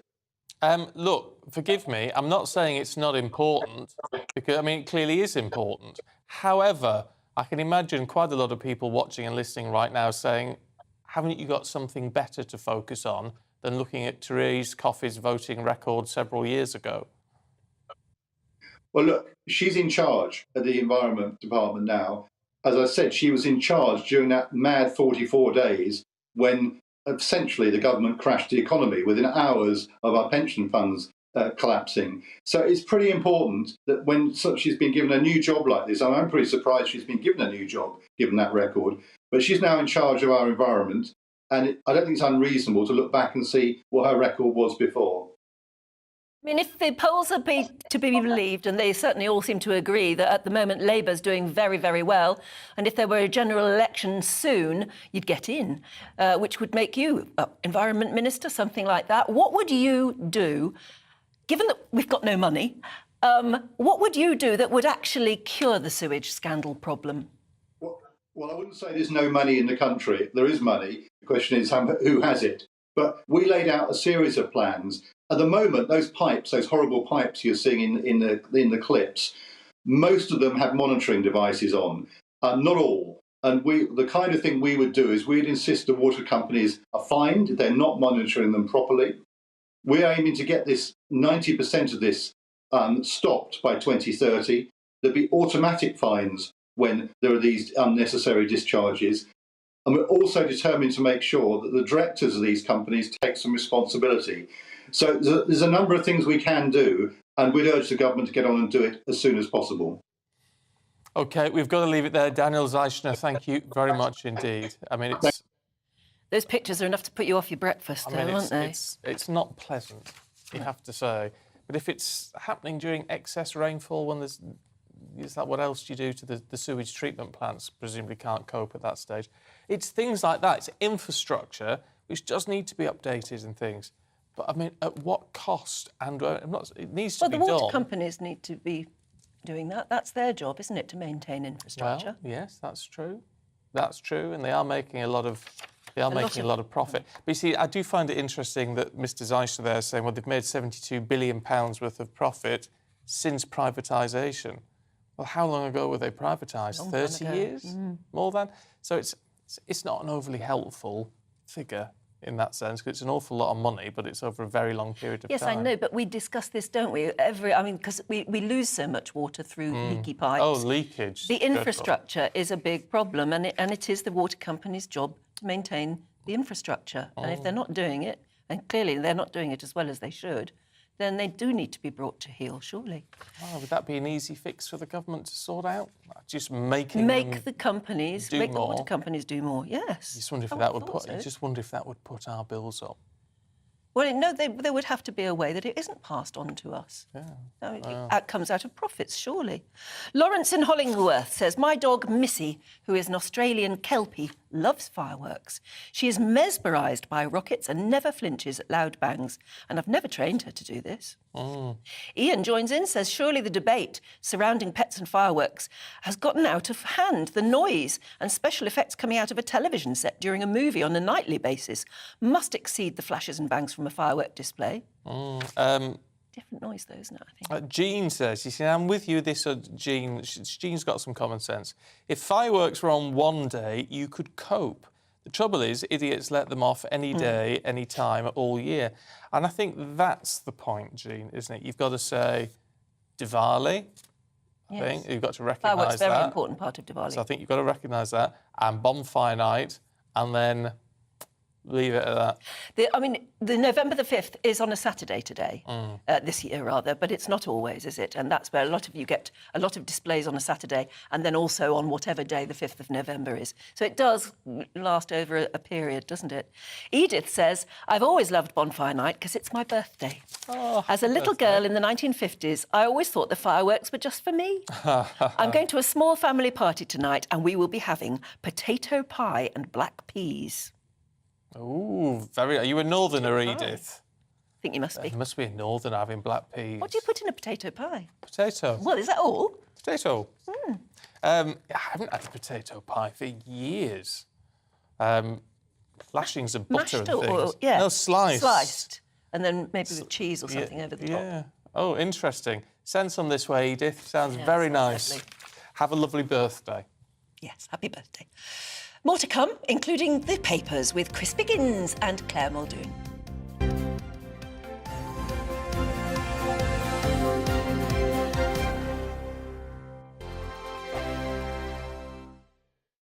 We are GB News, and we'd like to say thank you to each and every one of you for bringing us your conversations, for helping our great nation find its voice. We are here for you on radio, television, and online, across England, Scotland, Wales, and Northern Ireland. It's not the BBC, you actually get your facts right. We are proud to be GB News, the People's Channel, Britain's news channel. I'm Dan Wootton. Join me Monday to Thursday from 9 to 11 for the feistiest and most fun news debate on TV, where free speech reigns. I'll bring you a sharp take on the day's biggest stories, bombshell newsmaker interviews, and A-list guests.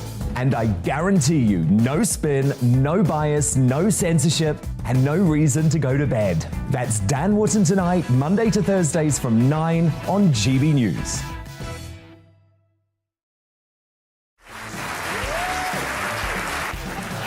My name is Andrew Doyle. Join me every Sunday evening at 7 p.m. for Free Speech Nation. This is a show where we address current affairs and news stories of the week with the help of two wonderful comedian panellists. I brought in comics because I want to give it a lighter edge, and also they work for less. See you there.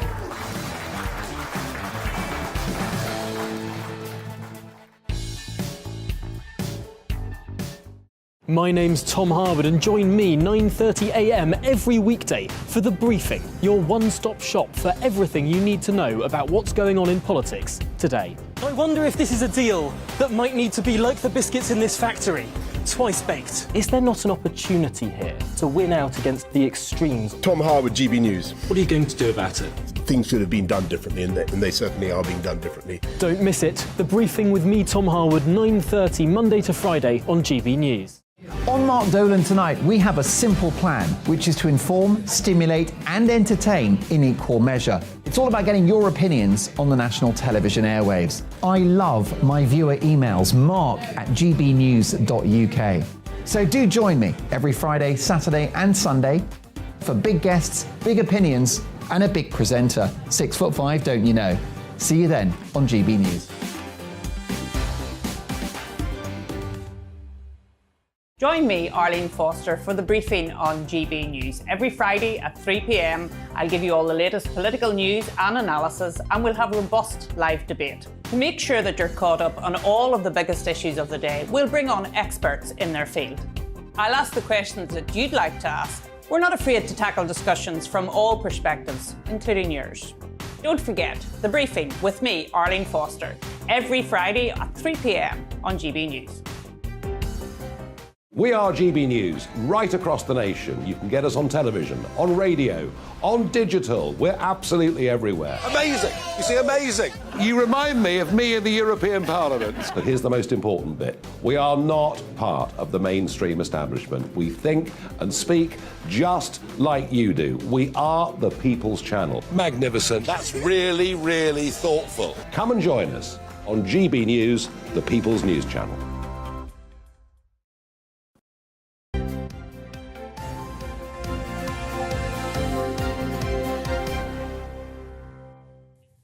It's 8:38. Good morning to you, watching and listening to Breakfast with Stephen and Anne. Time to go through the papers now. And we've got Claire Muldoon and Chris Pickens with us. So we're guaranteed a nice bit of controversy and a bit of laughter, I think. Yes, hope so. But we're starting, Chris, with the arts. Yeah, in fact, they're saying, aren't they, that if we cut funding to the arts, the capital will melt down.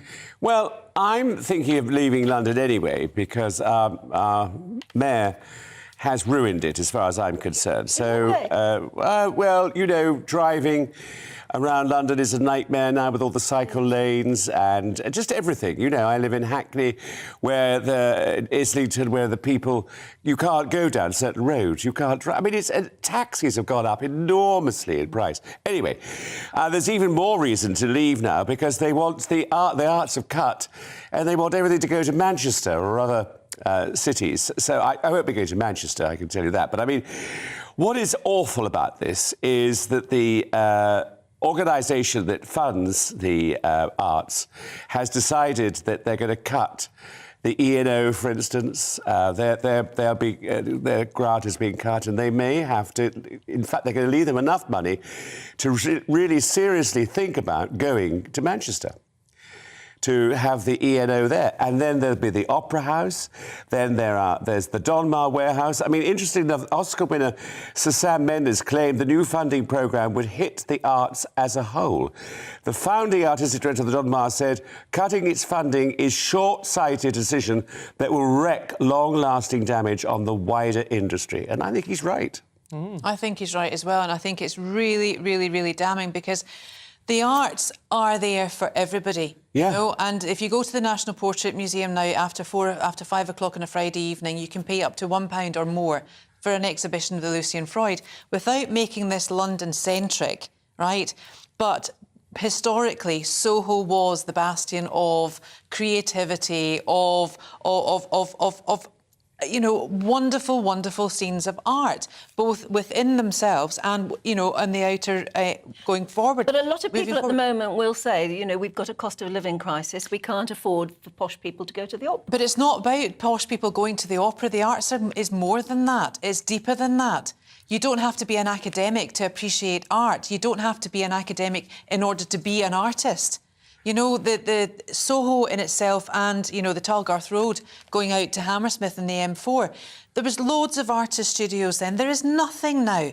If you have got... I was talking earlier about social mobility. If you're a young creative, what do? You know, it's so wrong on so many levels. This is an interesting one, actually, for anyone watching or listening, because if you don't live in London, do you resent the fact that so much of the arts is centred in London, or do you think, hey, London's the capital city, why shouldn't it have? Well, look, you've got Edinburgh with the Edinburgh Fringe and then the Edinburgh Festival. Glasgow used to have Mayfest for the whole month of May. Rupert Everett started his acting career in Glasgow at the Citizens Theatre.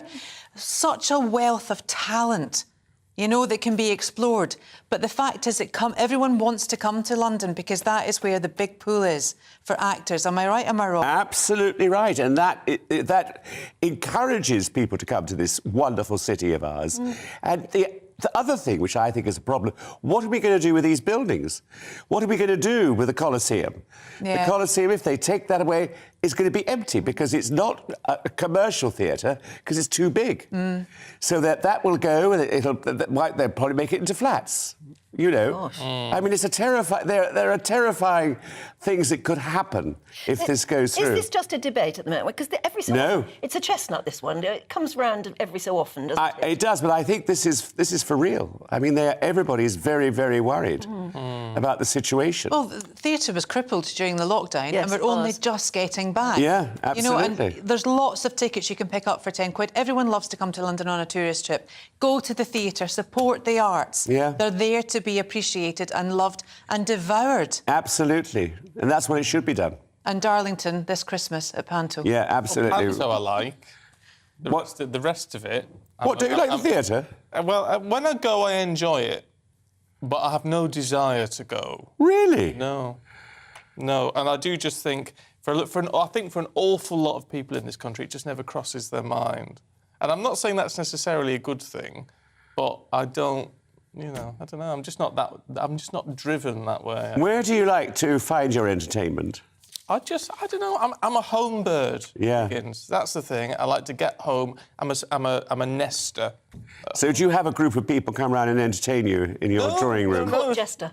Just court jester. It just tends to be the two, just the two of us and But it is, telly and chat. And... But that's the problem, isn't it? You can get out of the habit of doing it, but it is a lovely thing to do, to organise the family to meet up outside the theatre, go in and watch something terrific and come, because it really lifts the soul. We do it a lot in my family. We organise big family evenings. Yeah, theatre is a wonderful, wonderful experience. And it's so accessible. It's not... there's no snob factor to it. There's no elitism. No, but can most people afford it? Well, yes, they can, because there's £10 tickets. Look, it's entertainment for 3 hours. It's the price of a Costin at 1.5 latte. Yeah. Some theatre tickets. Yeah. And you've got independent theatre all over the country. Go and support the arts. We'll be lost without them. Well, let us know what you think. GBNews.uk. Claire, let's have a look at family doctors. Well, they're giving drugs out too willingly. This is really, really concerning, actually. GP gives teens anxiety drugs too willingly. Family doctors are routinely flouting the rules by giving antidepressants to children as young as 11. 11. Do they need them? They're not supposed to be. Well, I'm not a doctor. I'm not medically, clinically trained. I would say, as a mother of 4, no, they wouldn't, not at that age. They need a good chat, they need boundaries, they need a sophisticated network of support given to them with the parents or their carers and the school and their friendship groups. Remove social media, I think that's the curse. And I think that's why a lot of them are on antidepressants now and anti-anxiety pills. But the reality is they ought not to be prescribed to anyone under the age of 18. So wrong. This is it. Exactly. It's not the answer, either. No, not the answer, no. Not and we at had a report yesterday that GPs were prescribing young kids who were, you know, maybe suffering from some form of mental health issue to actually go on a video game to try and calm them down. If anything, I would have thought that would have instigated more interaction in their brain, more brain activity, to make them even more hyper or distracted. It all gets very confusing. Well, but it shouldn't be confusing, though, Stephen. These are our young people. This is the future of society. GPs fall into the trap of thinking it's an easy fix. Just write a prescription for this and it'll go away. I do, Anne. I really, really do. Children as young as 11, it's just not honest. No, it's a well, joke. but now to a proper scandal. No, this is appalling. This is outrageous. A proper scandal. Mutiny on the bounty. Absolutely. I'm outraged. Now, what they're doing is the box of celebration chocolates or tin, whatever it is. It's not a tin, it's a box. It's a sort of cardboard tin. Cardboard tin, yes. And I don't like the way they're all wrapped up now. They're very odd, the wrappings going on. But anyway, what they've decided to do is remove the bounty. No. Who is they? Because, Who's removed it? well, the PR company, and I think it's a PR stunt, obviously. But I have to say, I don't like a bounty. Well, I do. You don't? No. I do. No. We could get together then. Yeah. We could all sit there with our... And I'll eat it. I'll eat the rest, you can have the bounties.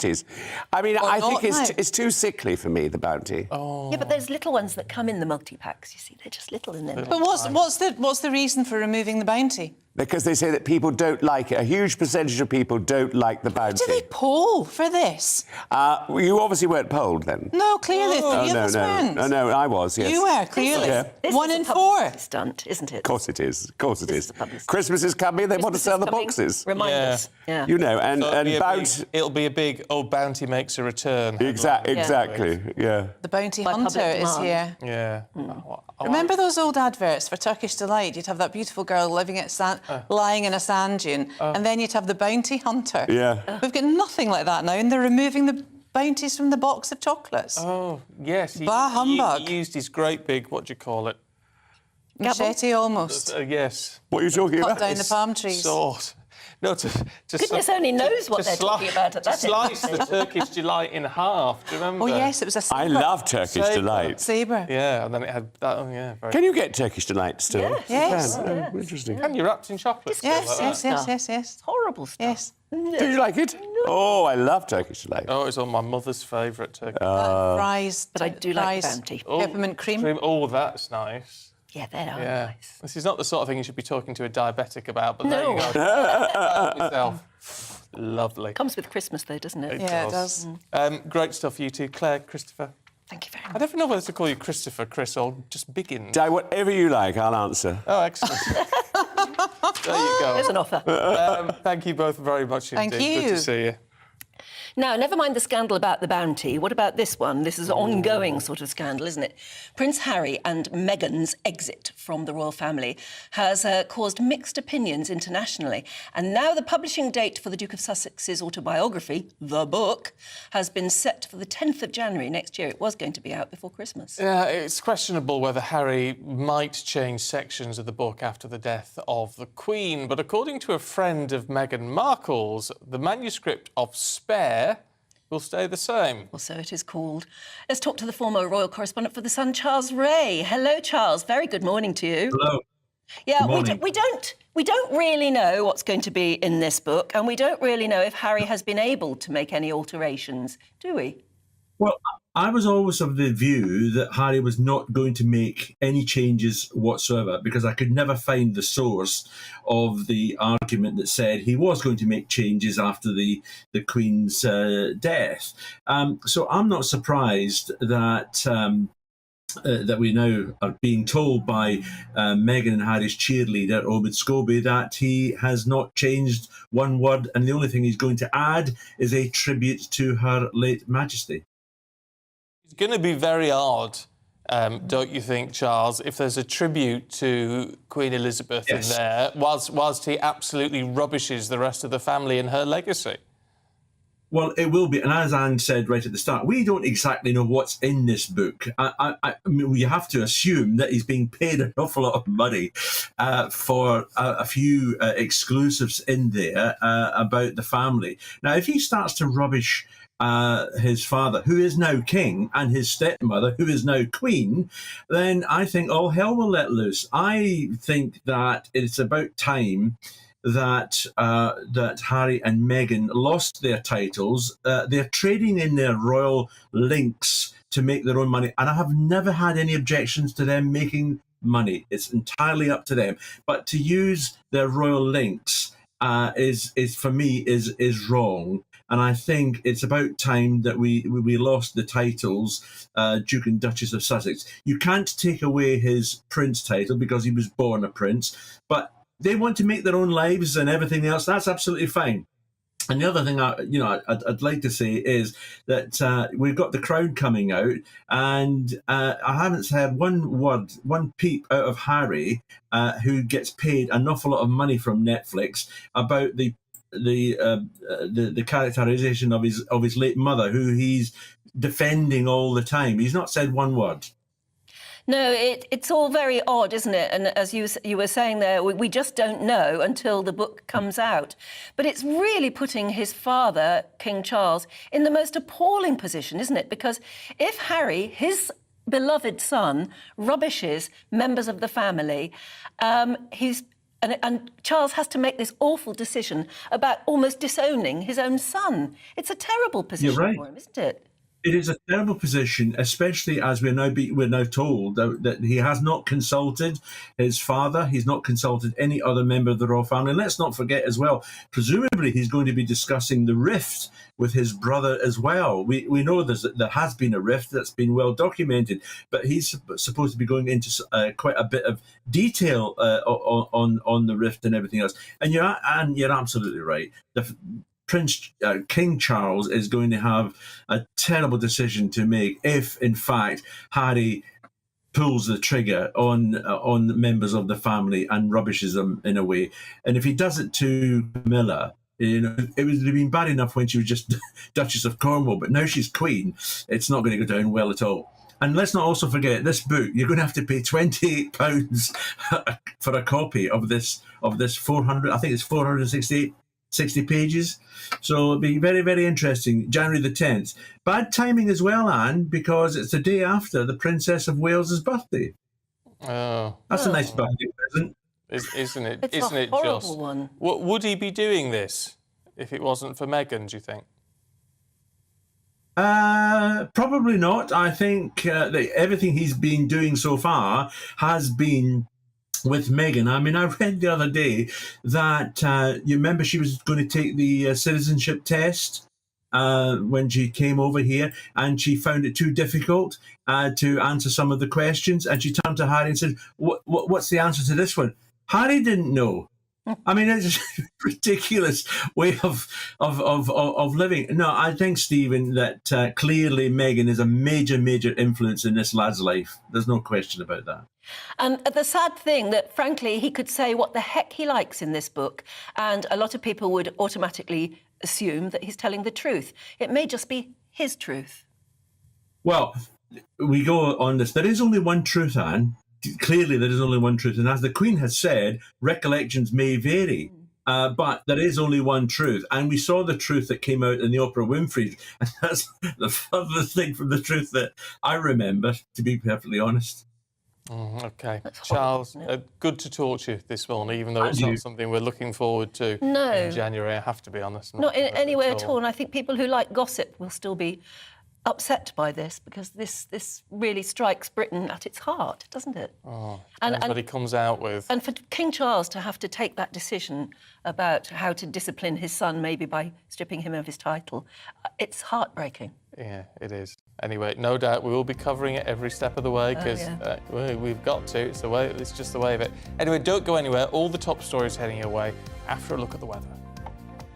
Good morning, I'm Alex Deakin. Saturday starting dull and damp for many, but it should get a bit brighter quite quickly across Northern Ireland, and then by this afternoon for much of Scotland. It's also going to be fairly blustery at times. There's a big, brutal area of low pressure, thankfully way out in the Atlantic. But its weather fronts are moving in. They've already made for a pretty wet start for Northern Ireland and parts of Wales, and these weather fronts will continue to slowly push eastwards. So if you're dry at the moment across the east, it won't last. However, Northern Ireland is going to brighten up, and we'll see some sunny spells here for most of the day. Also, by this afternoon, Western Scotland looking a little cheerier, and eventually the rain should peter out across West Wales and parts of northwest England too. But for a good part of England and Wales, most of the day is going to be pretty drab, fairly gusty at times with outbreaks of rain. But it will still be pretty mild after a chilly start this afternoon, temperatures up to 13 or 14 Celsius. I don't think we'll see too much rain through the day across East Anglia or parts of the southeast, but the rain will arrive here, and it is likely to stick around. If anything, it could get quite heavy this evening, so bear that in mind if you're heading out to a firework display. And after recent heavy rain across the southeast, that rain this evening and overnight could cause a few problems. Showers will then follow on behind to parts of the north and west with some clearer skies. There's always the chance it could turn quite misty with a few fog patches perhaps on Sunday morning. They should clear away and we'll see some brighter spells, but as well as a bit of sunshine, there'll be plenty of showers to come tomorrow. Some quite heavy ones again across the southeast and East Anglia, and then showers developing pretty widely across the Midlands and Wales through the day. Perhaps not too many across parts of northern and eastern Scotland. Turning quite blustery once more, especially across the south. But again, it will be quite mild with temperatures in double figures almost across the board, and in the south once more into the teens. It has been pretty mild recently, and that is likely to continue into next week with further spells of windy weather, but next week should be a little drier.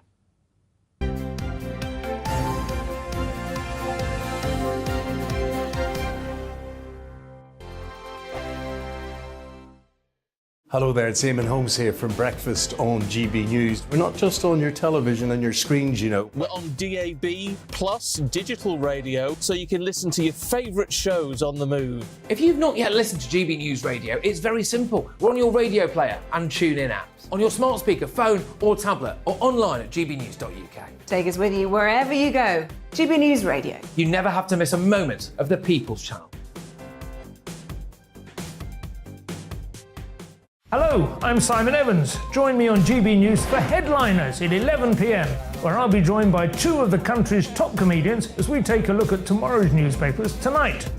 If it's a big story, we'll be covering it, I guarantee, but we'll also have some fun along the way. That's GB News Headliners at 11 p.m. We won't put you to sleep, unlike some of the other paper review shows out there. So join us, 11 p.m, 7 nights a week. I'm Mark White. As GB News Home and Security Editor, I cover those key issues that are so important to you. Our authorities, our communities doing all they can to combat violent crime. With the public services under unbearable strain, why are we still failing to control our borders? Defence, the first priority of any government, has been continually hollowed out. Can we trust our politicians to protect the armed forces? Join me, Mark White, on GB News. Join me, Nana Akua, on Friday, Saturday and Sunday afternoons on GB News. Expect fiery debate and passionate discussion as me and my panel tackle some of the biggest topics hitting the headlines. It's a place for everyone's opinion. No one gets cancelled, but no one gets an easy ride. Oh, she's on it today! Be ready for conversations that are fierce, frank, and of course, fun. Every Friday, Saturday and Sunday afternoon from 4 p.m. on GB News.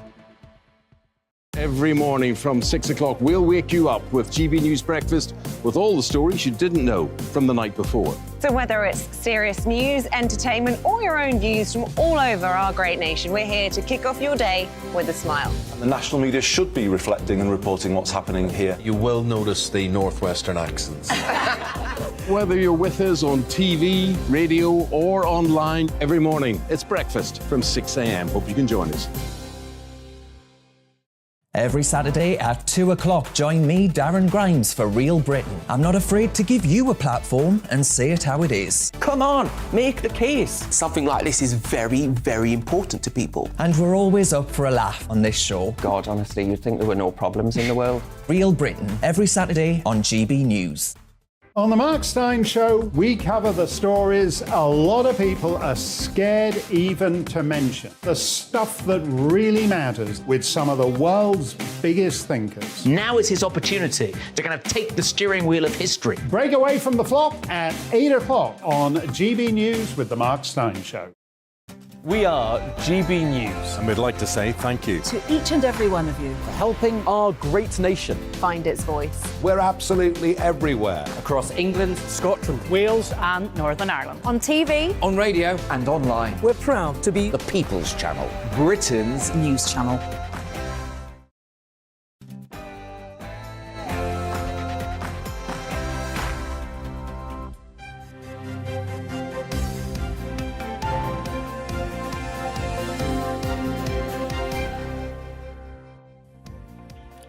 Rail passengers have been warned to still expect disruptions today, despite the suspension of those strikes.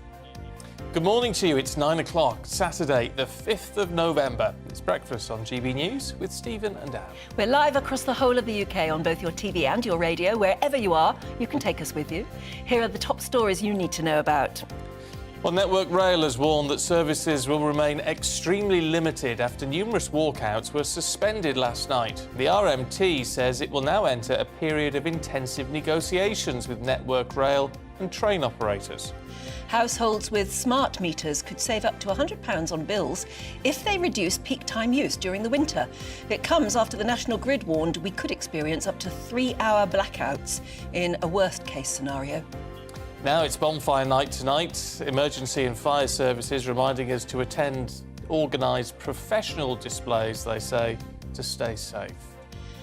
And laughter is the best medicine. We've been learning the physical and mental health benefits of a good giggle with a round of laughter yoga, and we'll be having another go at it just before 10. Yeah, you don't want to miss that because it might just cheer you up for the day ahead. You see, it might be just what you need. It did it for us, didn't it? We did it. We were doing it at about 6:30 this morning, and it really does put a smile on your face. Yeah, feel a bit daft, but that's fine. Well, yeah. If you want to join in anything we're talking about today, then you know how to do it. Drop us an email, gbviews@gbnews.uk.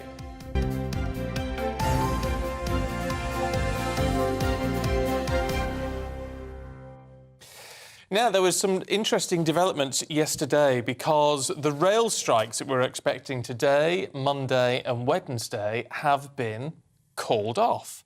But we don't quite know why. They said, the RMT said they were preparing to enter detailed negotiations. A period of intensive negotiation. Intensive, that's right. But you would have thought they'd been doing that all this time anyway. So what does that actually mean? And what impact is it going to have if you're planning on travelling on the rails today? Well, the bad news is it's not really going to make much difference at the moment. Not in the short term, anyway.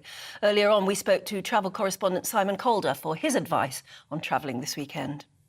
Calling this strike off now, you know that very little is going to change. There will still be massive disruption on Saturday, on Monday, on Wednesday, but your members won't lose any pay because they won't actually be on strike. So it's a mess. Here at London Waterloo, the busiest railway station in the UK, the big signs everywhere saying you cannot travel on any new trains today. It's just going to be the strike timetable we were planning to run anyway. So, strike timetable for now, so it's not ideal. However, it's all been called off for the time being, at least. If you want to do any more, then it's a whole long process. So it could be that we're free and clear for November. Sounds good. But, ... Yeah. Is there a new pay offer on the table? Is there something we don't know about? So, we don't know. So we thought we'd ask the former Assistant General Secretary of the RMT, Steve Headley. He says he doesn't know either. A lot of the members out there who are absolutely furious about this decision, I want to know. I mean... You don't know? I don't know. Oh. I mean, the explanation that has been given by the RMT leadership is that they're going into a period of intense negotiations with Network Rail, and they're being made an offer by the train operating companies. Now, we don't know what that offer is. The members have been given no say on whether they want to call off the strikes or not. No reps meetings were called. No branch meetings were called. And people are absolutely furious with the leadership. They see this as a lack of a strategy. People have been complaining that 2 or 3 days a month isn't going to actually resolve this. There needs to be a period of intense industrial action to resolve this dispute. And we're really waiting for a coherent explanation from the leadership as to why this was called off without any consultation with the members. Well, I find that extraordinary that you don't know, because we all thought, yeah, great that you're coming in. We can actually ask you what's happened.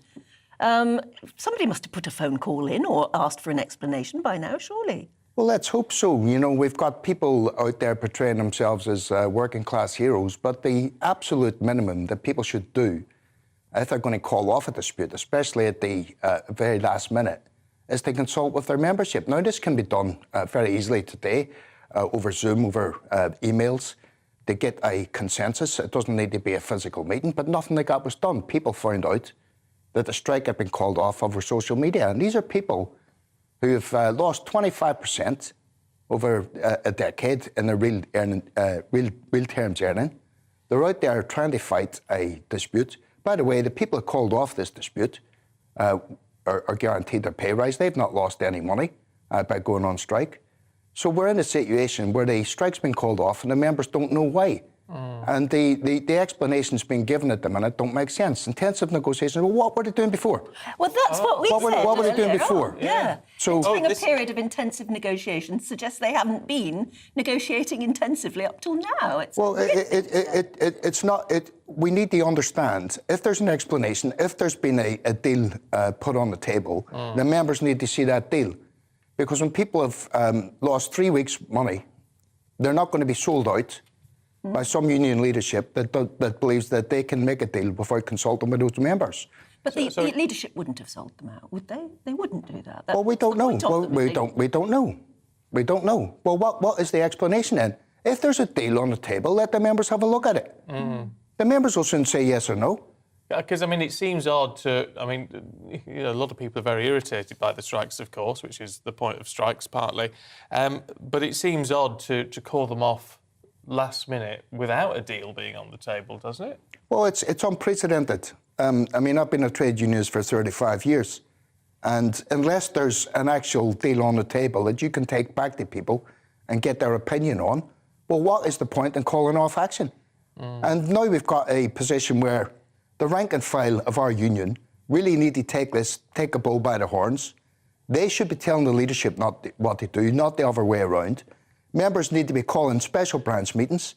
They need to be putting in resolutions. They need to be calling all reps meetings and telling the leadership what they think and demanding an explanation. Because this isn't good enough. Is the RMT leadership lost the plot then?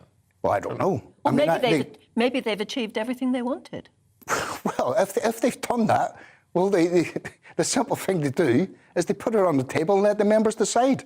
But just to call something off for talks, it beggars belief, really. See, I think that's just absolutely fascinating because he comes on and he gets very angry with what members of the RMT have actually had to put up with, in his view, over recent years. Now he comes on angry with the RMT leadership because he says he just doesn't know what's going on. It's fascinating, isn't it? And it's odd, the timing of it as well, last thing on a Friday afternoon. It's strange, isn't it? So, I mean, whereas so obviously they're running the reduced timetables, but obviously people will still be getting paid because they're not now on strike. Yes. So, according to Steve Headley, they want to be on strike and they don't know why they're not on strike. So whether you're a supporter of the strikes or not, it's a very odd and confusing situation. It really is. And you can imagine that, it happening last thing on a Friday means that nobody's going to get an answer out of anyone over the weekend either. So well, it is really crazy. There you go. The worst thing is it will just elongate the whole thing, I think. Potentially. If there's infighting, you know. Well, I mean, what's going to happen to the RMT leadership after all of this, I don't know. How can you intensively negotiate with a leadership that's lost its, I don't know, lost its way? If you're looking after your pets tonight and you're a bit worried about the fireworks, Mary, Morning Mary, says YouTube has lovely videos accompanied by special music that apparently is comforting and relaxing to various pets. Search cats or kittens or dogs and things like that, and it will come up. Yeah, it's interesting. Joanne says it's not just pets that suffer. My husband is a veteran. He and many others suffer from PTSD. Firework noise sets them on edge because it's like gunfire. But then... I hate all the flashes and bangs. I really do. Yeah. Oh, I love it all. Rick in Norfolk says dogs are dangerous and noisy all year round. Fireworks only happen on a few nights. Oh, your Ellie's vicious. Oh, vicious. Absolutely vicious. Creature she is. Yeah. Yeah, I think that might be pushing it a bit too far. I think so, yeah. But there you go. Anyway, keep your thoughts coming. One other thing on smart meters, Claire says it's irresponsible and antisocial of energy suppliers to encourage customers to use their washing machine or dishwasher overnight. Avoiding 4 to 7 p.m. is OK, but the cycle must finish before bedtime. Machines shouldn't be left unattended in case of flood or a fire. Also, it keeps the neighbours awake. Yeah. Don't know, it's cheaper to run them at night, though, isn't it? Surely it's not going to be that disturbing for most people. Not that loud, are they? Anyway, let us know what you think. Let us know what you think. Which is interesting, because all of this is about... I mean, Claire's getting in touch because some of Britain's biggest energy suppliers have signed up to this offer, which means if you have a smart meter, you could cut your electricity usage at peak times and get money off your bill. Get rewarded for it. It comes after the National Grid has warned that, worst-case scenario, we could be experiencing 3-hour blackouts. Well, let's talk to our West Midlands reporter, Jack Carson, who's, I think, outside Eon at the moment. Morning to you, Jack. I mean, how would all this work? So, essentially, this is a National Grid scheme called the Demand Flexibility Service, and it's just been approved by the sector regulator Ofgem. And essentially what this means is that National Grid's energy system operator will pay £3 per kilowatt hour to households that don't use those really power-hungry appliances during the hours of 4 till 7 p.m, those peak electricity times when people are home in the evening, cooking, telly on, radio on, getting home from work. Those peak times, they're going to pay £3 per kilowatt hour of energy that isn't used in those hours when it usually would be. It's to incentivise people to free up energy on the grid and use those appliances outside. Now, the electricity system operator reckoned they could save around 2 gigawatts of power from people using these appliances outside of the peak times, which they say could power 1 million homes. And that's important because, of course, the National Grid were warning that if there is a cut to energy supply, that we could have 3-hour blackouts in a worst-case scenario. So freeing up energy on the grid during that peak time is important to make sure that those blackouts don't go ahead if there is a possibility that they could. But it's not just for households as well. This is also an incentive for businesses. Factories, for example, which are huge energy suppliers, the electricity system operators saying that they'll pay £3,000 per megawatt hour of energy that is saved during those peak times. So it's an incentive to get everyone to use energy outside of those times. Now, of course, you mentioned this is only for smart meter households as well. So 14 million households will have access to this trial. Energy companies like E.ON, EDF, Octopus, who are the first to sign up, they're starting to send out messages to customers asking them if they want to be part of this trial, which initially runs until March. But it's not just this trial as well. There are other schemes run by energy companies as well. OVO Energy is offering £20 a month if users use less than 12.5% of their energy during the peak times of 4 till 7 p.m. OVO Energy say they'll pay £20 a month to customers, which is £100 saving over the course of the 5 months when this trial is when their own trial is planned for. So yeah, it's an incentive to try and get people to use electricity outside of the peak times and save them some money in a winter where fuel and energy prices are quite high. Yeah, OK. Jack, thank you very much indeed. And Claire may not like the idea. Claire, I totally get your point. But I think for people who've got a smart meter, it's a no-brainer. Yeah, well, why not? Exactly. Yeah. If you're going to get rewarded for it, every penny counts, doesn't it? It does. £100 clocking up over winter is quite a lot of money. No, I'm sure you don't need us to remind you that it is November the 5th today. Maybe you've already started. Or maybe you're cooking something really nice to eat with a bonfire night party. I've got burgers, buns in the freezer ready to go. Going to make some chips. And, just all that sort of stuff. Oh, and didn't we have, very much earlier on, one of our viewers got in touch and said they were going to have potato pie. It was Edith. And black peas. I think. Yeah. And you're northerner, Edith. You're a I asked what was in a potato pie. Potato. Well, obviously, yes. But I've been looking at various recipes, and you can, if you do it, you cut the potatoes and then you do it in layers. You can put creamy sauce in between. An onion. Onions and lardons, or just strips of bacon or something like that. And was it sage or parsley? Or parsley, chopped up parsley. Yeah. Actually, that really does sound nice. A bit carb-tastic, but be worth it. Yeah, but it's very warming for a night like tonight. Yes, yeah, very nice. Well, anyway, you may well be doing that tonight. Let us know, gbviews@gbnews.uk. But let's take you to a community who are celebrating Bonfire Night in their own special way. It's the small town of Edenbridge in Kent, where they've long had a tradition of burning effigies of public figures. This year's 11-metre-high figure will probably come as no surprise. See if you can tell who it is. Our national reporter, Theo Chikomba, has been finding out. It's a day many people have been waiting for.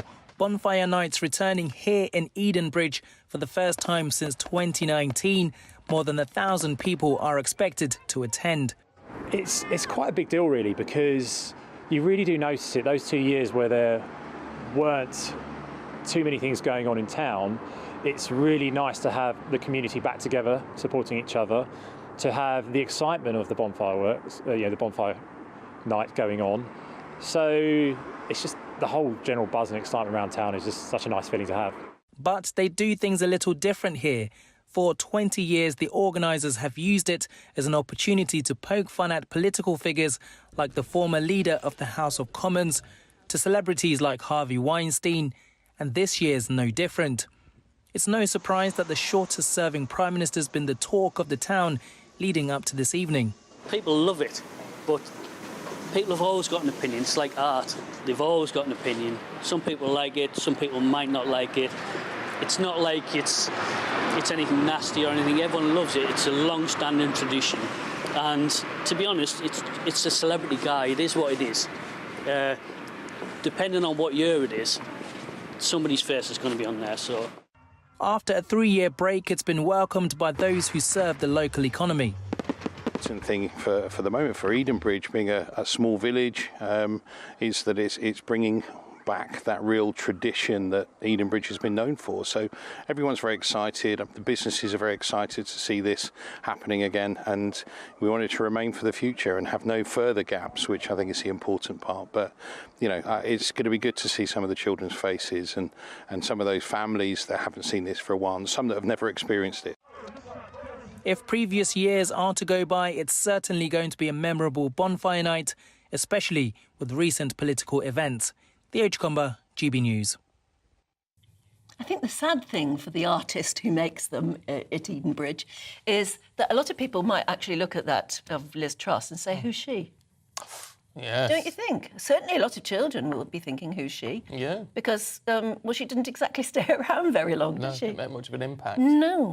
Well, Yeah, she did there make you an go. impact. Oh, wow. The wrong sort of impact. The wrong sort. But, yeah, but as far as recognition is concerned, obviously when they started to make that effigy, they probably thought, you know, she's going to be Prime Minister for some time. But it wasn't to be. No. Well, if you are like the good people of Edenbridge preparing for Bonfire Night, the fire service has reminded us to stay safe, and they would prefer we went to organise professional displays rather than setting off fireworks at home. Let's talk to the area manager of Tyne and Wear Fire and Rescue Service, Phil Clark. Phil, good morning to you. Look, I have to be honest, I don't like the organised ones. I'm letting off fireworks in my back garden tonight, like a lot of other people. So on the basis that that is happening, how do we do that safely? I think, you know, it picks up on your previous item about the cost of living crisis and things like that. And what we're advocating is people attend organised displays. We know that there's less injuries occurring in these different places. There's first aid available at the time in case anybody does get hurt, and it's a lot safer. And indeed, it's a lot cheaper than actually buying the fireworks yourself. I think fireworks have just got to be treated with respect in the fact that they are explosives, and you are bringing explosives into your home. And if you are going to have a display at home, you know, whilst we advise you to try and go to organised displays, if you are going to have one at home, there's a few things that you can do to try and keep yourself safe. You know, things like if you are having a party, you know, making sure that you're not consuming alcohol when you are setting the fireworks off. You know, it's important that people look at the boxes when they're buying fireworks. Some of the fireworks that you buy will have a distance of 5 metres. Some will have a distance of 25 metres. So it's all about planning about where you're going to have your display. What's the impact of that display going to have on your neighbours? Have you got a garden big enough to do that? Because discharging the fireworks in a public place is a public place is a criminal offence. So doing things like that, only lighting one firework at a time. You know, we advise also that you never return to a firework once it's been lit. Give it some time if it doesn't ignite. And the key thing is to buy fireworks from a reputable retailer. Make sure you're buying them from shops and things like that, and that the fireworks that you are buying have some form of certification, whether it's a CE mark or a UK conformity standard markings on them. That's the key things. Certainly in Tyne and Wear, what we're seeing is people selling fireworks from the back of cars, from vans, etc. We've been quite successful working with Northumbria Police, Trading Standards and other partners and trying to seize those and get them off the street. Because the fear is, if you're buying things and you're tempted by the cheaper prices and you're tempted by buying things out of a car, you've got to think, how are those explosives being stored? What are you bringing into your house? It's really important that you actually buy them from a recognised retailer and go down that route. Simple question, but some people will think I'm daft for even asking it. But what do you think about sparklers? I have a personal view in terms of, you know, sparklers burn at around, well, over 1,000 degrees. So as a parent, you think, why would I get my daughters to hold a blowtorch, which is in effect what it is? It's a really hot piece of metal. The only safety feature in there is the fact that you've got a piece of metal at the bottom which will prevent it burn all the way down to your hand. You've got to think about how those sparklers are going to be used if you are going to use them. So naturally, we would be suggesting that you don't use sparklers, but where you do use them, make sure, if you are with children, make sure the children are supervised. Make sure they're wearing a glove so they can protect their hands. Try to get them not to swing them round, which is, the instinct that people want to do. But you've also got to think about the clothing that they're wearing. If they're getting dressed up for parties and, bonfire parties, if they're wearing costumes, sometimes costumes aren't to the right standards in terms of flammability because they're a toy as opposed to a fabric. So you've got to think about that as parents as well. And once they're disposed of, you've just got to make sure they're going into a cold bucket of water.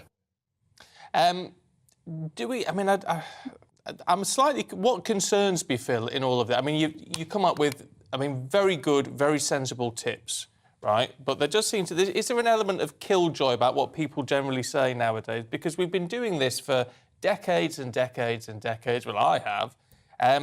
Accidents... I've never seen an accident. Accidents must be comparatively small, but serious when they happen, though, obviously. Do we endanger or risk sort of bringing about the idea that fireworks are much more dangerous than they are? Well, fireworks are explosives by their very nature, and they've just got to be handled very, very carefully. And providing they follow the advice, I'd advise people to look at the local fire and rescue service websites for advice on how to actually handle them. Follow the instructions on the box. Don't use alcohol when you're doing that, and make sure you've got the distances safe. We just want people to have a safe bonfire night. The easiest way to remove the risk is to attend an organised display rather than do it in your own home. But nonetheless, people will want to have their own displays. And yes, injuries whilst they're low, and we've had a positive start, certainly in the northeast where I'm from, we've had a positive start to the bonfire season in terms of those injuries. You're right, those injuries are life-changing when they do occur. And it's where, I suppose, you have that level of risk within your household in terms of what you want to do. Because we can't, whilst we want to try and change human behaviour, to try and get people to go to organised displays, we recognise that people still can buy fireworks and will want to buy fireworks for all the reasons that you've said. Yeah, indeed. Look, Phil, really good to talk to you. Thanks very much indeed. And it is all about being sensible. If you're going to do it at home, be very sensible with it and just be very careful. Will you have sparklers? We haven't got any at the minute, but I think I think there might be some. Like a sparkler. Anyway, look, we're going to take a short break, but then we're coming back for the latest on Twitter.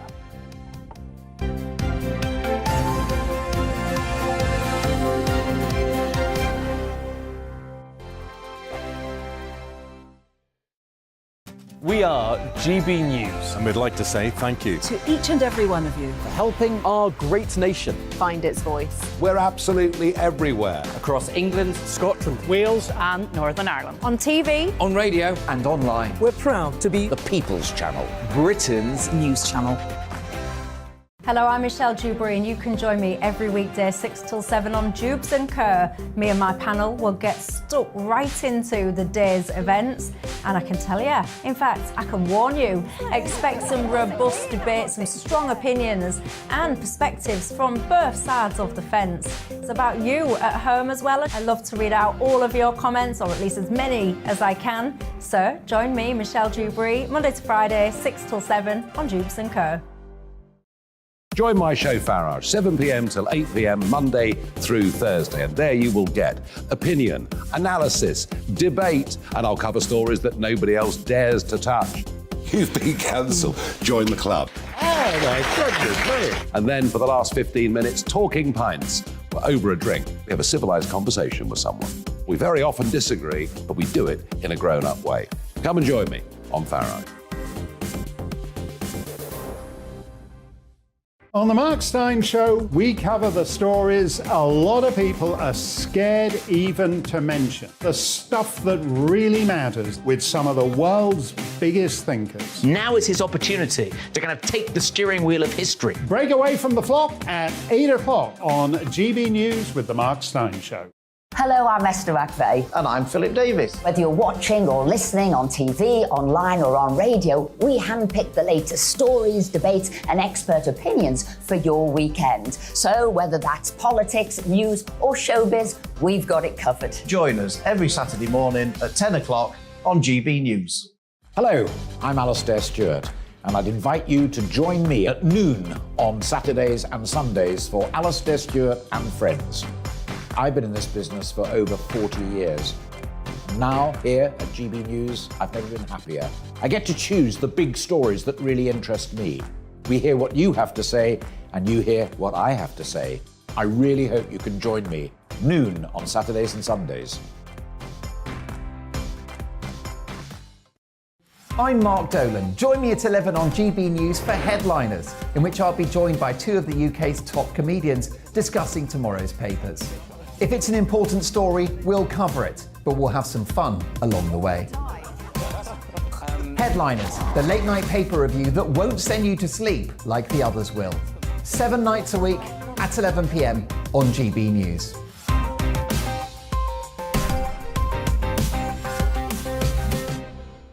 Hi there, it's Stephen and Anne. At breakfast from 6 a.m, you'll always be caught up with everything you need to know, the latest headlines, opinions and debates. We'll bring you the good news and the bad, but most of all, we're here for you. Remember, send in your views and let us know what you would like us to talk about. That's because we're your news channel. And every morning at 6 a.m, it's breakfast on GB News.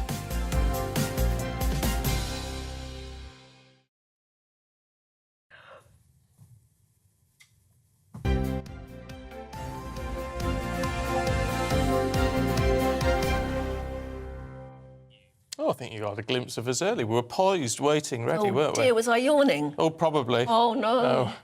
Sorry about that. Never mind. Welcome back. You're watching and listening to Breakfast with Stephen and Anne. Very good morning to you. It's 9:27. Now, Twitter's new owner has defended his decision to sack almost half of the company's workforce by email. Now, Elon Musk says the company's losing more than £3 million a day. Therefore, the cuts are inevitable. But it's causing ructions, isn't it? Joining us now, technology journalist Will Guyatt. Hello there, Will. Do you know what's going on? Because it's very difficult to figure it out. Yeah, around 50% of Twitter's workforce was made redundant yesterday globally. Elon Musk now seems to feel that he's done this completely legally by saying he's going to pay them until a certain point in February. Now, that might wash in California, but it doesn't wash in UK or Europe. So it's going to be very interesting to see what occurs over the next number of weeks. Now, you can be the world's richest man, but you can also be the world's biggest rat. He's done this with zero class. I'm not arguing that Twitter had to lay off people and make some fairly significant changes to become a profitable business, but he's the world's richest man. It might have been losing £3 million a day, but he could have done this with a little bit more style and a little bit more class. It's 7 weeks before Christmas in the UK and 3 weeks before Thanksgiving in the US and Canada. He could have just done this in a better, classier way. So, but if changes needed to be made, then he's a businessman after all. But the bottom line is, if they can operate with 50% of the staff, what was going on beforehand? You've got no proof they can operate with 50% of the staff. That's also the challenge. He seems to have laid off a great deal of people involved in all kinds of bits, including safety and keeping people safe on the platform. We've seen a massive apparent boycott of advertisers to the extent that Elon Musk suggested last night he was going to name and shame all of those advertisers who've decided not to be on the platform after he's taken over in his regime. It's a very interesting time to be following Twitter from the outside. I can't imagine it's a very interesting time working within the company. And for all those people who say Elon Musk is going to turn Twitter back into what it should be, it's going to be the home of free speech, he's told everybody they made redundant yesterday they can't speak to you. They're not able to speak to journalists, and he's saying that they won't get their severance pay if they talk to the press. So much for freedom of speech under Elon Musk. Got to leave it there. We're running out of time. Thank you so much for joining us, though. Thank you. I wonder if he will be able to turn it back into the phenomenon it once was. Still is, I suppose. Yeah, not entirely. Mind you, any severance They'll have package... to monetise it. That's what they always say. Monetise it. Well, $8 a month, which will be about £8 a month if you want a blue tick. I mean, I wouldn't pay that. I don't think it... Well, it's a lot. It's, what's that, £116 a year? What does it really mean, the blue £6 a year. What good does I don't it think do? it's going to mean anything now, is it? Well, no, not if you can just buy it. No. Anyway, look, we've got lots more to come, including how Manchester is preparing for Remembrance Day.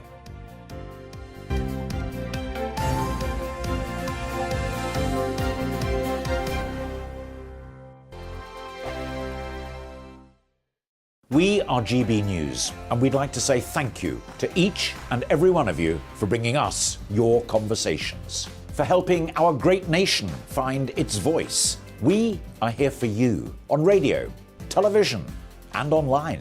Across England, Scotland, Wales, and Northern Ireland. It's not the BBC, you actually get your facts right. We are proud to be GB News, the People's Channel, Britain's news channel. I'm Dan Wootton. Join me Monday to Thursday from 9 to 11 for the feistiest and most fun news debate on TV, where free speech reigns. I'll bring you a sharp take on the day's biggest stories, bombshell newsmaker interviews, and A-list guests.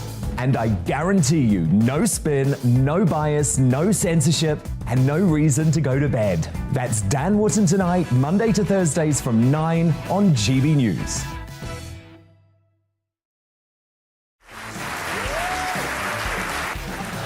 My name is Andrew Doyle. Join me every Sunday evening at 7 p.m. for Free Speech Nation. This is a show where we address current affairs and news stories of the week with the help of two wonderful comedian panellists. I brought in comics because I want to give it a lighter edge, and also they work for less. See you there.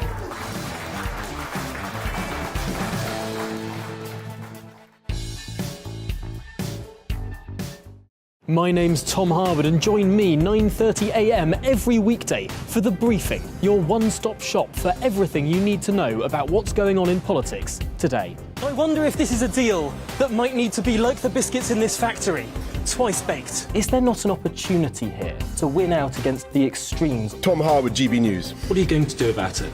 Things should have been done differently, and they certainly are being done differently. Don't miss it. The Briefing with me, Tom Harwood, 9:30 Monday to Friday on GB News. On Mark Dolan tonight, we have a simple plan, which is to inform, stimulate and entertain in equal measure. It's all about getting your opinions on the national television airwaves. I love my viewer emails, mark@gbnews.uk. So do join me every Friday, Saturday and Sunday for big guests, big opinions and a big presenter. 6'5", don't you know? See you then on GB News. Join me, Arlene Foster, for The Briefing on GB News. Every Friday at 3 p.m, I'll give you all the latest political news and analysis, and we'll have robust live debate. To make sure that you're caught up on all of the biggest issues of the day, we'll bring on experts in their field. I'll ask the questions that you'd like to ask. We're not afraid to tackle discussions from all perspectives, including yours. Don't forget, The Briefing with me, Arlene Foster, every Friday at 3 p.m. on GB News. We are GB News, right across the nation. You can get us on television, on radio, on digital. We're absolutely everywhere. Amazing! You see, amazing! You remind me of me in the European Parliament. But here's the most important bit. We are not part of the mainstream establishment. We think and speak just like you do. We are the People's Channel. Magnificent. That's really, really thoughtful. Come and join us on GB News, the People's News Channel.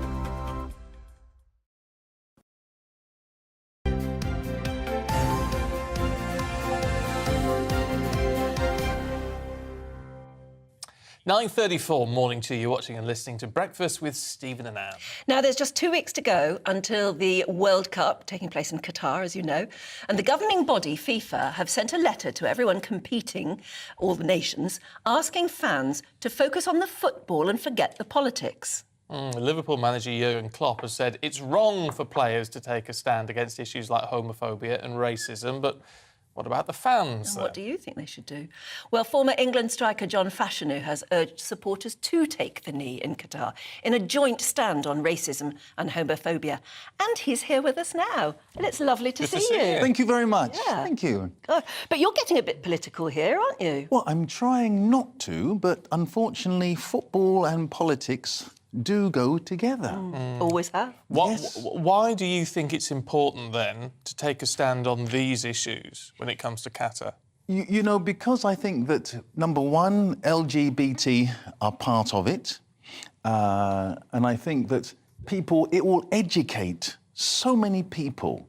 I'm hoping that holding the World Cup in Qatar will actually educate so many people and really just give it a little bit of, should we say, promoting it in the right way. Depends what you call the right way, though, doesn't it? I suppose everybody has a view. Well, we've made it very clear. I think that the football associations have made it very clear that if you are going into Qatar, you must abide by the rules and the regulations. You know, but that doesn't mean to say that if you are LGBT, you can't go. I mean, that would be silly. No, but it does place real restrictions on you, doesn't it? Because you'd be frightened of just holding the hand of your spouse. Yes, yes. Or girlfriend. Well, let's be honest. Up until a few years ago, anybody LGBT, they were frightened even to be in London, England. Yes. So everything is. It's gradually. It's interesting though, because it's not just about obviously taking a stand against what's going on in Qatar, is it? It's about football supporters as well. Generally. And presumably you're trying to get a message across of saying, well, if you're a bit homophobic, which may be sometimes out of ignorance, yes, you need to change your stance. Which is interesting because your stance has changed over the years, hasn't certainly it? Has. It certainly has. Hence the reason why I'm sort of pushing it, that this is something which is it's educational. Educational for the Qatars, so people understand. You mean so people will ask, why is he doing that? Yes. Why is he wearing that armband or yes, whatever? yes. I mean, doesn't that put them in a bit of danger as well, though?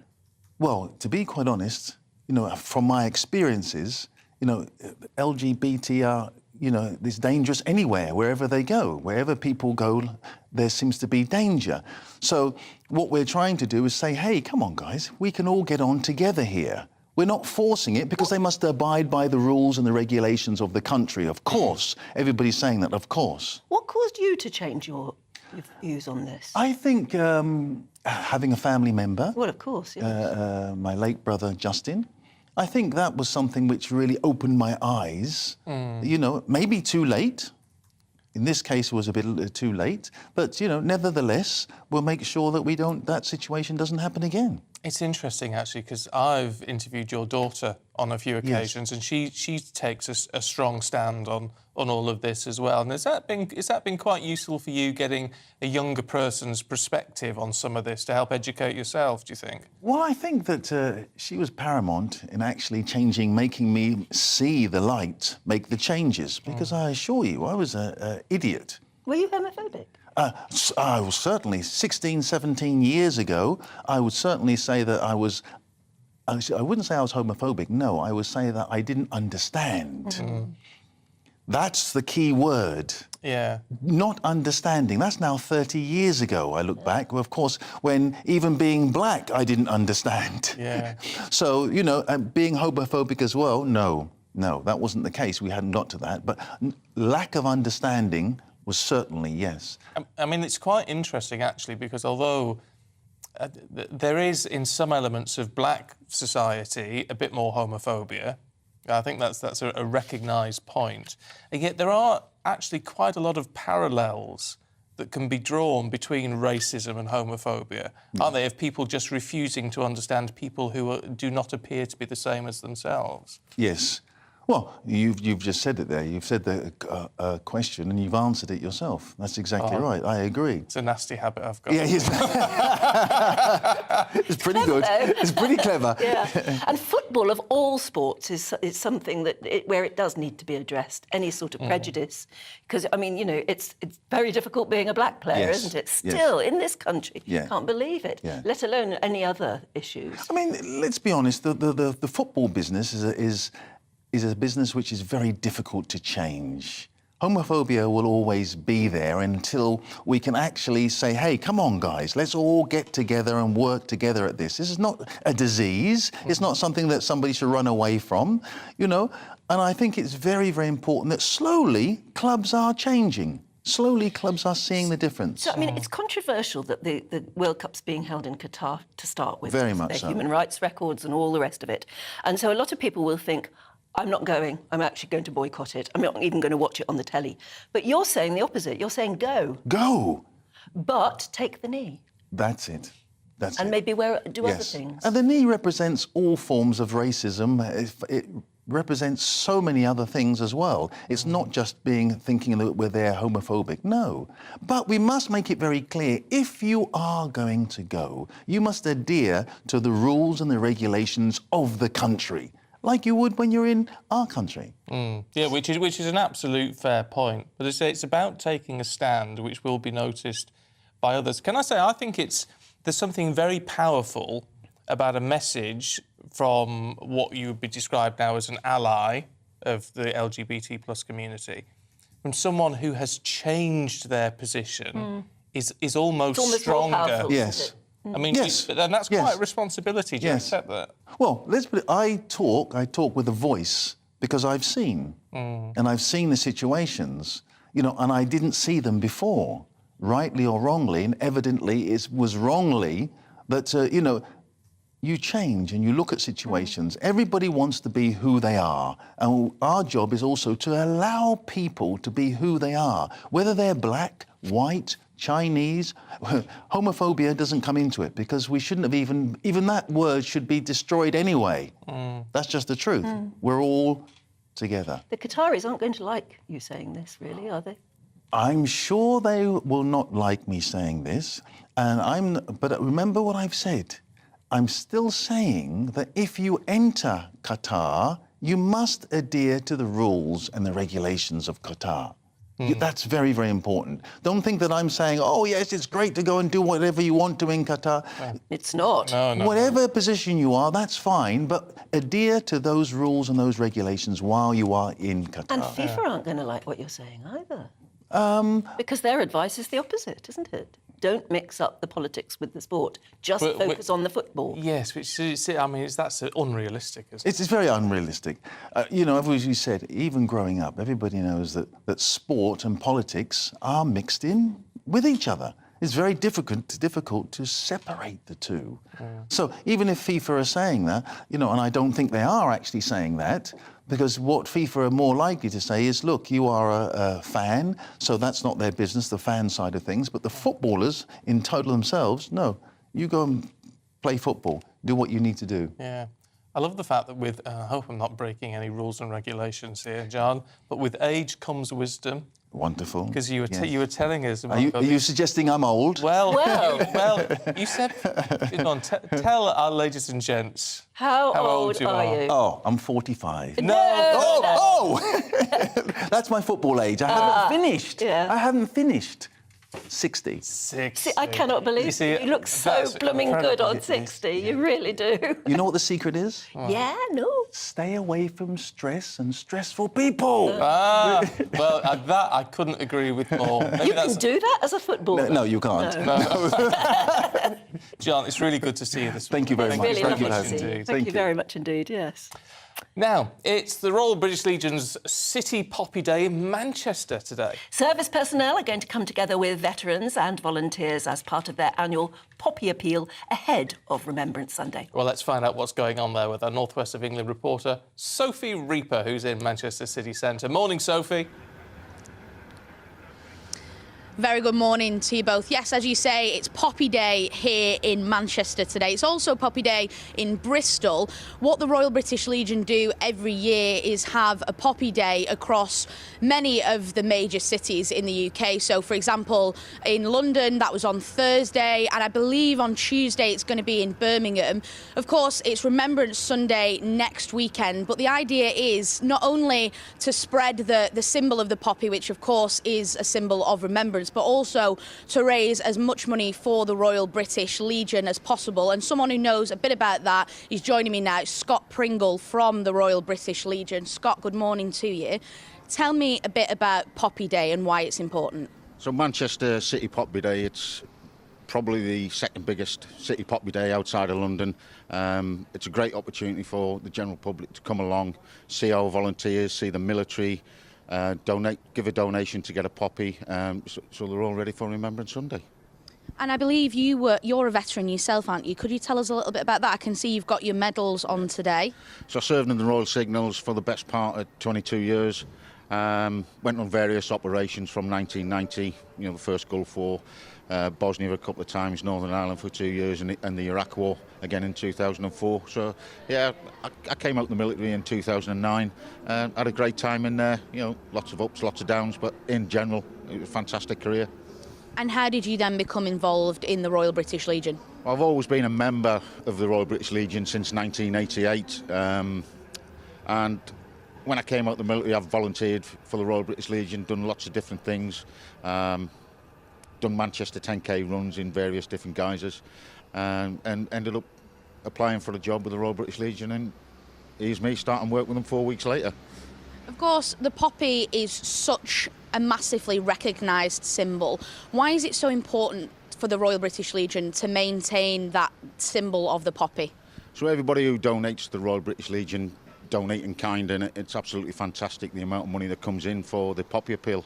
The work that the Royal British Legion do to support our military, our veterans and their families, whether it's helping them with PTSD or recovery through an illness or recovery through losing limbs, then they're always there for our British military, our veterans, to give them the support they need if needed. Thank you so much for your time this morning, Scott. Of course, it's a little bit rainy in Manchester this morning, but we're hoping that people will still come out to support the Royal British Legion. I'm sure they will. Nothing wrong with a bit of rain. Won't hold them back. Sophie, thank you very much. Yes. It's not raining, something's wrong up north. Yeah, absolutely. Yeah. Lovely stuff. Sophie, thank you. Now, we've had a great morning because we started it off doing a bit of laughter yoga. Yes, there is such a thing. We've been learning all about it. One of our lovely viewers, Susan, came in. She got in touch with us yesterday to say that she was into laughter yoga. And then she came in this morning really bright and early to get us going. And we did. It gave us all a giggle, but actually did cheer us up, didn't it? Because we were feeling a bit sluggish this morning. Yeah, no, it was great. Well, we thought, let's have another go, should we? Because now we have a laughter yoga master trainer. Lottie Nicholson. She's here in the studio alongside Aidan and Stephanie, who are going to have a go as well. Good to see you this morning. This is taking off now, laughter yoga. We'd never heard of it until yesterday. Oh, it's good to see you as well. It's been around for so long. Really? Well, so long, since 1995, but I celebrated 20th anniversary doing it in April. So I've been doing it for 20 years and I love it because it makes a big difference to people who come and do the laughter yoga, whether it's on training or corporate workshops or so. And I mean, the point is, what is it? Because yoga, you think of as it's people sort of standing on mats and bending themselves into extraordinary shapes. Where does the laughter come in and why? I'll tell you why and how. Because the thing is, I'm not a yoga practitioner. I practice laughter yoga.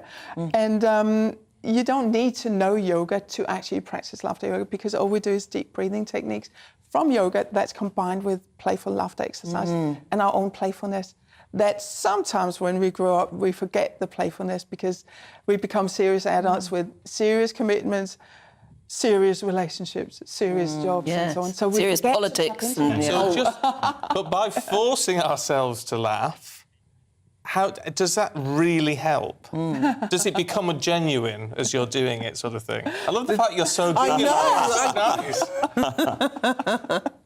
But this is the thing, because we should never force laughter, because if we force laughter, it's coming from up here, and we can actually hurt our vocal cords and develop laryngitis and so on. It should always come from the stomach. And this is where, maybe in particular in Britain, people are a little bit more reserved and we do our little social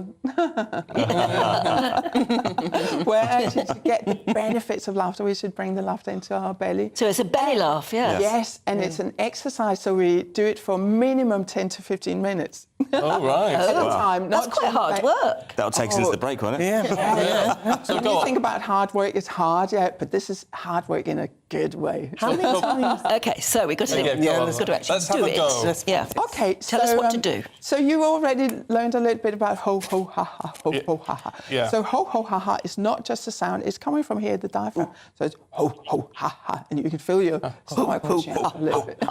Yes, it's like singers have to use the diaphragm, don't they? I know. It's so good for us. And when we do that, we actually, because I know you would talk about pain management and so on, and one of the things with back pain, for example, is that we need to strengthen our core muscles. And when we use the diaphragm and those abdomen muscles, we're actually using our core muscles as well and strengthening those. So that was a little bit serious when we are supposed to do laughter. OK, show us what to do then. Yeah, so one of the things is we have all these misconceived ideas of what laughter is, and we need to clear our minds. So you would, in the morning, for example, start with your daily routine and flossing teeth, maybe, and cleaning teeth. You should floss your mind as well. You do it with a little bit of mental flossing where it's like... This is your head you're flossing.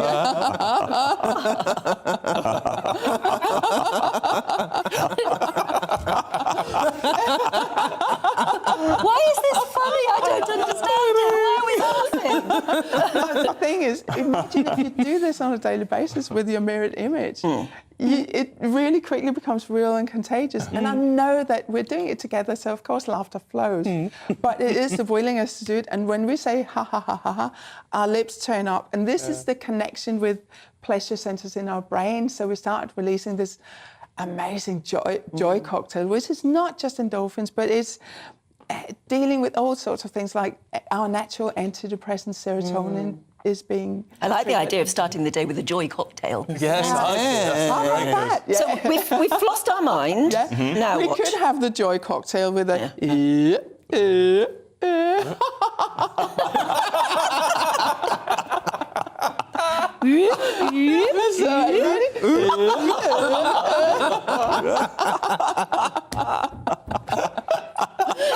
This is actually making me laugh. But even a little things like things are not always perfect, and we're not always laughing.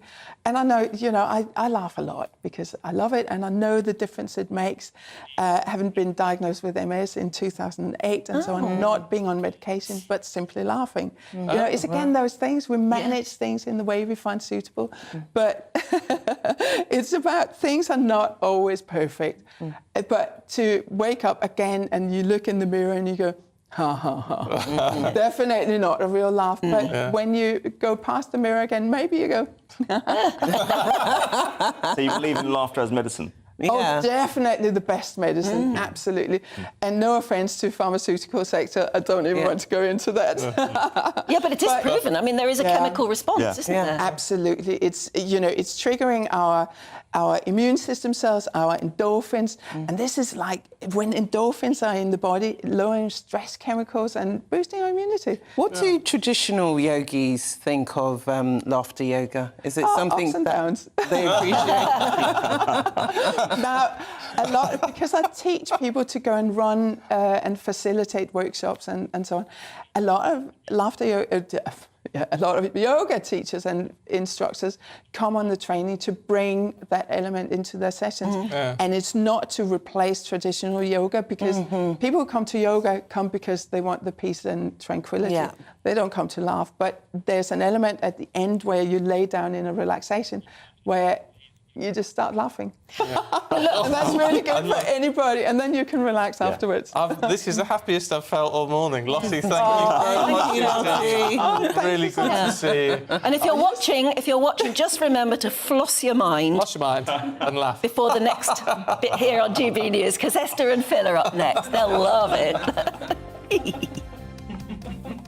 Good morning, I'm Alex Deakin. Saturday starting dull and damp for many, but it should get a bit brighter quite quickly across Northern Ireland, and then by this afternoon for much of Scotland. It's also going to be fairly blustery at times. There's a big, brutal area of low pressure, thankfully way out in the Atlantic. But its weather fronts are moving in. They've already made for a pretty wet start for Northern Ireland and parts of Wales, and these weather fronts will continue to slowly push eastwards. So if you're dry at the moment across the east, it won't last. However, Northern Ireland is going to brighten up, and we'll see some sunny spells here for most of the day. Also, by this afternoon, Western Scotland looking a little cheerier, and eventually the rain should peter out across West Wales and parts of northwest England too. But for a good part of England and Wales, most of the day is going to be pretty drab, fairly gusty at times with outbreaks of rain.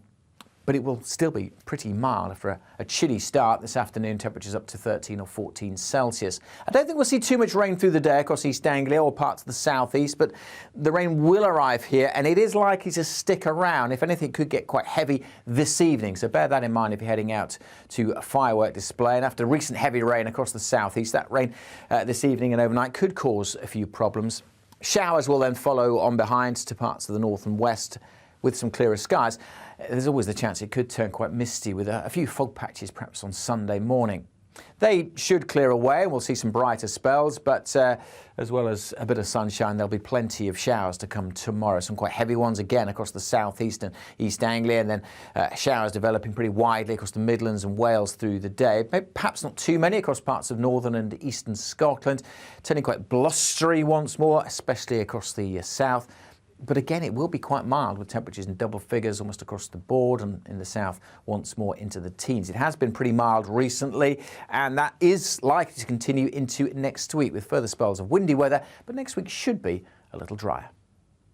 Monday on GB News. Join my new show, Bev Turner Today, from 10 a.m. There's never been a more interesting but also critical time in British politics, and I can't wait to bring you the biggest stories of the day with the best factual accuracy and also a few of my own opinions thrown in. We'll engage in passionate but always polite debate with your thoughts and opinions at the centre of it all. Monday to Thursday on GB News, it's Bev Turner Today from 10 a.m.